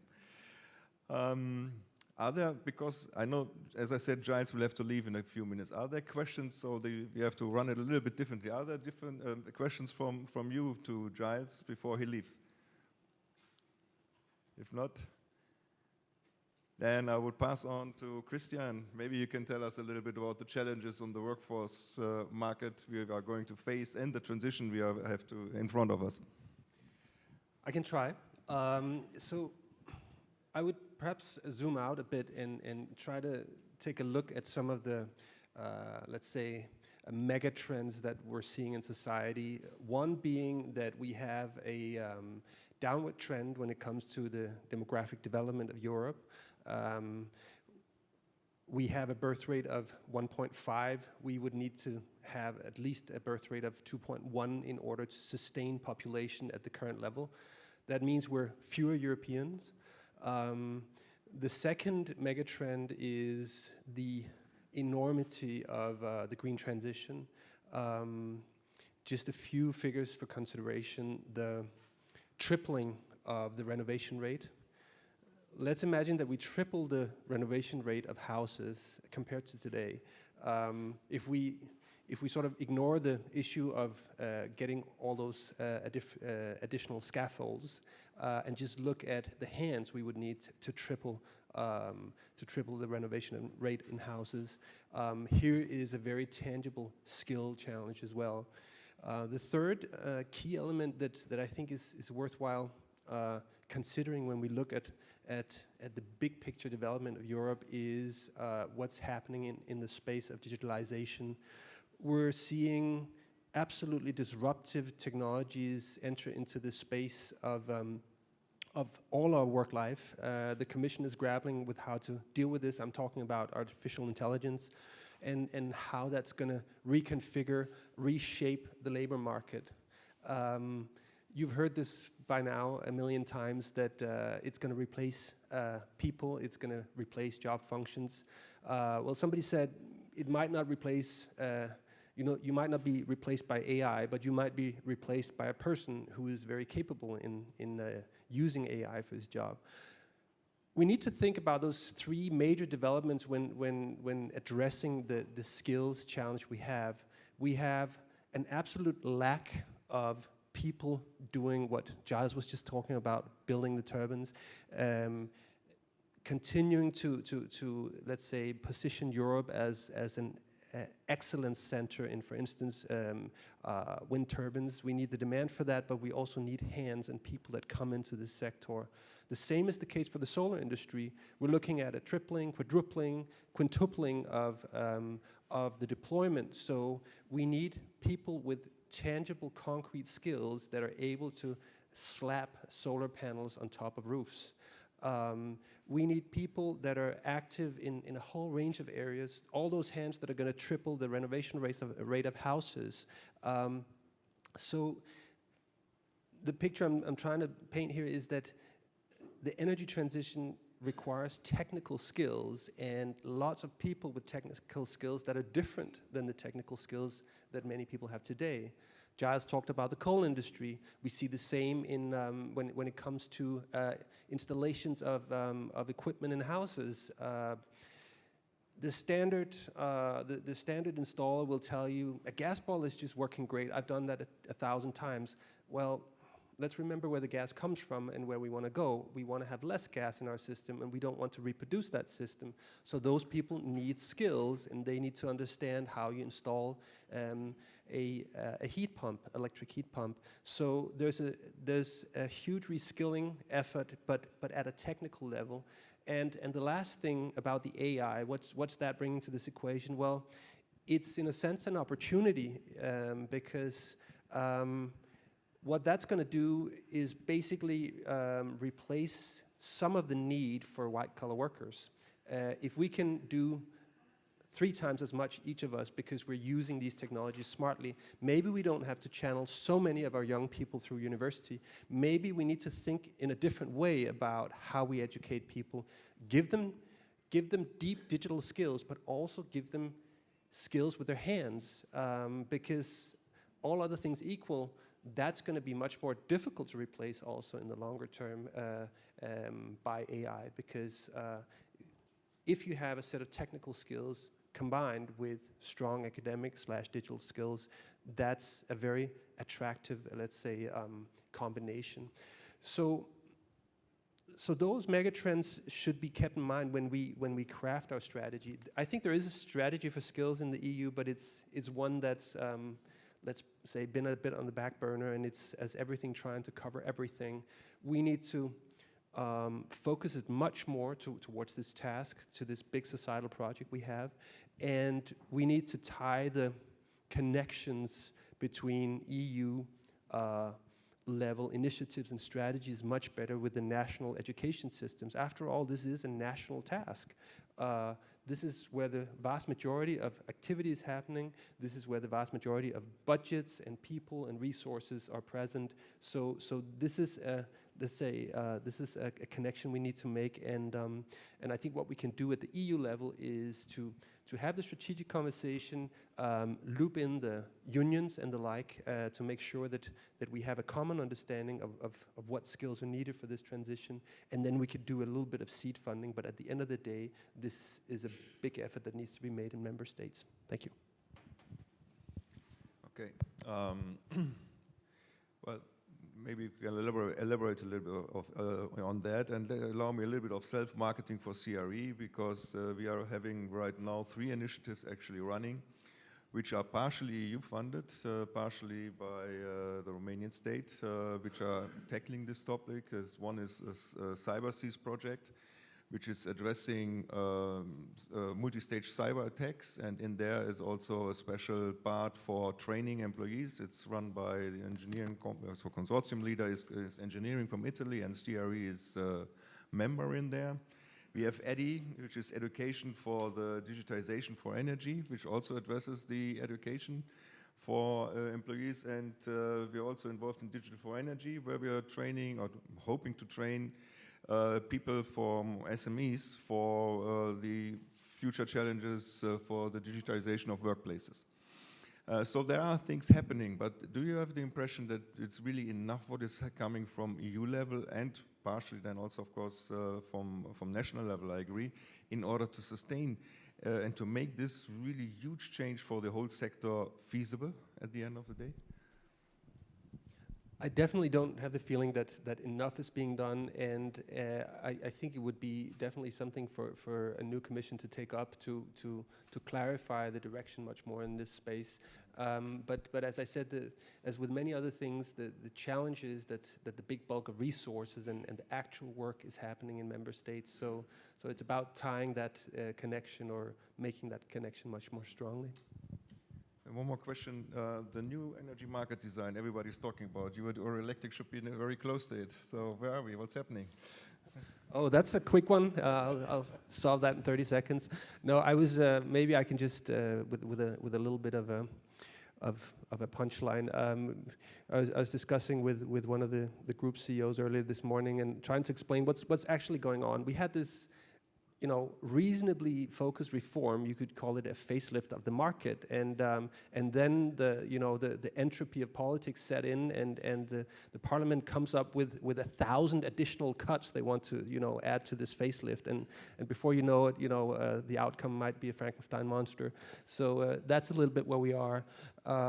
It was a decent reform proposal that needed some tweaking from the Commission. Now we're looking at a whole bunch of potentially really disruptive and counterproductive ideas, and just to mention a few, a ban on disconnection of vulnerable customers even if they don't pay. Well, what's that going to do for the vulnerable customer? It's going to give him a huge debt. So this is based on experience. So it's been tried before, and it left poor people with a gigantic pile of debt. That's one of the terrible ideas in there. And we can continuation of those emergency measures that are essentially punishing renewables and making it a bad deal for investors to go into this sector. We have, there's a long list of really bad ideas. Mandatory hedging strategies. Now, hedging is the idea that you agree between generators and suppliers on a price of what electricity costs a couple of months down the line, right? Now, if everybody is forced to hedge when prices are very high, guess what? Prices are going to stay very high. So this is, you know, an idea that I'm sure it was well meant, but it's just going to have the exact opposite, let's say, outcome. There's also some good stuff in there, so I don't want to paint the picture all black. For instance, grids, we have worked on making sure that we get the notion of anticipatory investments in there. Preparing for a world with millions of heat pumps, millions of electric cars, lots of wind turbines and solar connected to the distribution grids. Distribution system operators need freedom to go and invest now, to make stuff happen now, to get ready for the future. That's anticipatory investments. So that needs to stay in there and be improved. Thank you. Giles, as you have to leave, do you want to comment on the new energy market design? No, I agree with everything that Christian has just said, and let's hope this is agreed as soon as possible. Mm-hmm. Okay, great. Okay, Andre, you're representing CEZ Romania, and I think you can report also from day-to-day problems which we are currently facing with some simple stuff which are already implemented in the day-to-day life, and also maybe you can say something about the reskilling of your workforce.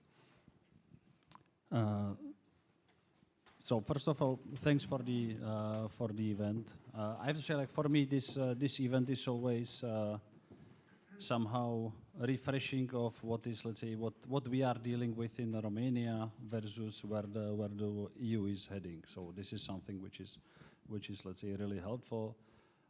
Unfortunately, usually this is, let's say, we are just realizing that we are dealing with the things which are not necessarily going in the direction which is happening in Brussels.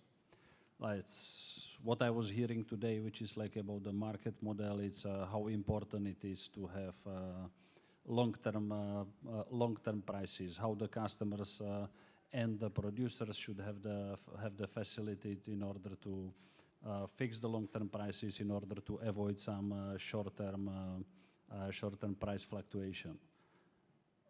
Which is all fine, but we are living in the country where the PPA are punished. Those who made the PPAs 3 years ago are paying taxes because they make the PPAs for too low prices. So this is, let's say, the direction of EU versus the reality of Romania, and this taxation was confirmed for the last time. It was confirmed last week in Senate in Romania. So that's not something which was done by the mistake, and now there is new direction, and we are learning and we are realizing that, okay, the future is something else. No, we just keep confirming something because that's what we somehow believe, because you're supposed to fix the price on current level, not on the level of 3 years ago. Which, looking forward, this is something which is a huge question for any investor, whether the fixing price now, fixing something, whether this is valid in 2 years. Because yes, when it comes to market model, if you are doing hedge, we are doing it from the perspective that this is going to be for 10 years, 15 years. And we are making a business decision based on that, and we want to do the business decision based on the predictability. But if you have a risk that every 2-3 years that guaranteed scheme might be updated, might be changed, it's very difficult to make the decision, or it makes you that make it more expensive, that country, because you need to factor into your calculation certain risk premium, so you need to factor in more costs that the surprise will come. and when it comes to labor force as well. So, which is again going back to the regulation. So we know that energy transition will require a lot of investments. We believe as a distributor, as a generator, that we need to invest a lot of money into the networks. And for that, we will need to have a lot of skilled labor force. We are now performing the meetings with the main companies, because we are not doing investments by ourselves. We are making the investments through the companies, through the Romanian companies. So we are now having the really series of meetings with the big ones and explaining them, guys, this is what we believe network needs. This is what we believe we should invest in the network in order to be prepared for the energy transition. And we would like to hear your feedback, because we know that as you are now sitting at the beginning of big wave of investments, you are being attracted by all kinds of investors in the renewables. So you are submitting the offers to build the renewables. In the same time, all these companies are attracted by a lot of funds which are going for the investments in photovoltaics. So all these companies, they are making their strategic decision. Where am I heading? Am I staying with the distributors? And I'm developing my skills, and I'm looking for the workforce which is fitting the requirements of the distributors. Am I shifting to this maybe short-term opportunity, but building the photovoltaics, building the renewables? Because for that, you might have slightly different workforce, you need them for different period. Or am I looking at rather the, let's call it retail market, and I'm shifting myself towards addressing those needs of prosumers, which is, again, it's the same basic skills. Those are technicians, those are people which has technical background. You need to train them for something. You need to invest money into training of your people. You need to find them, you need to train them, and you need to specialize them. And every segment needs to make sure that we'll be able to attract these works.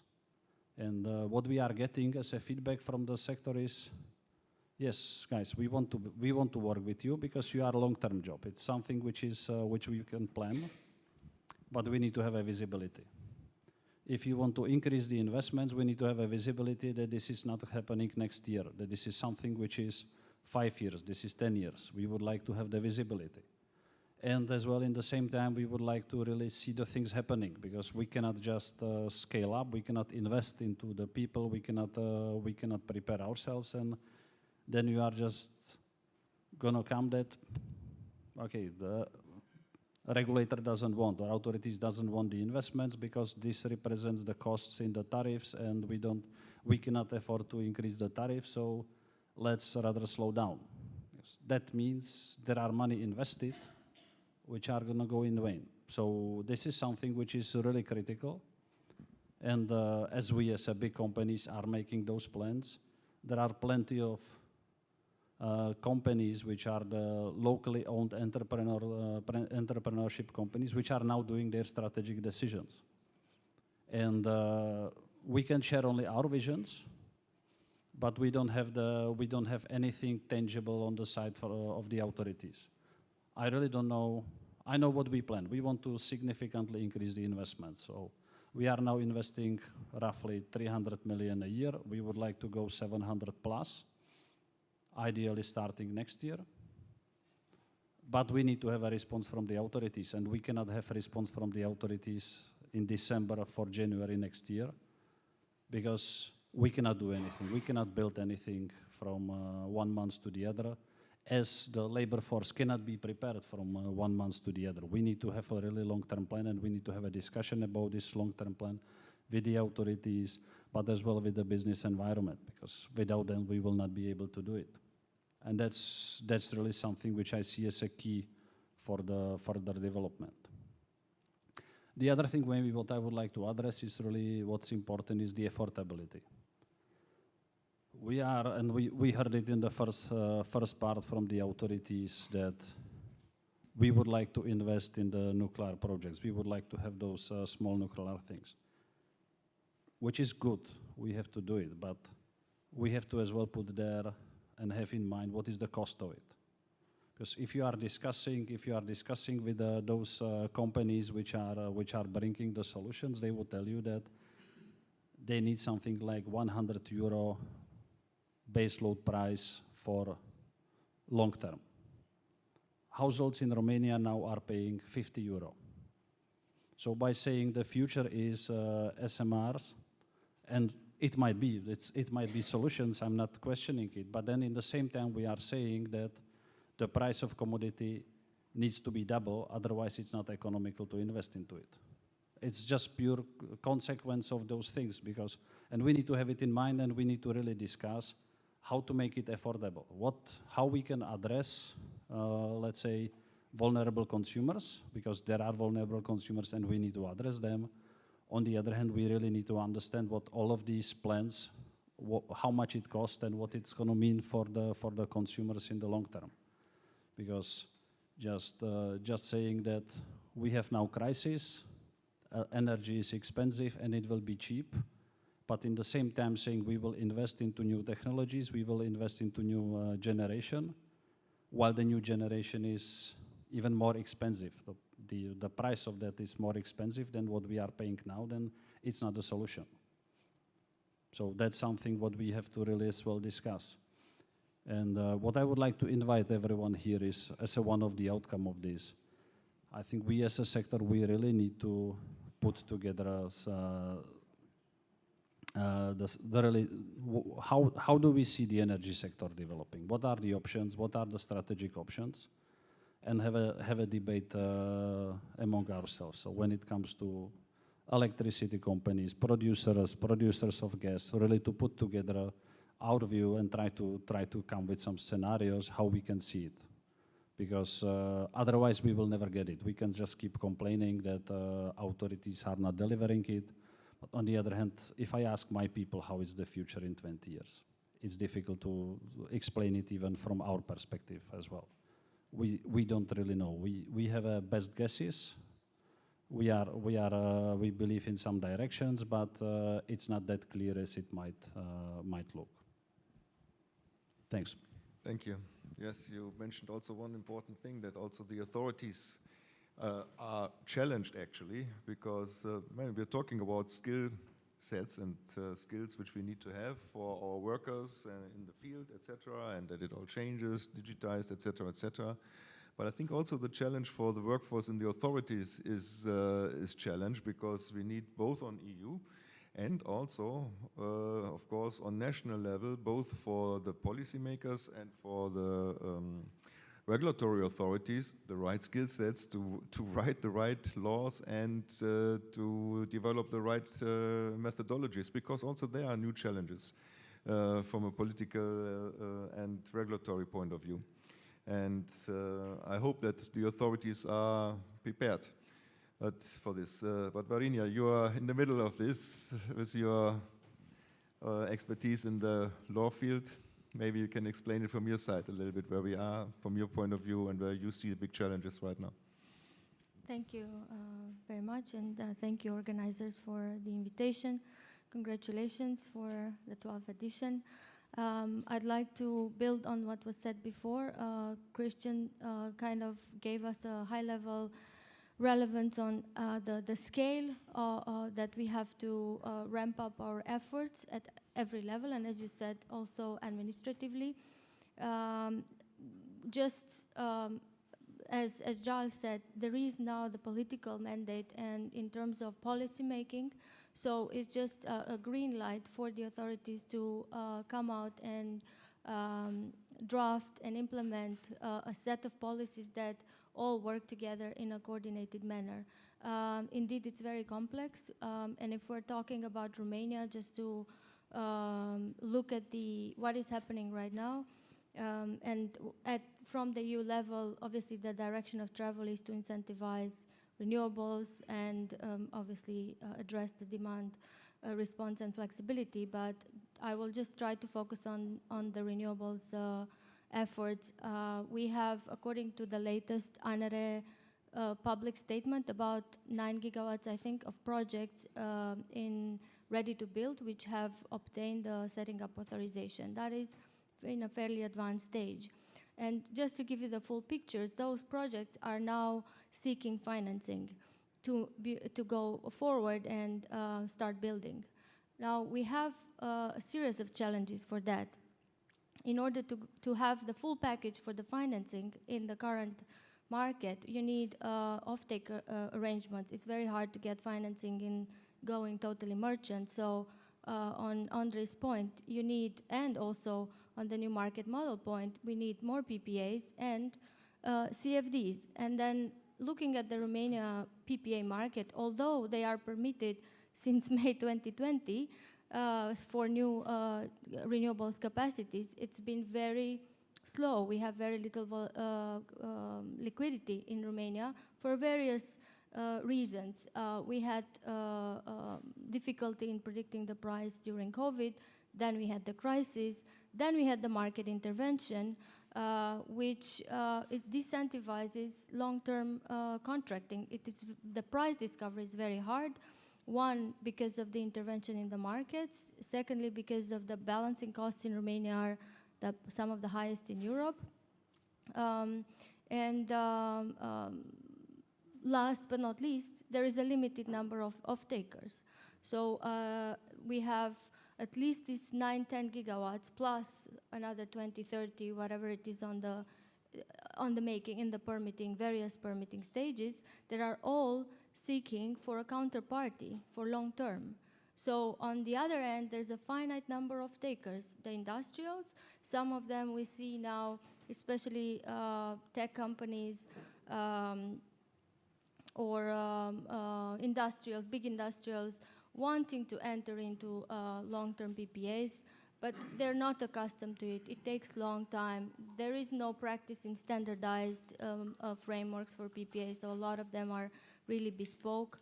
Another challenge is the fact that Romania is not a member of the AIB, and all of the new generators and off-takers will want to be able to get the guarantees of origin, to trace and track the power, especially in cross-border transactions. Therefore, Romania needs to be able to get off-takers, or rather the developers in Romania need to be able to sell to a plethora of buyers across Europe, not just in Romania, simply because it's not enough. The credit worthiness of the counterparty, again, is one of the challenges.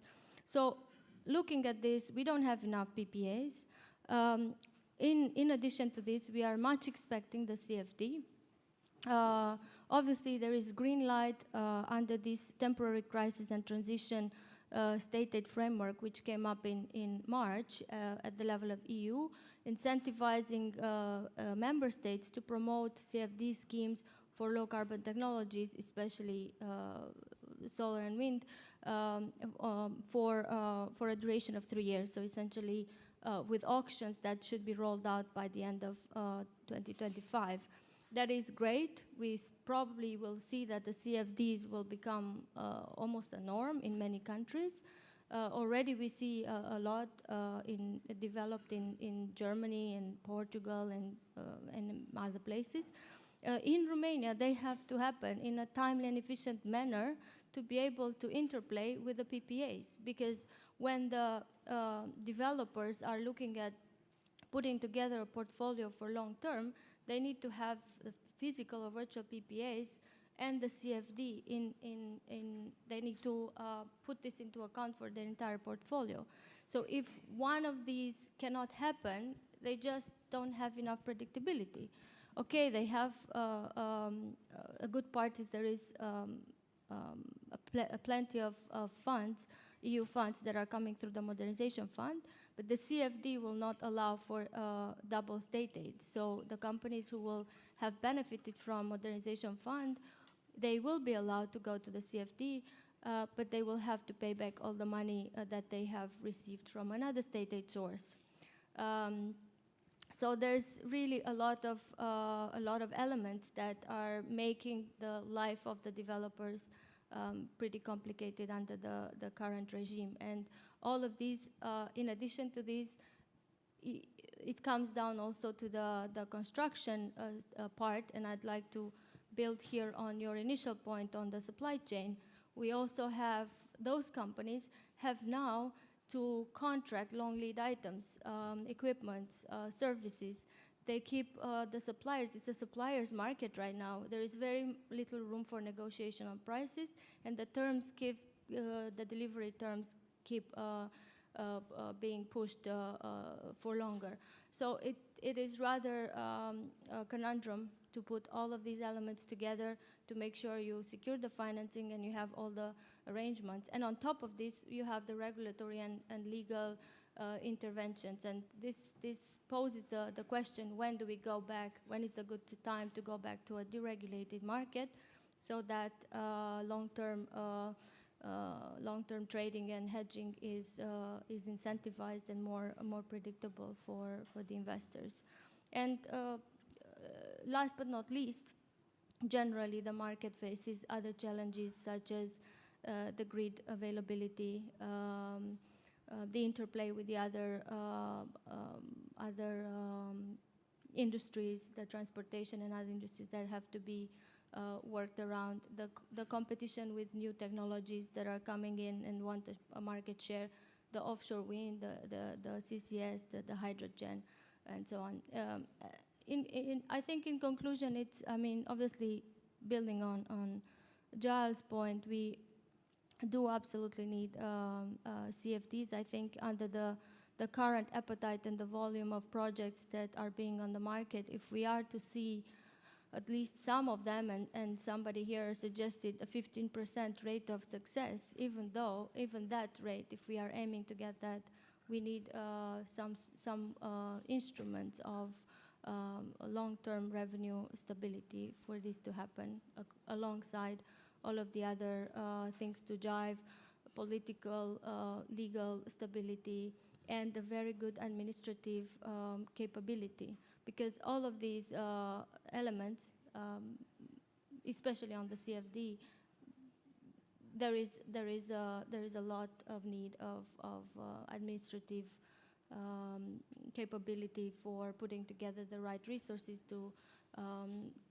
organize these auctions that are coming through, to manage the CFD's contracts, the payments, and so on and so forth. Thank you very much. Sounds like a stool to Camilla, which you were looking for. Andre, I think you also have special experience with PPAs. No, I just would like to make one comment to the PPAs, because we are producer as well, and so there was a period, so we are now in the situation where customer has the price cap. And there was a period where the commercial customers were excluded from the price cap, and that was the period where we had huge requests from industries to discuss about PPAs. And it took exactly 3 months, as long as they were not under the price cap. And so when we are talking about, and by that, like, I'm not against the price cap. This is something which had its purpose, and it's serving its purpose. But everything what we do, we have to understand that it has as well, it doesn't have only the intended impact, but it has as well various other impacts. One of the impact of the price caps is discouraging the consumers, the large consumers, to make the long-term PPAs. Because what the experience with the price cap is saying, if something goes wrong, we will back you. So if you are making some long-term hedging, if the prices on the market are lower, you are losing. If the prices goes up, there is going to be state, and state will help you.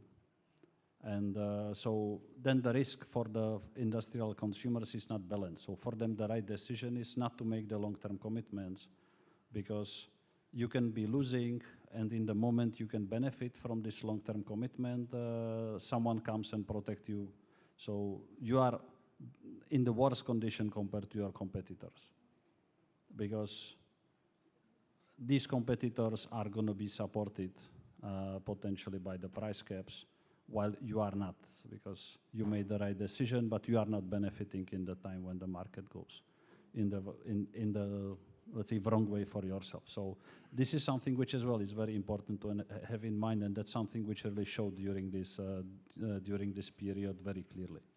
Let's say, market reacted very quickly to the prices going up. There was very big request, and as fast it appeared, that fast it disappeared. Well, sounds like a lot of work for CRE and Eurelectric in order to solve the situation.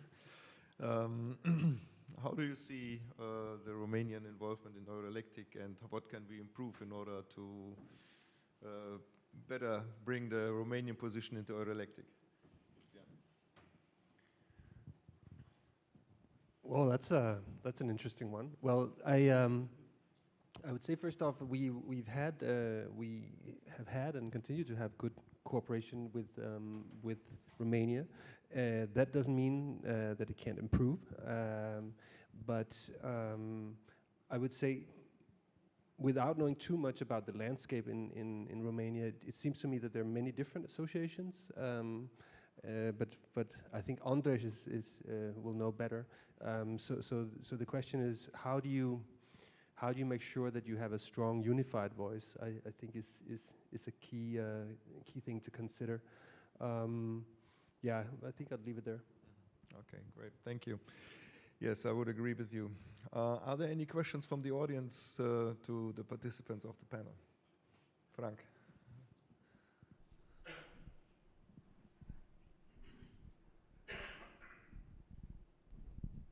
Yes, for André and for Varinia as well on CFD. In the past, the first wave of renewable, a lot of private investors have to write off some investment due to the change of regulation. How strong you think would be bankable a CFD with the Romanian government on the basis where they also introduced last year a retroactive tax on power? How you think it would be confident for the banks to go ahead with a CFD?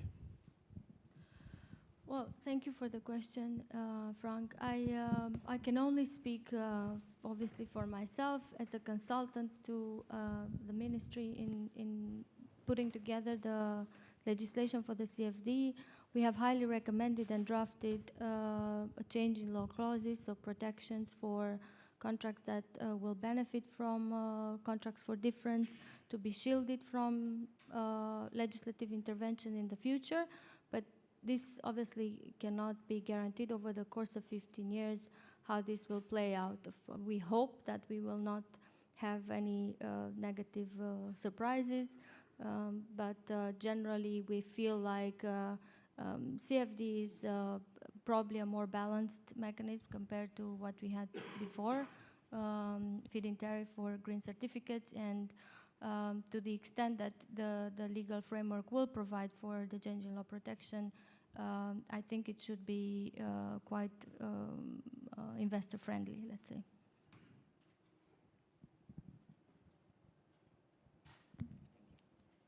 Are there any more questions from the audience? If not, thank you very much for this nice and lively discussion.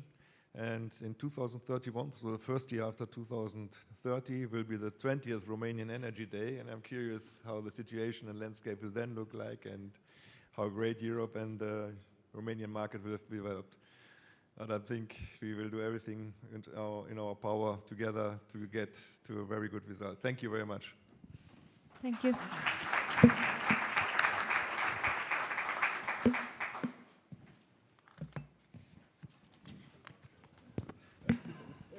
Thank you, Frank, and thank you to your speakers. Sadly, we are down to the last panel of the day. Please join me on stage, our two vice presidents of Romanian Energy Center, Mr. Nicolae Havrelets and Mr. Ioan Roșca. We are setting the panel.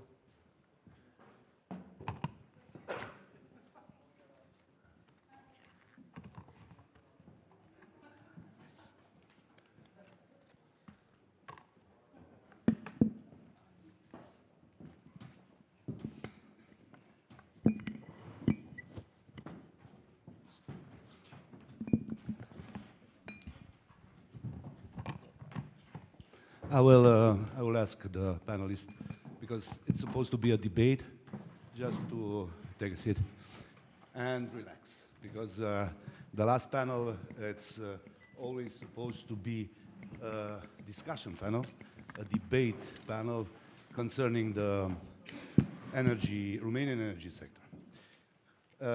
This is the last panel, and I suppose the audience, even if there is more numerous that I expected, is a little bit tired.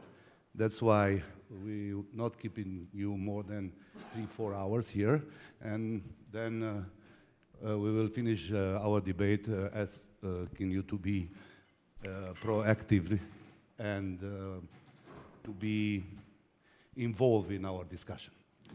My name is Ioan Roșca. I'm the Vice President of Romanian Energy Center, and I will co-host this debate panel with my fellow Vice President, Mr. Nicolae Havrilets.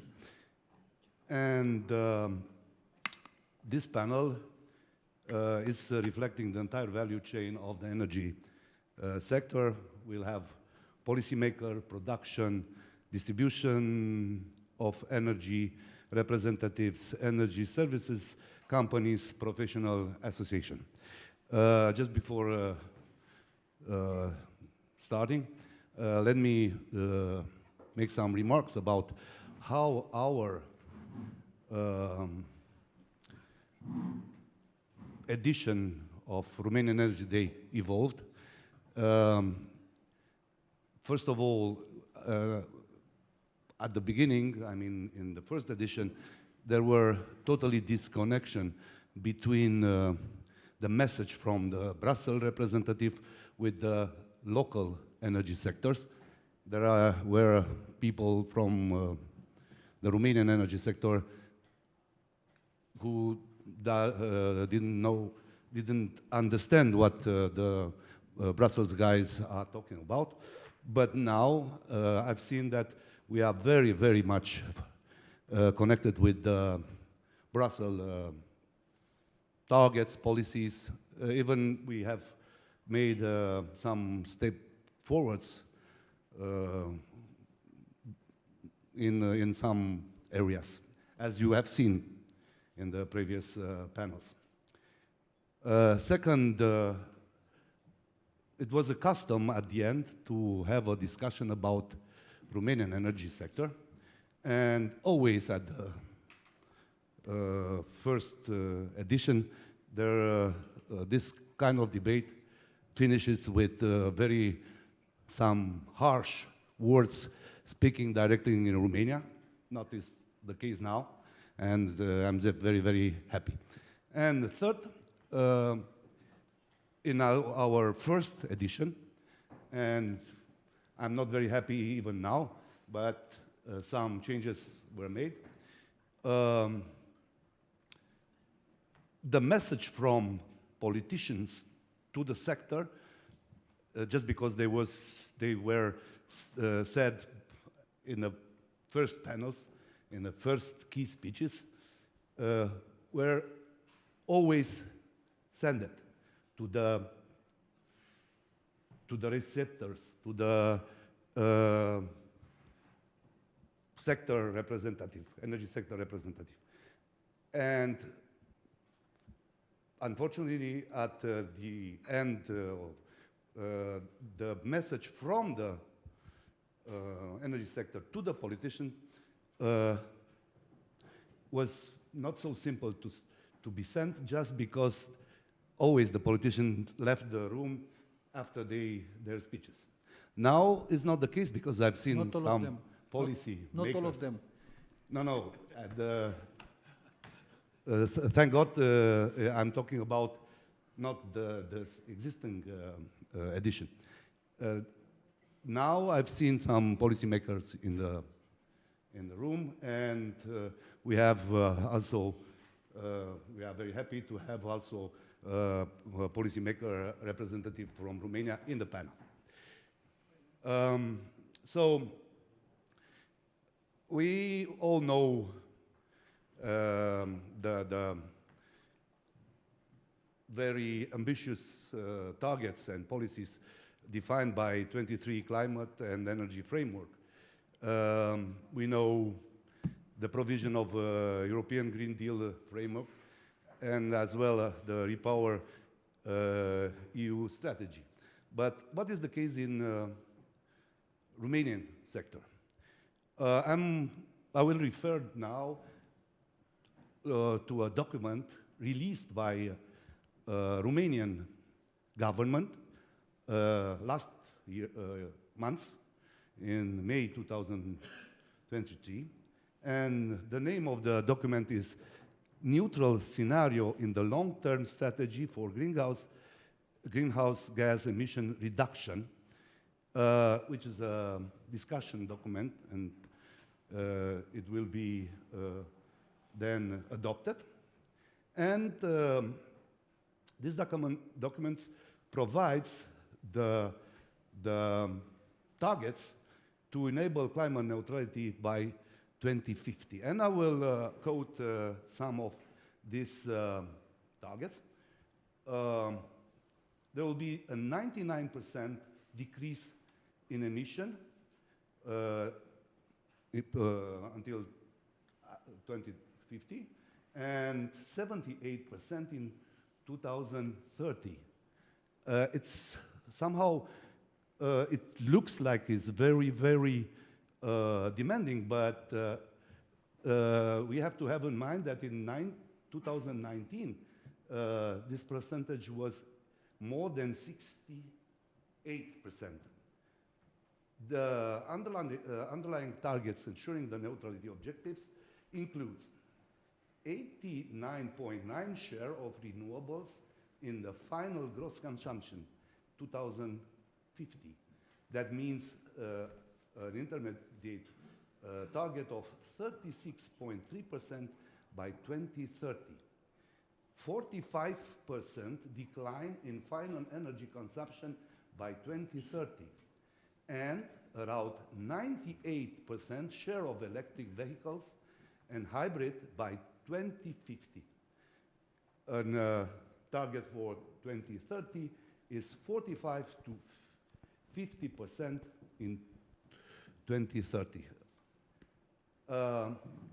They are very challenging and very demanding and ambitious target. And the main contributors definitely are the industrial, transport and agriculture sectors, but the most important sector that should be involved in reaching these targets is energy. That means we have the local sector of energy producer, policymakers, professional associations, distributors, transmissions. We should all do something to reach these targets. As I told you, now we have politician among us on the panel. Maybe just because he was a former vice president of our association, but definitely he will send his message to the industry, but as well he will receive the needs of the industry, and he will deliver to the policymakers who should be in charge of implement the policies. Radu Popa, you represent the policymaker. You are member of the most relevant commission in the Romanian Parliament, the Commission for Industry and Services. And you have to merge the targets coming from Brussels to the energy realities in Romania. What are the most policies we should expect during the next future, and how are the policies aligned to the capabilities of the companies, the financial sources available, and the status of the workforce? Thank you for this question. Once again, I'm honored to be here with such a great representative from energy industry, Romanian energy industry. I can tell you from the Romanian government program about the plenty funds of modernization fund, whatever. But I'll make a change of perspective a little bit, because we are in Brussels, and even if we like it or not, we have to accept this is the point where the guiding lines are coming. And even if we succeed in the last 3, 4, 5 years to follow this path, we have to do it as soon as possible. We're talking, and I heard Mr. Audrey Safar is out somewhere. I heard Mr. Audrey Safar and other speakers in the panel before talking about the investments, and I think this is the correct way. We have to increase the investments, but I make a statement because I believe it's important to highlight something. Beyond all the projects, beyond all the strategies, and beyond all the plans that we can do, I think, in my humble opinion, first of all, we have to rehabilitate the trust between the public sector and the companies from the energy industry. Because we have seen in the last 4, 5, 6 years, we are changing the law, all the energy regulations every 3 months, 4 months, 5 months, and we are still expecting investments. I know from you, from the specialists, from the market, a business plan needs 4, 5, 6, maybe 10 years, maybe more in gas. Frank knows better, and also the colleagues from OMV knows better. We need more than 5 years, more than 10 years, maybe even 20 years to recover the investments. That's why my comment is this: beyond all the plans, beyond all the strategies, I hope to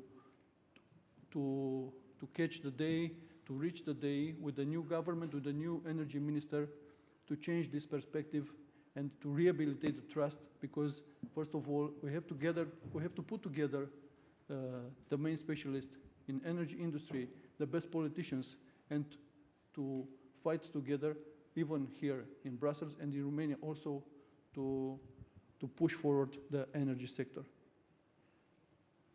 This is my answer. Thank you very much, Mr. Deputat. As you have seen, due to the very important panel that we organized as a last panel, we doubled number of the moderators in order to increase the intensity of the last panel, in order to be registered in your mind. So when you will leaving the room, we will have in your mind many times our last appreciation. Nevertheless, in 2024, next year, there will be 20 years of the Romanian government decision to modernize the energy sector. So in 2004, 2005, Romania privatized the most important companies from the public service. We started with the public services to be privatized with the very important foreign company that are having experience in order to organize this activity in Romania. So in 2005, there were signed some contracts, and important company in which I was involved. I worked almost 20 years in distribution, national gas distribution, nowadays called E.ON. E.ON was the company that took the natural gas distribution in the northern part of Romania, 22 counties, having 3 million of clients, final consumers, 25,000 kilometers, And this was a very important step. This actually was the first step that Romania took in the decision to modernize the activity in the energy sector. In this moment, E.ON company, Germany company, are working on the hydrogen issue in order to introduce the hydrogen in the natural gas grid. Maybe Volker Raffel, Romanian representative, will present us what kind of experience are having in hydrogen issue, and also what kind of the lessons learned from the Germany were imposed in Romania, that Romania was benefiting from your positive experience, and if you are considering that from Romania you can export some new experience that you found in Romania. Thank you, and allow me to stand up. I feel more comfortable like this.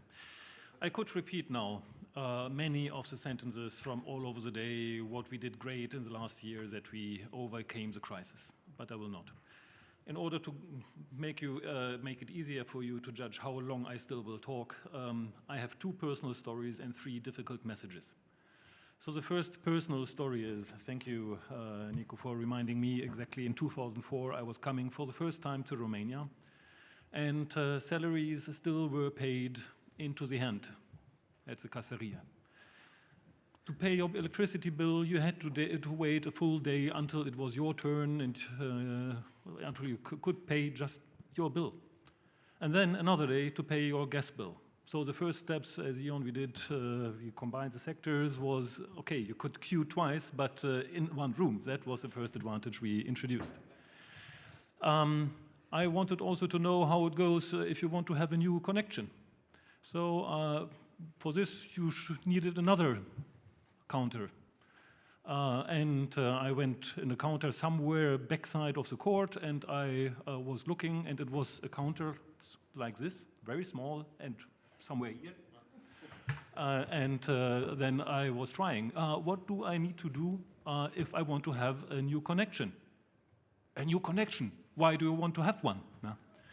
So look where we are today. And in 2004, I was making the acquaintance of a young and very beautiful woman. I was young, starting my career. I was coming in Romania, and I really want, you will feel, hopefully, the energy I had in this moment. Let's do something good together. And I think this is what we achieved. Look where we are today. You can pay online. We offer far more services. We do connections. We connect prosumers now even far quicker today than last year. So I think we have seen many developments within our company. In 2004, in electricity, usually you were not supplied by electricity for 1,800 minutes in a year. Last year, we were at 76 minutes. In 2004, in the Romanian electricity grid, in the distribution grid only, 20% of the national electricity production was lost. We are not there anymore. We have done huge achievements. I congratulate the countries, the regulations, the legislator for having achieved such a development. Second personal story. I came back to Romania because I wanted to. And please believe me, I have become, due to the very positive experience, first time a real friend of this country, and I want to continue this positive development. And Romania has a huge potential. It can contribute to the competitivity of Europe, not only to become more competitive itself. It can contribute to the whole region. So many German companies are investing in Romania right now, and I hope it is far more to come. And in the second experience now is in this energy crisis of last year with, I think, more than one legal change per month.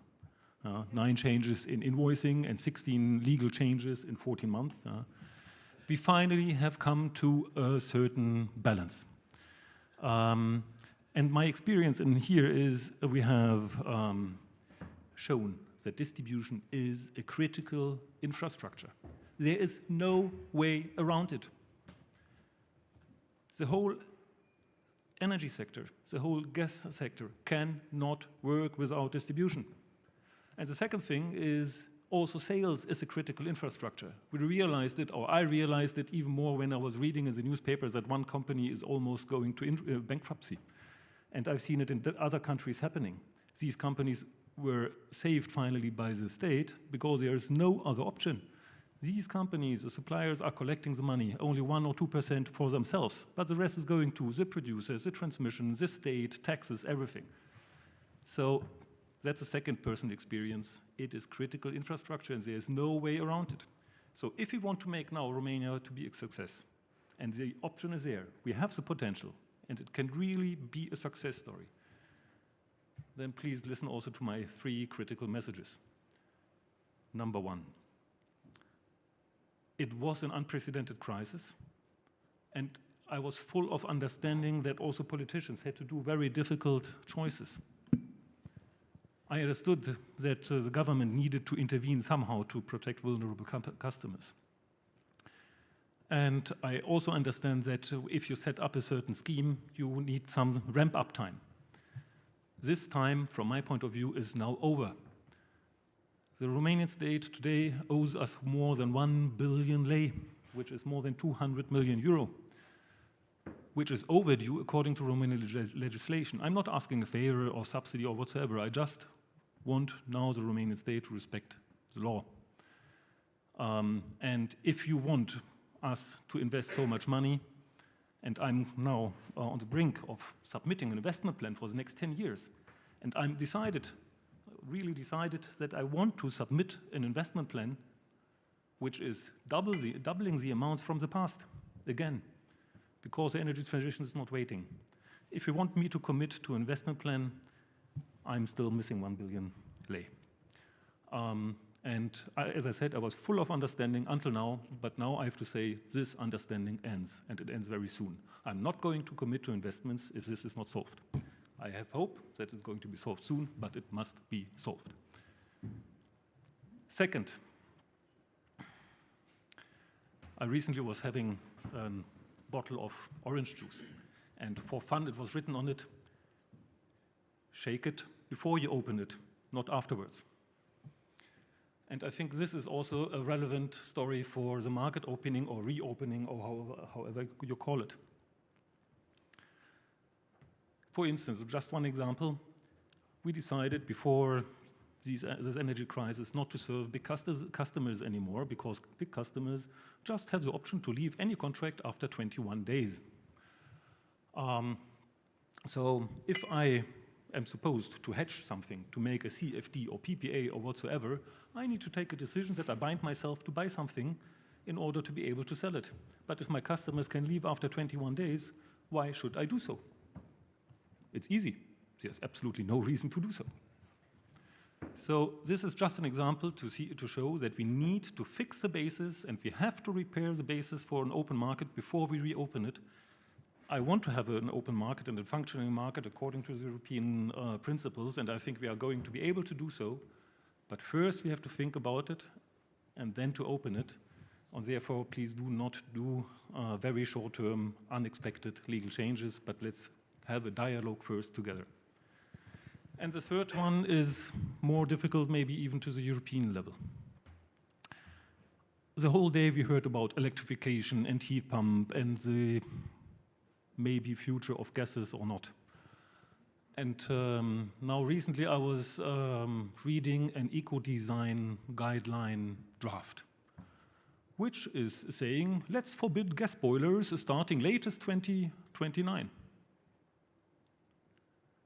Even though I'm German, I am not going to tell you exactly what I thought when reading it, but let me put it in this way.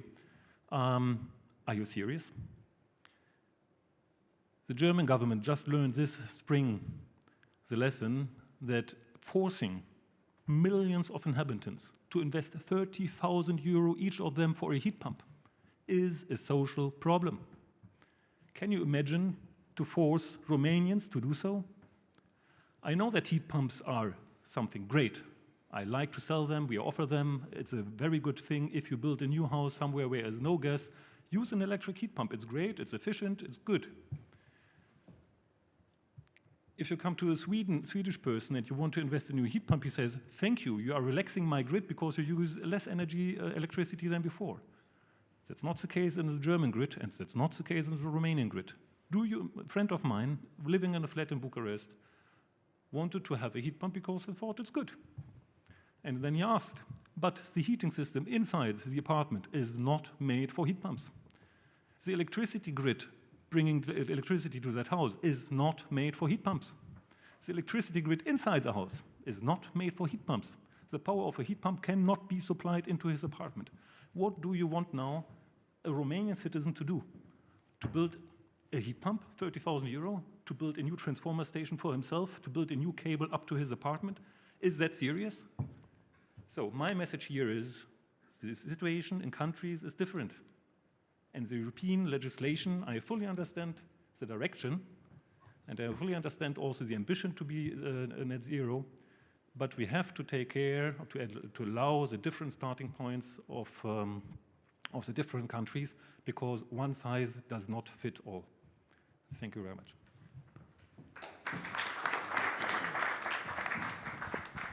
Thank you. Your message was very strong and very clear.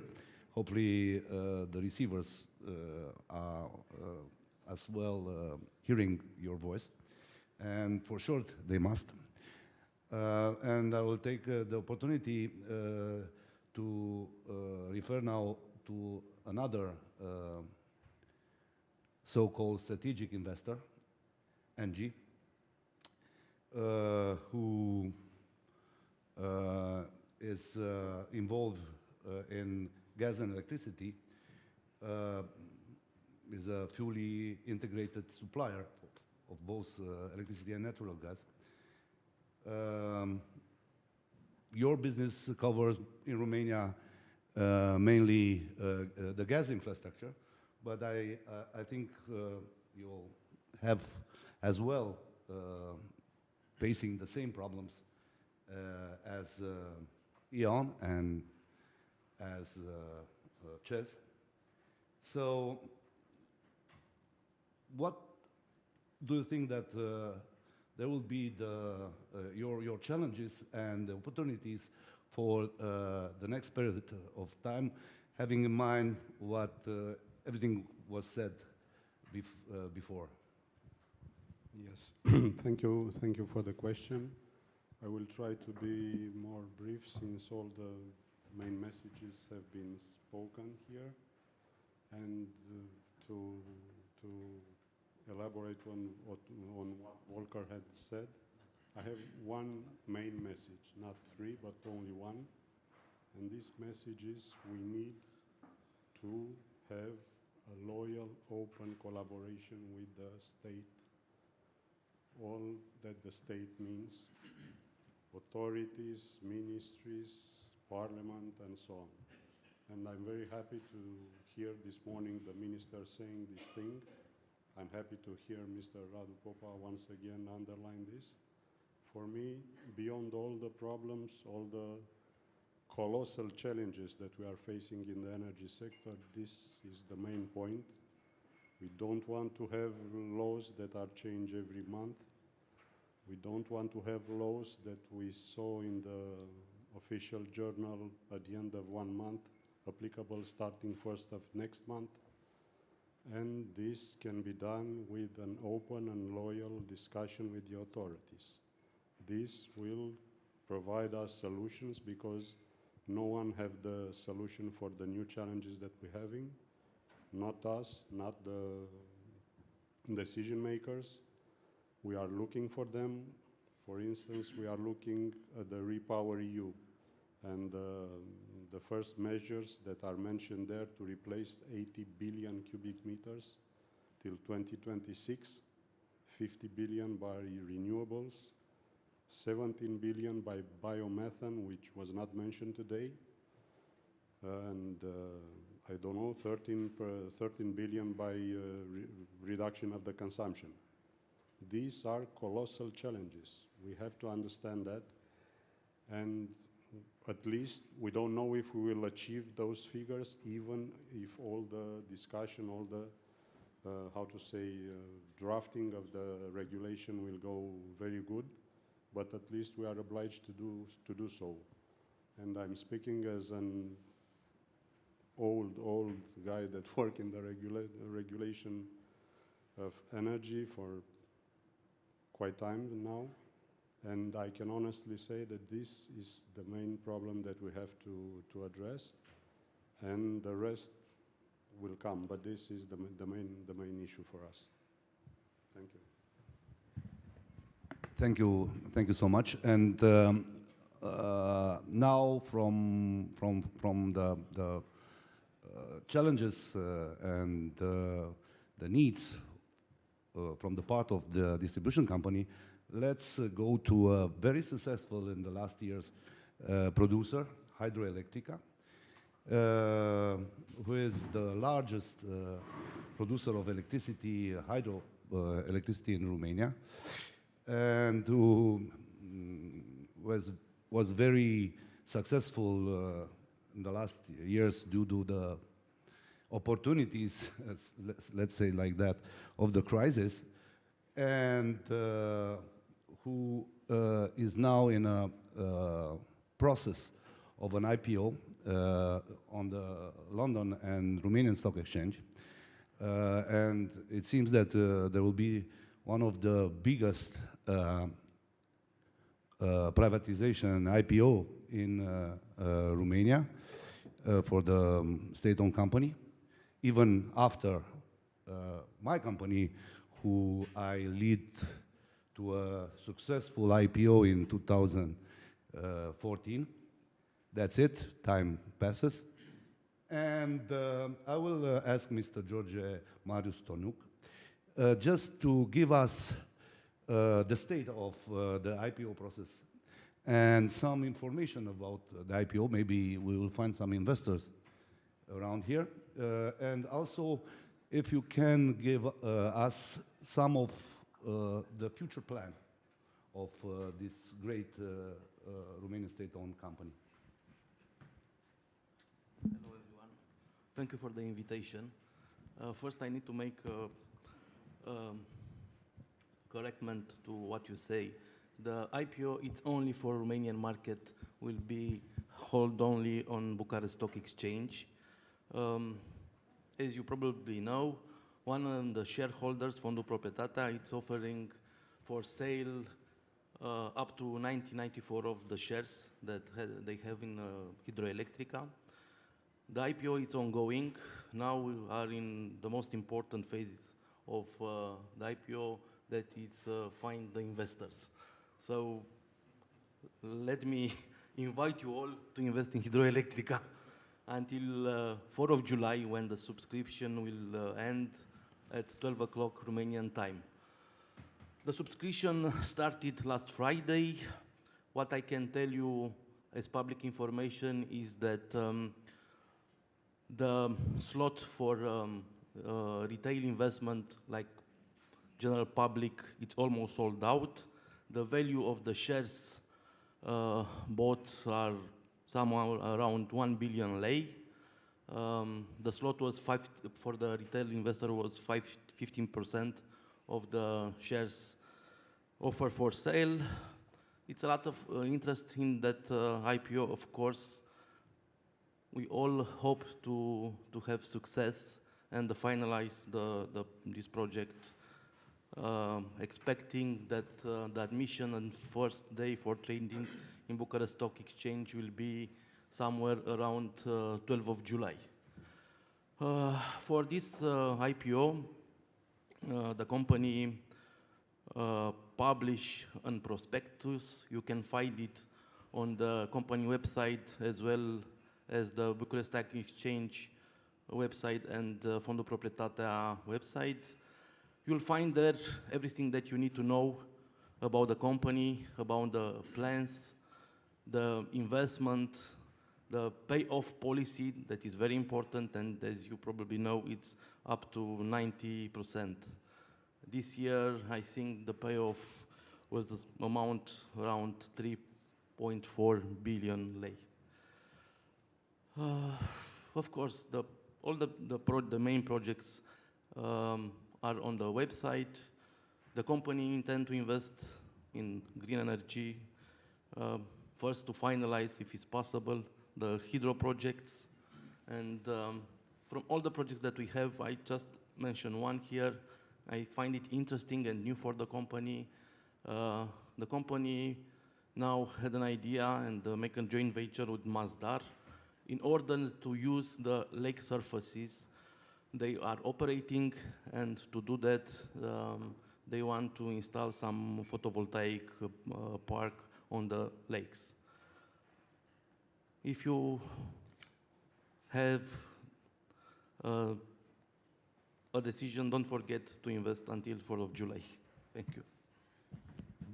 Many thanks. Now I'm grabbing the microphone, so it's my turn. If being my turn, I will invite to the microphone a woman, because I do appreciate business women, and I promoted business women in all my leading position during my energy history. So I will invite Silvia, that is representing Henro. It's a very, very young organization that are representing electricity producers owned mostly by the state. Over 75 to 80% of the total electricity produced in Romania are coming from the state-owned company that are having 11,000 megawatts, installed megawatts. In this moment, Romania are having the real consumption of 7,000 megawatts in this moment. And the state-owned companies producing electricity are installing 11,000 megawatts. So it's very important for these societies that are assuring also well-being of the society, because we know that the electricity can save life. And it's very important how they are managing to bring closer the production with the rest of the value chain. A strong production sector needs strong networks, needs educated consumers, needs competent and predictable legal and regulatory framework. Please, Silvia, present us also, we can say, the picture of the day in this sector. It's not easy. First of all, thank you for the invitation. And I have to appreciate in every panel was a woman. Not many, but a woman was in every panel. Maybe we are only few in the sector, but I appreciate you find to have in every panel at least one. I prepare some figures, but it is not time. Sometimes it's an advantage to be in the last panel and to see, or disadvantage to be in the last panel, because all important things are already said. So I don't want to repeat figures. Already were said, and we have targets, goals, so we are in the right path. But what I have to underline once again, we need predictability of the legislation, of the political and legal framework, and for this reason we have to collaborate. I will repeat all the time. I repeat and I will repeat all the time. We have to collaborate, to work together as a team, because indeed, maybe there are too many associations in Romania. I don't know if there are too many or enough, but we have to collaborate because in the end of the day, the interest is the same.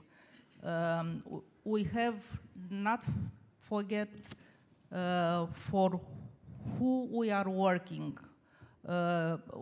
It is important the generation sector, distribution, transport, and so on. But don't forget, all we are working for the consumer, the final client, and without the final client, we don't exist. Our work is not useful. So for this reason, once again, this is my message for all, and I appreciate we are here from all the sectors, the subsectors of the energy. We have to collaborate as a team. We have the advantage to have friends in international, European and international association and other entities, and for this reason to take knowledge from them, from foreigner companies, and to work for Romania and Romanian consumer. If there are questions, I will be glad to take. Thank you. There will be at the end a very short question, and then I would like to ask you for short answers. But till then, we are very happy to have along us a company from Norway. The name of the company is Green Entrance. Mr. Odd Børge is the representative of the company, and the Norwegian company is specialized in offshore renewables, especially offshore wind. And we are very happy to have you here, just because we are hoping that you will invest in Romania. But till then, we will give you the opportunity to present your company, and then you can refer as well about to the potential of offshore wind in Black Sea, and as well about what should Romania do to utilize, to use this potential. Thank you. And thanks to the Romanian Energy Center, Cornelius and Mihai, for the opportunity to present our thoughts and plan for a cooperation between Romania and Norwegian industry. Because as we see it, we want to have a good and close cooperation.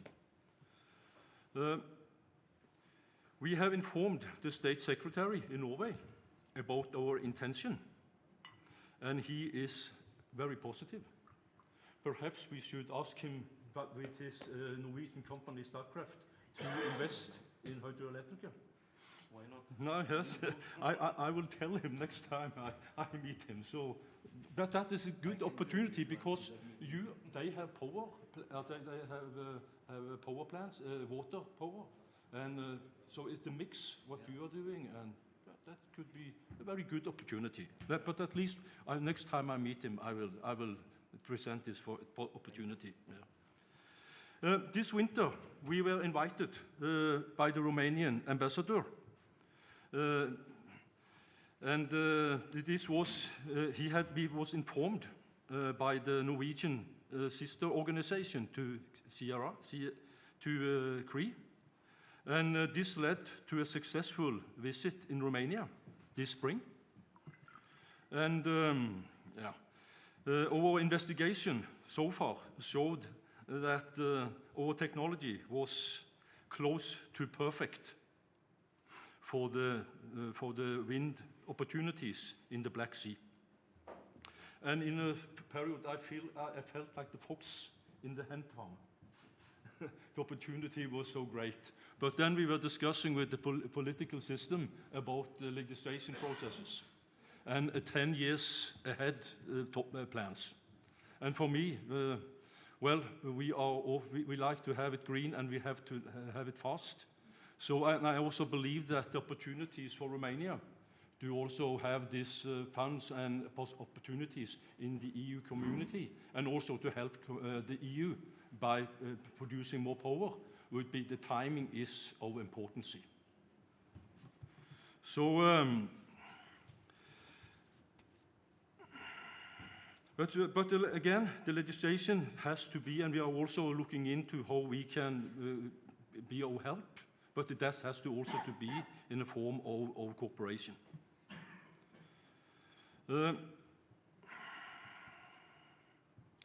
Perhaps also we need to find some holes in the fence where we can take up to have a start.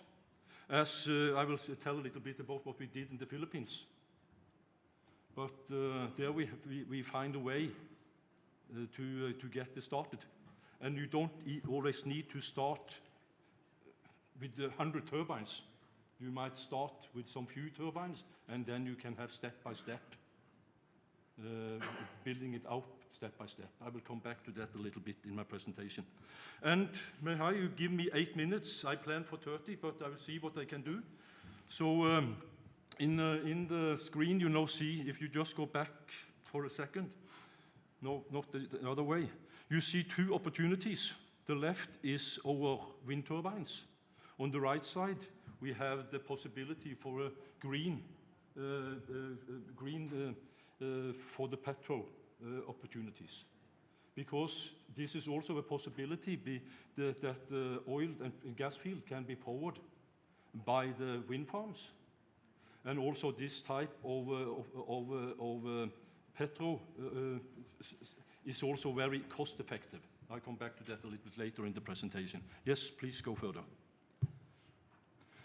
But we are all looking at our sustainable future, and of course we need and electricity is a very important part of the sustainable future. And we are tailored our wind farms to meet our values. And also what we have looked into is to implement the offshore experience and competence from construction to succession. And that also is a very cost-effective way to do it, because we design our turbines for offshore application and offshore use. And what we also was one of the more important issues that we won the contract in the Philippines was that we were minimizing the impact to marine and bird life. And we should not, we always in Europe think that we are the people that see this as most important.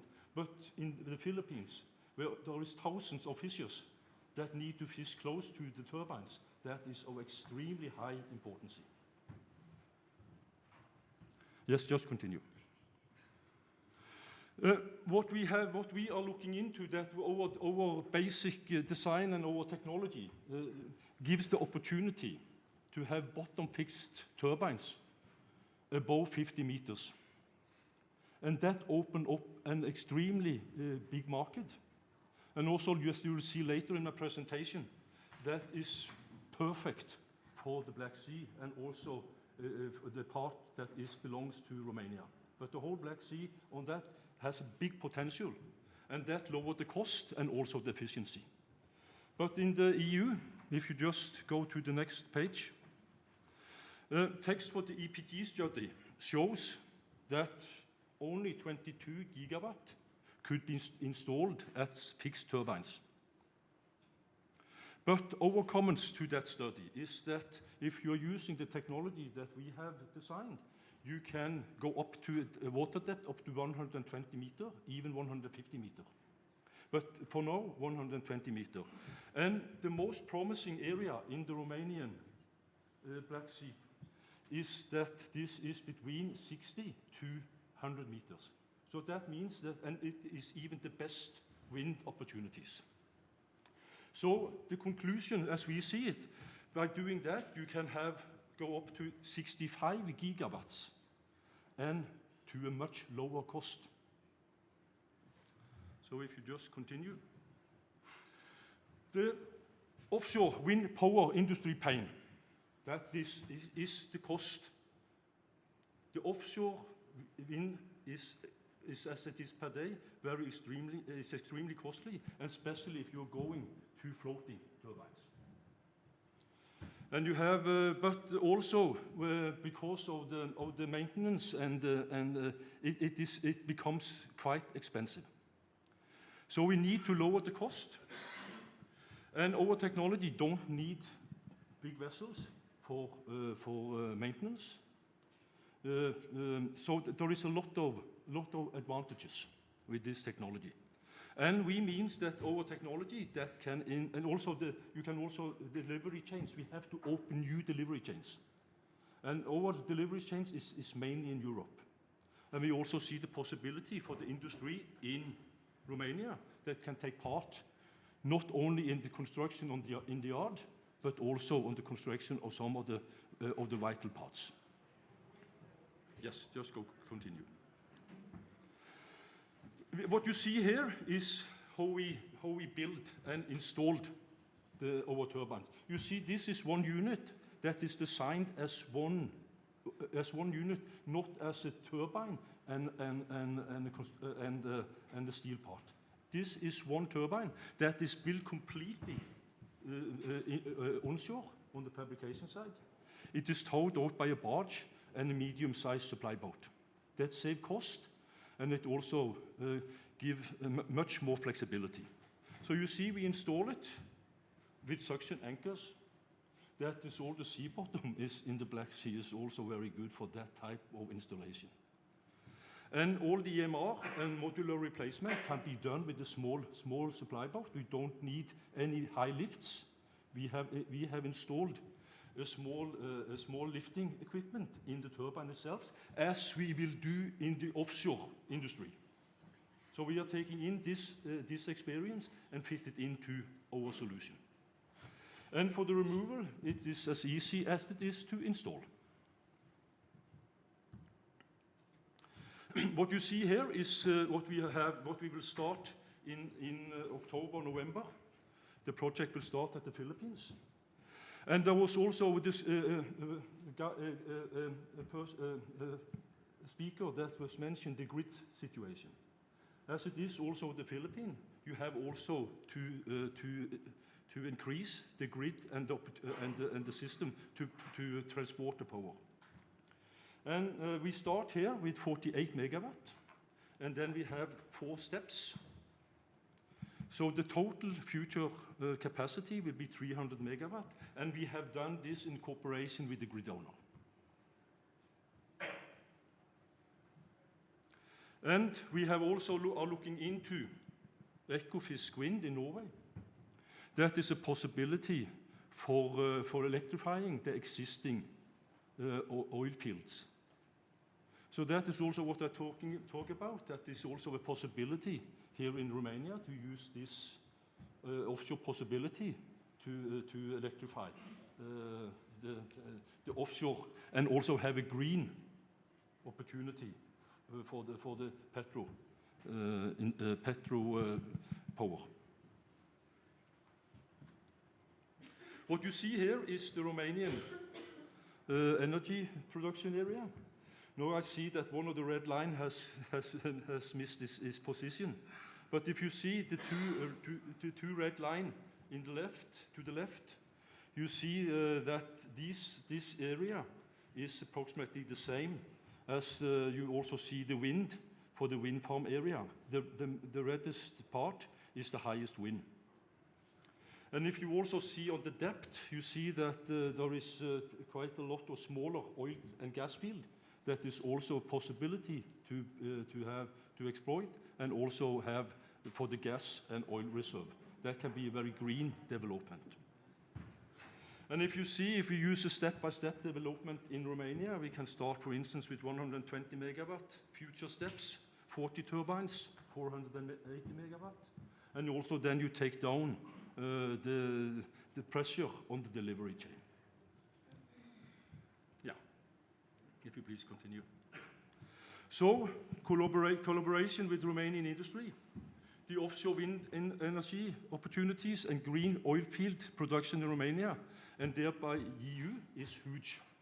There is a big export potential for Romania to the EU country. The Romanian and Norwegian government and industry are an institution are positive to collaborate within the energy sector. Norway has an internationally recognized offshore energy industry and technology from its offshore wind and petroleum energy exploitation experience that we think that will benefit Romania. So what we wish to do is to listen to the Romanian needs and share our experience from Norwegian continental shelf to optimize your legislation process for the development of your maritime special multi-use plan, and collaborate with the Romanian companies in investing and developing offshore energy productions licenses, and also deliver our products partly or fully constructed. As it is on the Philippines, we are delivering a complete wind farms and also put it into operation and then deliver it to our partner and customer. But do that also in collaboration with Romanian yards and marine operators. So, last but not least, we thank the Romanian ambassador for Norway, Christian Balciot, and his team for acting on the behalf of EU Commission strategy by inviting us to collaborate with the Romanian industry. And we also thank Mr. Corneliu Bodea and Mr. Mihai Macari from the Romanian Energy Center for the effort to take this further and inviting us to the Romanian Energy Day. So thank you. Thank you so much. We are very glad that Romanian Energy Center can accommodate and support such kind of initiative and interest for investment in Romania. And we will assure you that Romanian Energy Center will be supported you, and we will support as well as we support other investors and new technology providers to be in Romania. But again, coming back now to the existing Romanian energy sector, all of this new work, new connection, as well as the maintenance of existing infrastructure, the development of new infrastructure and the new renewables should be done by energy service providers. And one of the biggest energy service providers and member of our association is Energobit. Mr. Florin Pop, who is already in the block start to present the main challenges and the opportunities, but as well the constraints of this part of energy sector. I know that Energobit is not only energy service provider, it's also producer of the equipment, which is not a very common thing nowadays in Romania. So, Mr. Florin Pop, please provide your thoughts about what to do next in this field. Thank you very much, Ika. And first of all, thank you very much to Corneliu and all the team by organizing the 12th edition of the Romanian Energy Day. I still keep in mind some previous editions, and I know how difficult it is to organize such event. Thank you, Irina, and thank you, Mihai, chapeau, for everything you have done to organize this event. I have to admit that, as usual, I prepare also some slides in order to use them for supporting me during the speech. But probably I will completely change my presentation. And I want to, first of all, to say thank you, ladies and gentlemen, for being in the room at this time. I know that it's very difficult to survive one day in the room. I'm still very, very optimistic that all the speakers from the first part of the day are looking on the internet, and they are aware on the fact that the last meeting is the most exciting one. On the last meeting, you put everything on the table, so I'm quite sure that they are following those presentations. Also, Sylvia, please allow me to recognize that during the lunchtime, you repeat and you repeat and you repeat your speech. And as you have seen, Sylvia completely gave a different speech, and Radu was doing the same. So instead of, let's say, starting my presentation, I want to challenge Nicu and Ika and also Corneliu. You made a great job, but putting all the players together on the same table. It's probably from the first time that we have representatives from the Romanian government, producers, energy sector on the same table. Let's propose as a new challenge. Let's have only one session, not one day, only one session. Let's say, let's have this session in Romania. But let's put on the same table not only the Romanian parliament, but also the Romanian Energy Ministry and also ANRE representatives and all the players that are here around us on the same room, on the same table in order to debate. And quite sure that Romanian Energy Center has the power to bring all the players together, as you have done now. But let's accept this challenge and let's try to do it. I will still use 1 minute of my presentation in order to speak only a few words about the company that I represent. If you will help me to change the slide, please. So, Energobit has 30 years of experience on the Romanian market, and we are still believing and we are still working to do the electricity more reliable, more economical, and more environmentally friendly. 600, 700 people having the same dream, under the same roof, and we are working to do this. As you already mentioned, Energobit has a, let's say, diversification, because we also are a producer of medium voltage equipments, medium voltage and low voltage equipments. We also offer electrical engineering services, especially SCADA systems, protection systems, energy consumption monitoring systems. We act also as a general contractor for electrical works, but also we offer services of operation and maintenance for electrical installations. Andrei, during your speech last year and also this year, you have been very pessimist. I know that the definition of a pessimist is an optimist which is very well informed. I have to admit that I'm less informed than you, so I will try to be more optimist compared to your speech. And I will still say that Romania is following the direction of Brussels. Yes, there is a delay in time. I fully agree with this. Was the delay in time? Probably 1 year, probably 2 years. But we are not going on a different direction. We are going on the same direction, which is a good thing. Probably the speed is different, which is a bad thing. But as I mentioned, 1 or 2 years of delay are existing. Why I'm saying this? I remember that 2 years ago, probably we mentioned for the first time hydrogen or green hydrogen.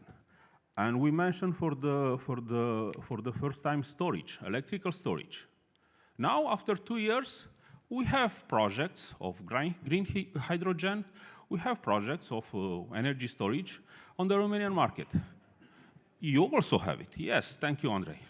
And you will see that also Energobit is working on this kind of projects. So probably the right, let's say, message will be we are following the Brussels initiatives with 1 or 2 years of delay.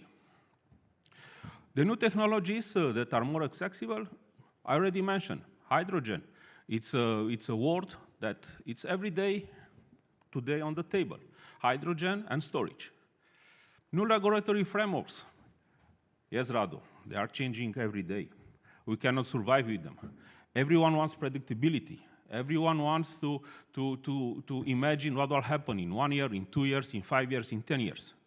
Yes, that's true. But still,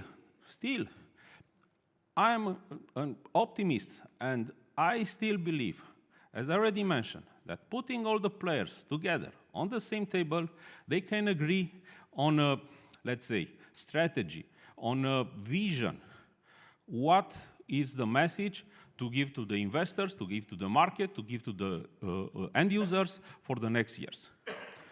Distributed generation of electricity some years ago was a dream. Today, it's existing. It's existing also on the Romanian market. And you will see on the next slide. New type of investors. Andre and Varinia, you have talked a lot about PPAs. Andre, you remember very well what's happened 8 years ago, and thank you, Volker, for giving us some hints. 8 years ago, when was the first wave of electric energy in Romania, I almost say that I never remember one investor talking about the price of electricity. The price of electricity was marginal. Everyone was asking, what is the price of the green certificates? How many green certificates I will have? Oh, if I will arrive to sell the electricity, this will be a bonus for me. Now, it's a new kind of investment. It's a new kind of philosophy. Without PPA, what will happen in some years? Once again, new kind of investors on the market, asking also for more professional services from the Romanian companies, also from the legal companies, also from advisors. And then you challenge me, Mihai, because during the first time of the day, you already mentioned from this floor, I remember what you have expressed last year. And I have checked also some figures that I expressed last year. And one of the figures that I expressed last year was 8,000 mega. 8,000 mega, the volume of the projects where Energobit company was involved in the new wave of renewables. That means ongoing projects in order to obtain the ATR, or ongoing projects in order to find solutions, feasibility studies to connect new investments to the grid. What is the new number? It's 15,000. To be very, very clear, it's 14,965, if I don't miss, or 68. But 15,000 is more easy to be remembered. So last year, 8,000. This year, 15,000. And this number is coming from last week from Energobit. So once again, an engineering company from Romania managed in only 1 year to increase once again, the number of the projects or the solutions he delivered to the market, to domestic players, to international players, from 8,000 megawatts to 15,000 megawatts. Yes, I admit, Varinia, I already mentioned that probably only 15% of these projects will be translated in the real world. But I say that also 15%, that means between 10 and 20. And putting the efforts of the players together, once again, Parliament, ANRE, ministers, producers, engineering companies, we can move really the number from 10 to 20. But we have to play together. Yes, it's a huge opportunity for our country.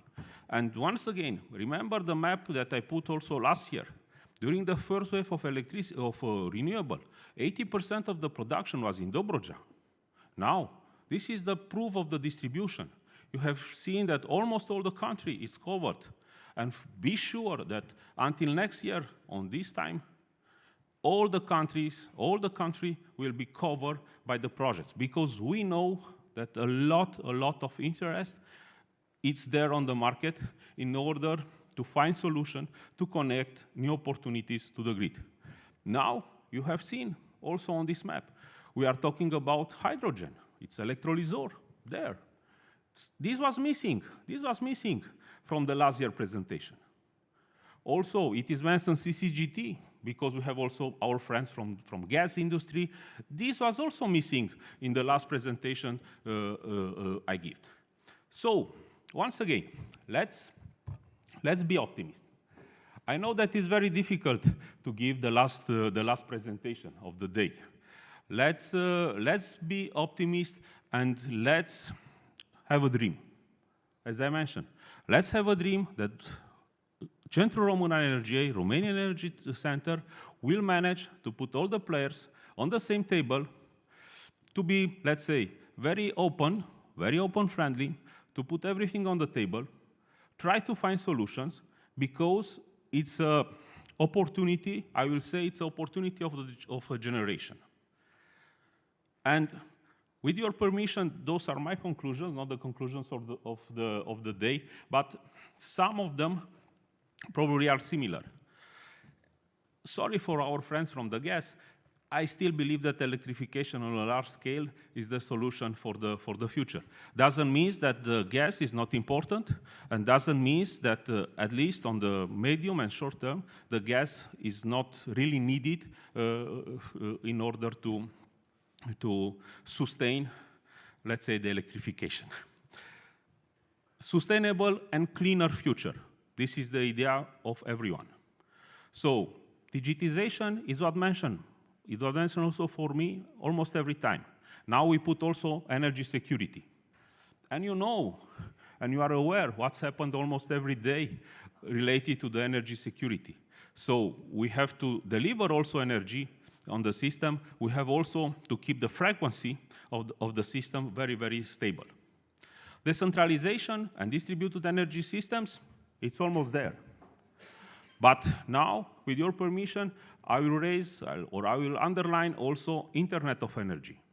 I think that it's the time, or the real time, in order to have this concept in Romania, not only on the papers, not only here in Brussels. Decarbonization, we talk a lot about renewable. Now, we put also hydrogen. Yes, in Brussels, I think last week, if I'm not wrong, the new strategy of hydrogen was approved. So green hydrogen is there, it's on the table. We have to consider also green hydrogen near renewables. It's missing a word here, but it's a picture, energy storage. And energy storage is very, very important in order to be sure that the system that we create, it's a stable system with a continuity in distribution, and as I already mentioned, with a stable frequency. So, energy systems, modern energy systems, are smart. We are saying this every time. And thank you once again to the representatives of DEO mentioning that they want to double their investments in the grid. Efficient, yes, everyone wants to increase the efficiency and keep the old stories about the losses only like a joke. Green and eco-friendly, because we want to demonstrate that it's important to deliver to the future generation a green planet and a green solution for electrical energy. Once again, thank you very much. And if there are questions, I will be very happy to answer to them. Thank you, Florin. As we promised that this panel to be the most important in our day. May I have a suggestion to his presentation? Regarding decarbonization, please add nuclear. Yes, seeing this presentation, I intend to put a question to Volker. This is the, I don't know, issue of the day, to have or not to have binomial tariff. Because in this kind of distributed system of energy, produced in this several area, not in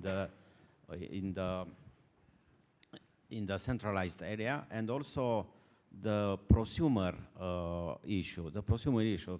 It's I do remember that in 2017, I was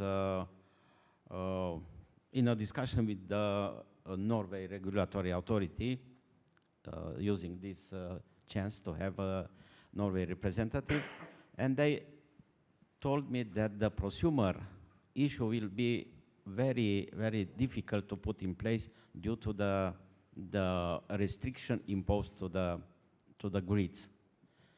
And actually, they told me to not hurry up these investments instead of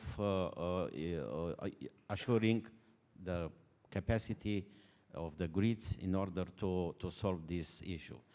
In this moment, I'm wondering if I'm asking if the distribution companies are prepared to take this challenge imposed by the prosumeration that are increasing every day, and this sort of new decentralized energy production. Yeah, thank you. So your first question was regarding the binomial tariff. I think not introducing it would have an unfair impact. If you are a prosumer and producing yourself and taking less energy from the system, you pay less for the distribution, which means the distribution system still is there and must be financed, but then by someone else. So those having the possibility to finance a PV, and those having maybe also received a Casa Verde subsidy of 20,000 lei, they should not pay any more to the distribution, but the poor people in the country should pay more. I think this is not a right and fair thing, and therefore I'm convinced in the introduction of the binomial tariff is a must, and I do not see any obstacle to do so 1st of January next year. This is also linked to the prosumer topic, the second topic you mentioned. Yes, it is clear we need a lot of investments in order to be able to connect all the prosumers, because let me give you one example. Recently, someone was complaining at us because he's living in a street with 10 houses. All 10 houses now have a PV. And then if the sun is shining, suddenly too much power. And his TV was broken, so that's why he was coming. And I understand this problem, because yes, it is a problem to connect them, the prosumers, but we solved it. We connected all of them. But now the second problem is you have to strengthen the grid. And this means a lot of more investments. And therefore, we have to prepare now the investments both for hydrogen-ready gas infrastructure and for electrical infrastructure. In electricity, it's not sufficient to replace what is 40 years old. We have to really strengthen the grid and to expand it massively, and we can do so, and I'm promising to do all our best to do so. And as I said, we even reduced the waiting time for prosumers, even though their number is 12 times higher than 1 year ago. So we are able to react on it, and the only request is let's have the regulatory framework around. And we have, after me, there were some people mentioning hydrogen and whether gas or not gas also. I think the energy challenge is a huge one. I think we must use our brain and not ideology, and this is a dialogue. And together we will find the solutions, and we should not forbid something, we just should find and explore the best solutions, and hydrogen definitely is going to play a role, and green gases more generally speaking, because it's not only hydrogen.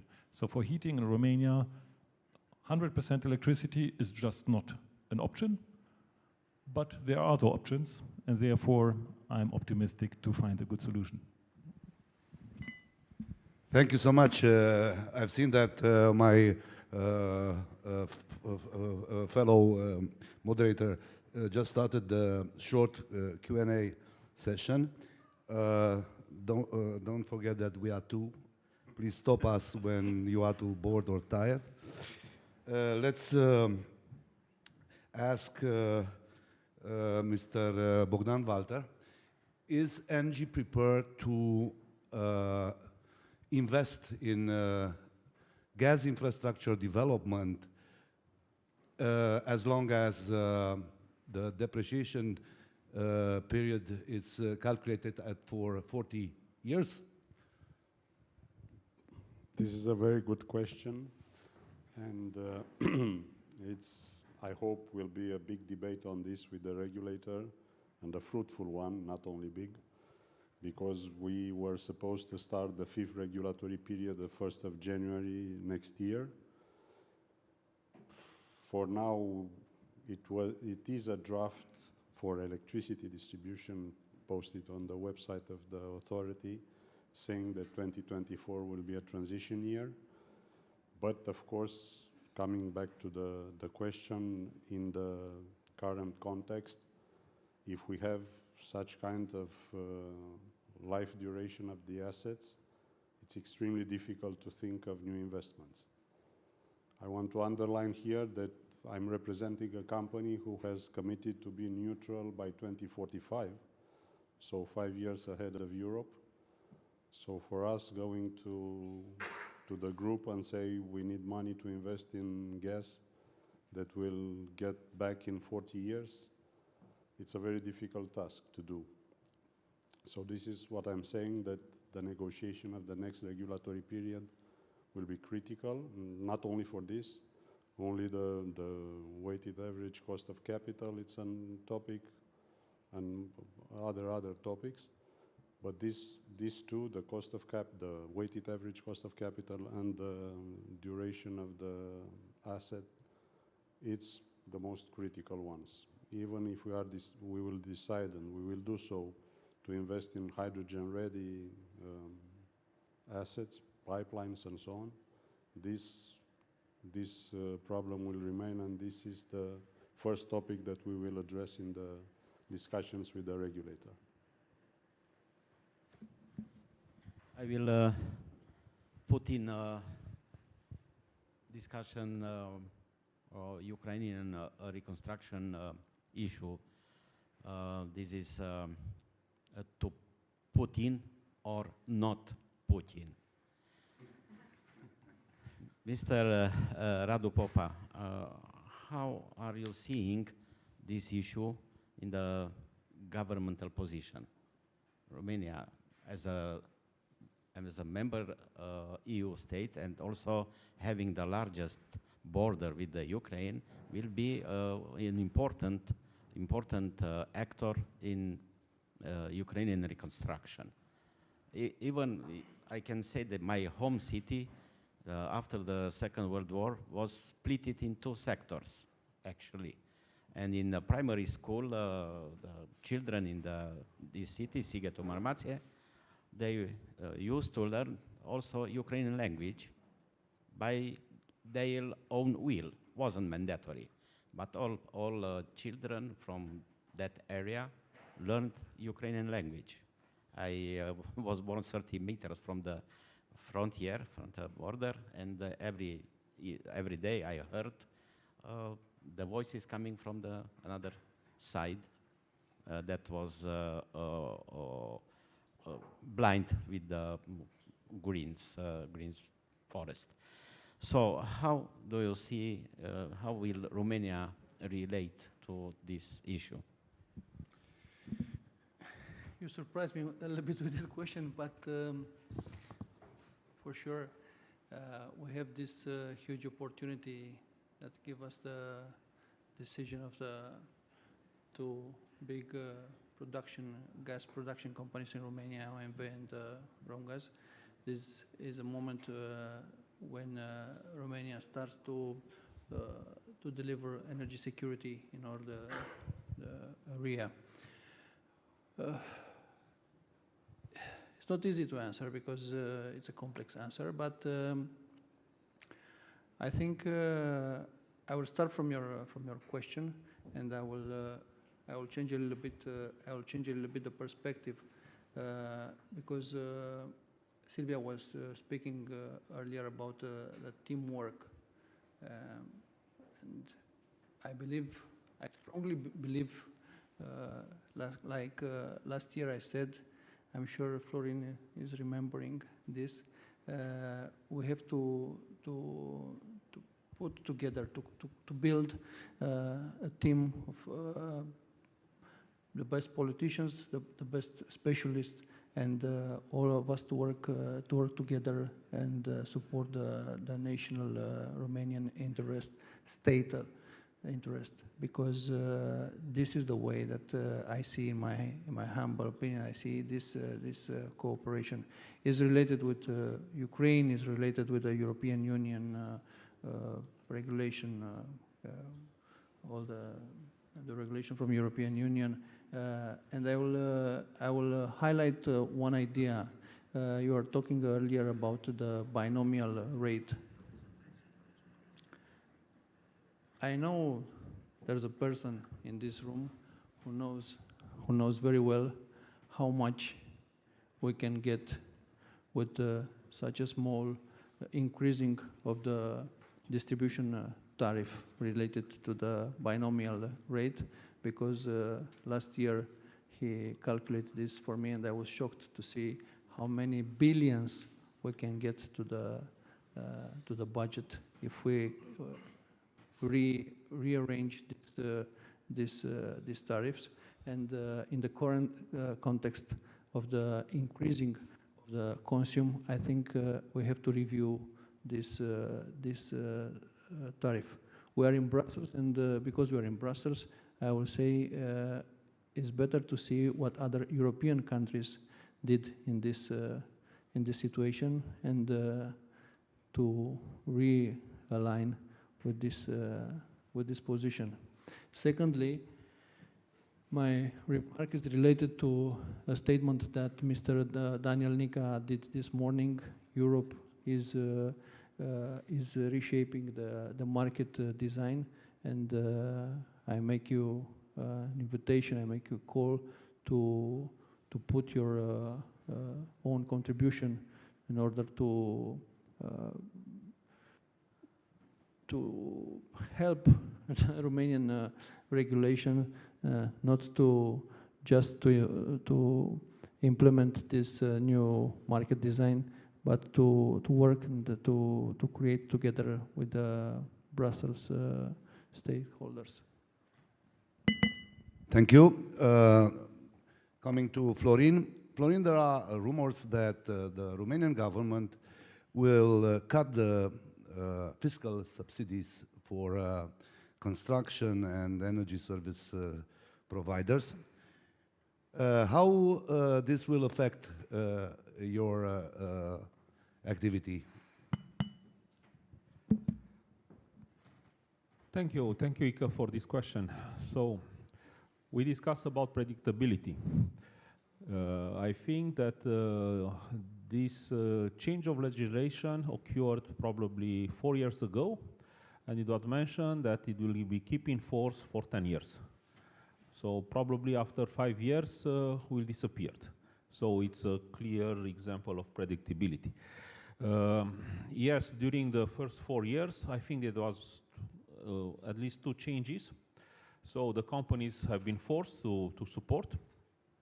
Probably will be forced to support once again the difference. But the initial change of legislation was, I will say, very, very good, as a good sign for all the companies working in the construction sector, at least for my company. And I discussed also with the other companies, they appreciate it. Probably the change of the legislation after 5 years, not after 10 years, once again, will create some movement on the market. But my company, for sure, will compensate the difference. And I will use also this opportunity to give an answer to some questions that have been raised 2 hours ago related to the workforce, and if the Romanian workforce is already prepared for this transition. And I want only to underline the fact that the own example probably is the best one. It's not enough, once again, it's not enough, but it's probably the best one. So we are complaining that we cannot find qualified workforce on the market. Energobit created probably 3 years ago a school for electricians, and we have already 4 promotion of electricians. Now we are saying that we don't have electricians which are specialized in PV panels. Now we create a second school for electrician for PV panels. We go to the Technical University of Cluj and we claim that we don't have specialists in SCADA. So for 2 years, the SCADA laboratories of the Technical University of Cluj are in our premises. Then we go again to the Technical University of Cluj and we told them that we don't find specialing in metering. So starting for this year, once again, the laboratories of the Technical University of Cluj will be in our premises. I still hope that in 5 years or 10 years we'll be a private company and not a technical university or a technical school.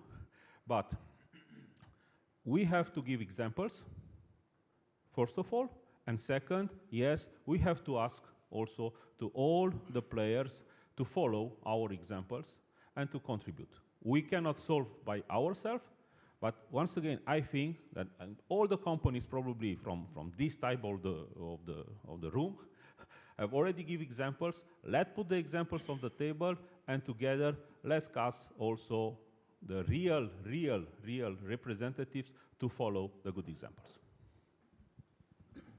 Thank you, Florin. Silvia, we have seen that the state, as an investor, intends to invest in capacity of 5,000 megawatts. We are speaking about the nuclear investments, also in CCGT power plants.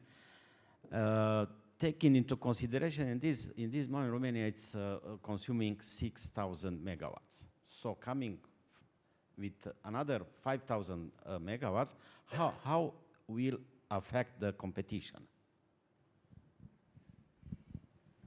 We need competition, and I think we need baseload power plant, because as engineer, I believe in renewable, but it's not enough to sustain the stability and the safety of the electricity system. So indeed, it's very good to invest in renewable solar and wind, but we know are impracticable.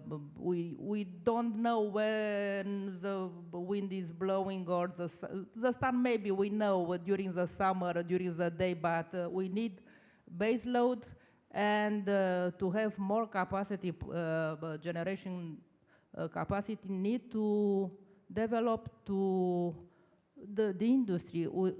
Today we know we decrease the industry, or some sectors doesn't work anymore, and we need more electricity to sustain our national economy and to export electricity to Moldova and Ukraine. As we know, we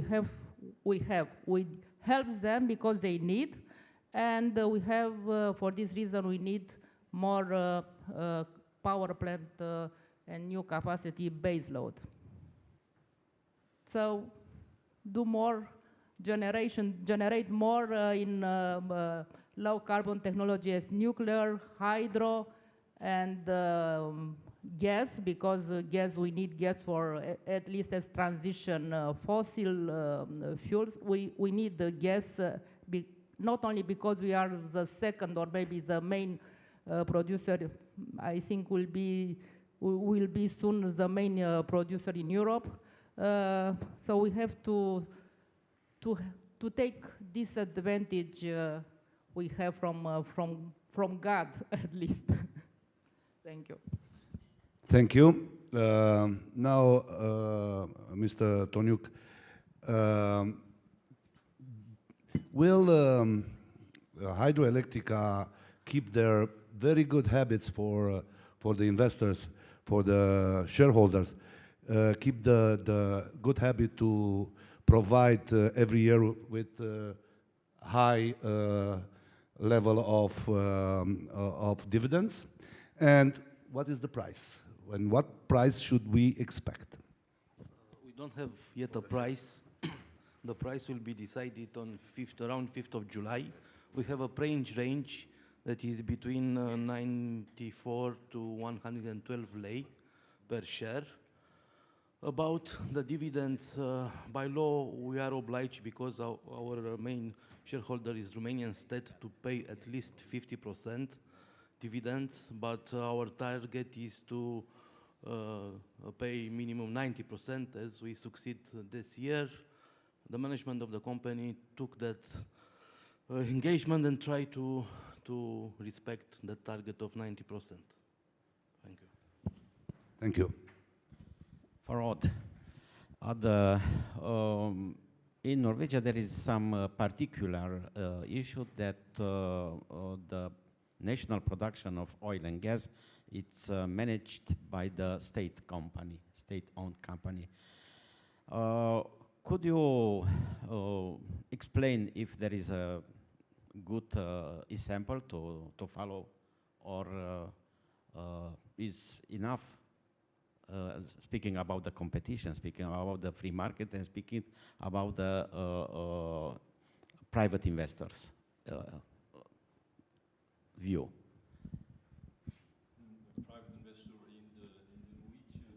Yes, normally a market, it's a free market, and also the investments are free, and all kind of the investors are having the same right.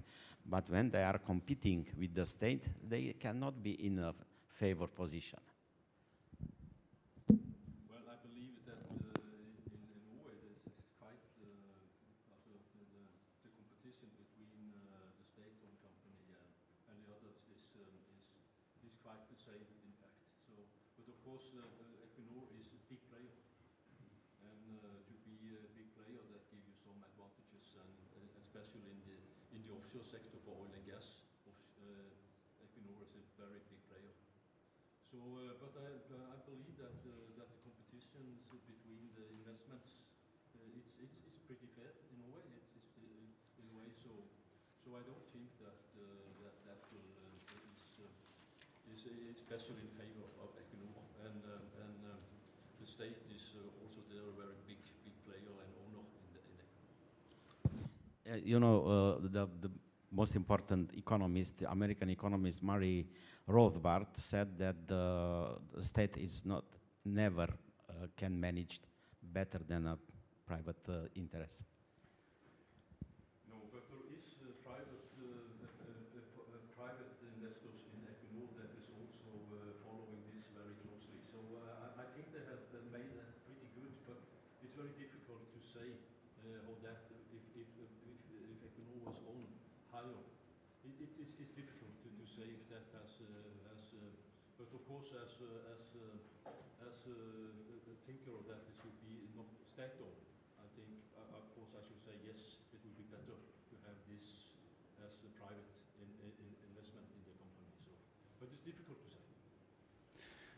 Yeah, thank you so much. And I used the Giles Dickinson way to put it very clear. You should invest and build the offshore turbines in Black Sea instead of China. Yes, or there? Okay.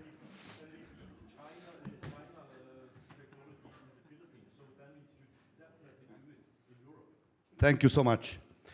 Now, thank you so much. And if there are any questions, I know you are a little bit tired, but you know, we are two. We can stay. We can have another half an hour, 1 hour. Okay. Sorry, this is a horrible question just to wake you up. What if China invests in the Black Sea? I don't know. Definitely the message was from the part of Giles Dickinson that we should do something to prevent this, but definitely it's not very, very simple. Defining such kind of hurdles for the Chinese, it's not a simple task. Yeah, is there any other question? If not, I will ask my colleague to very briefly close this panel, and thank you for all the panelists. I just have to say, to mention that for Odd, because Odd is a special guest in our panel, that if there will be the case that Norway will ask to join European community, Romania through Romanian Energy Center will sustain. Okay, thank you so much. And now, thank you. Big applause. Thank you. I will thank you for the panelists. I will ask Mr. Podea, the president of Romanian Energy Center, for closing this 12th edition of Romanian Energy Day. So thank you very much to everyone. That has been a very long day, but I must tell you that we are right in the schedule. We plan it to finish it at 5 o'clock, so we manage it. You, all the people in the room now, you will get a prize for resistance. You are very strong, so you convince me. We are going to do it again next year. Thank you very much. All the best.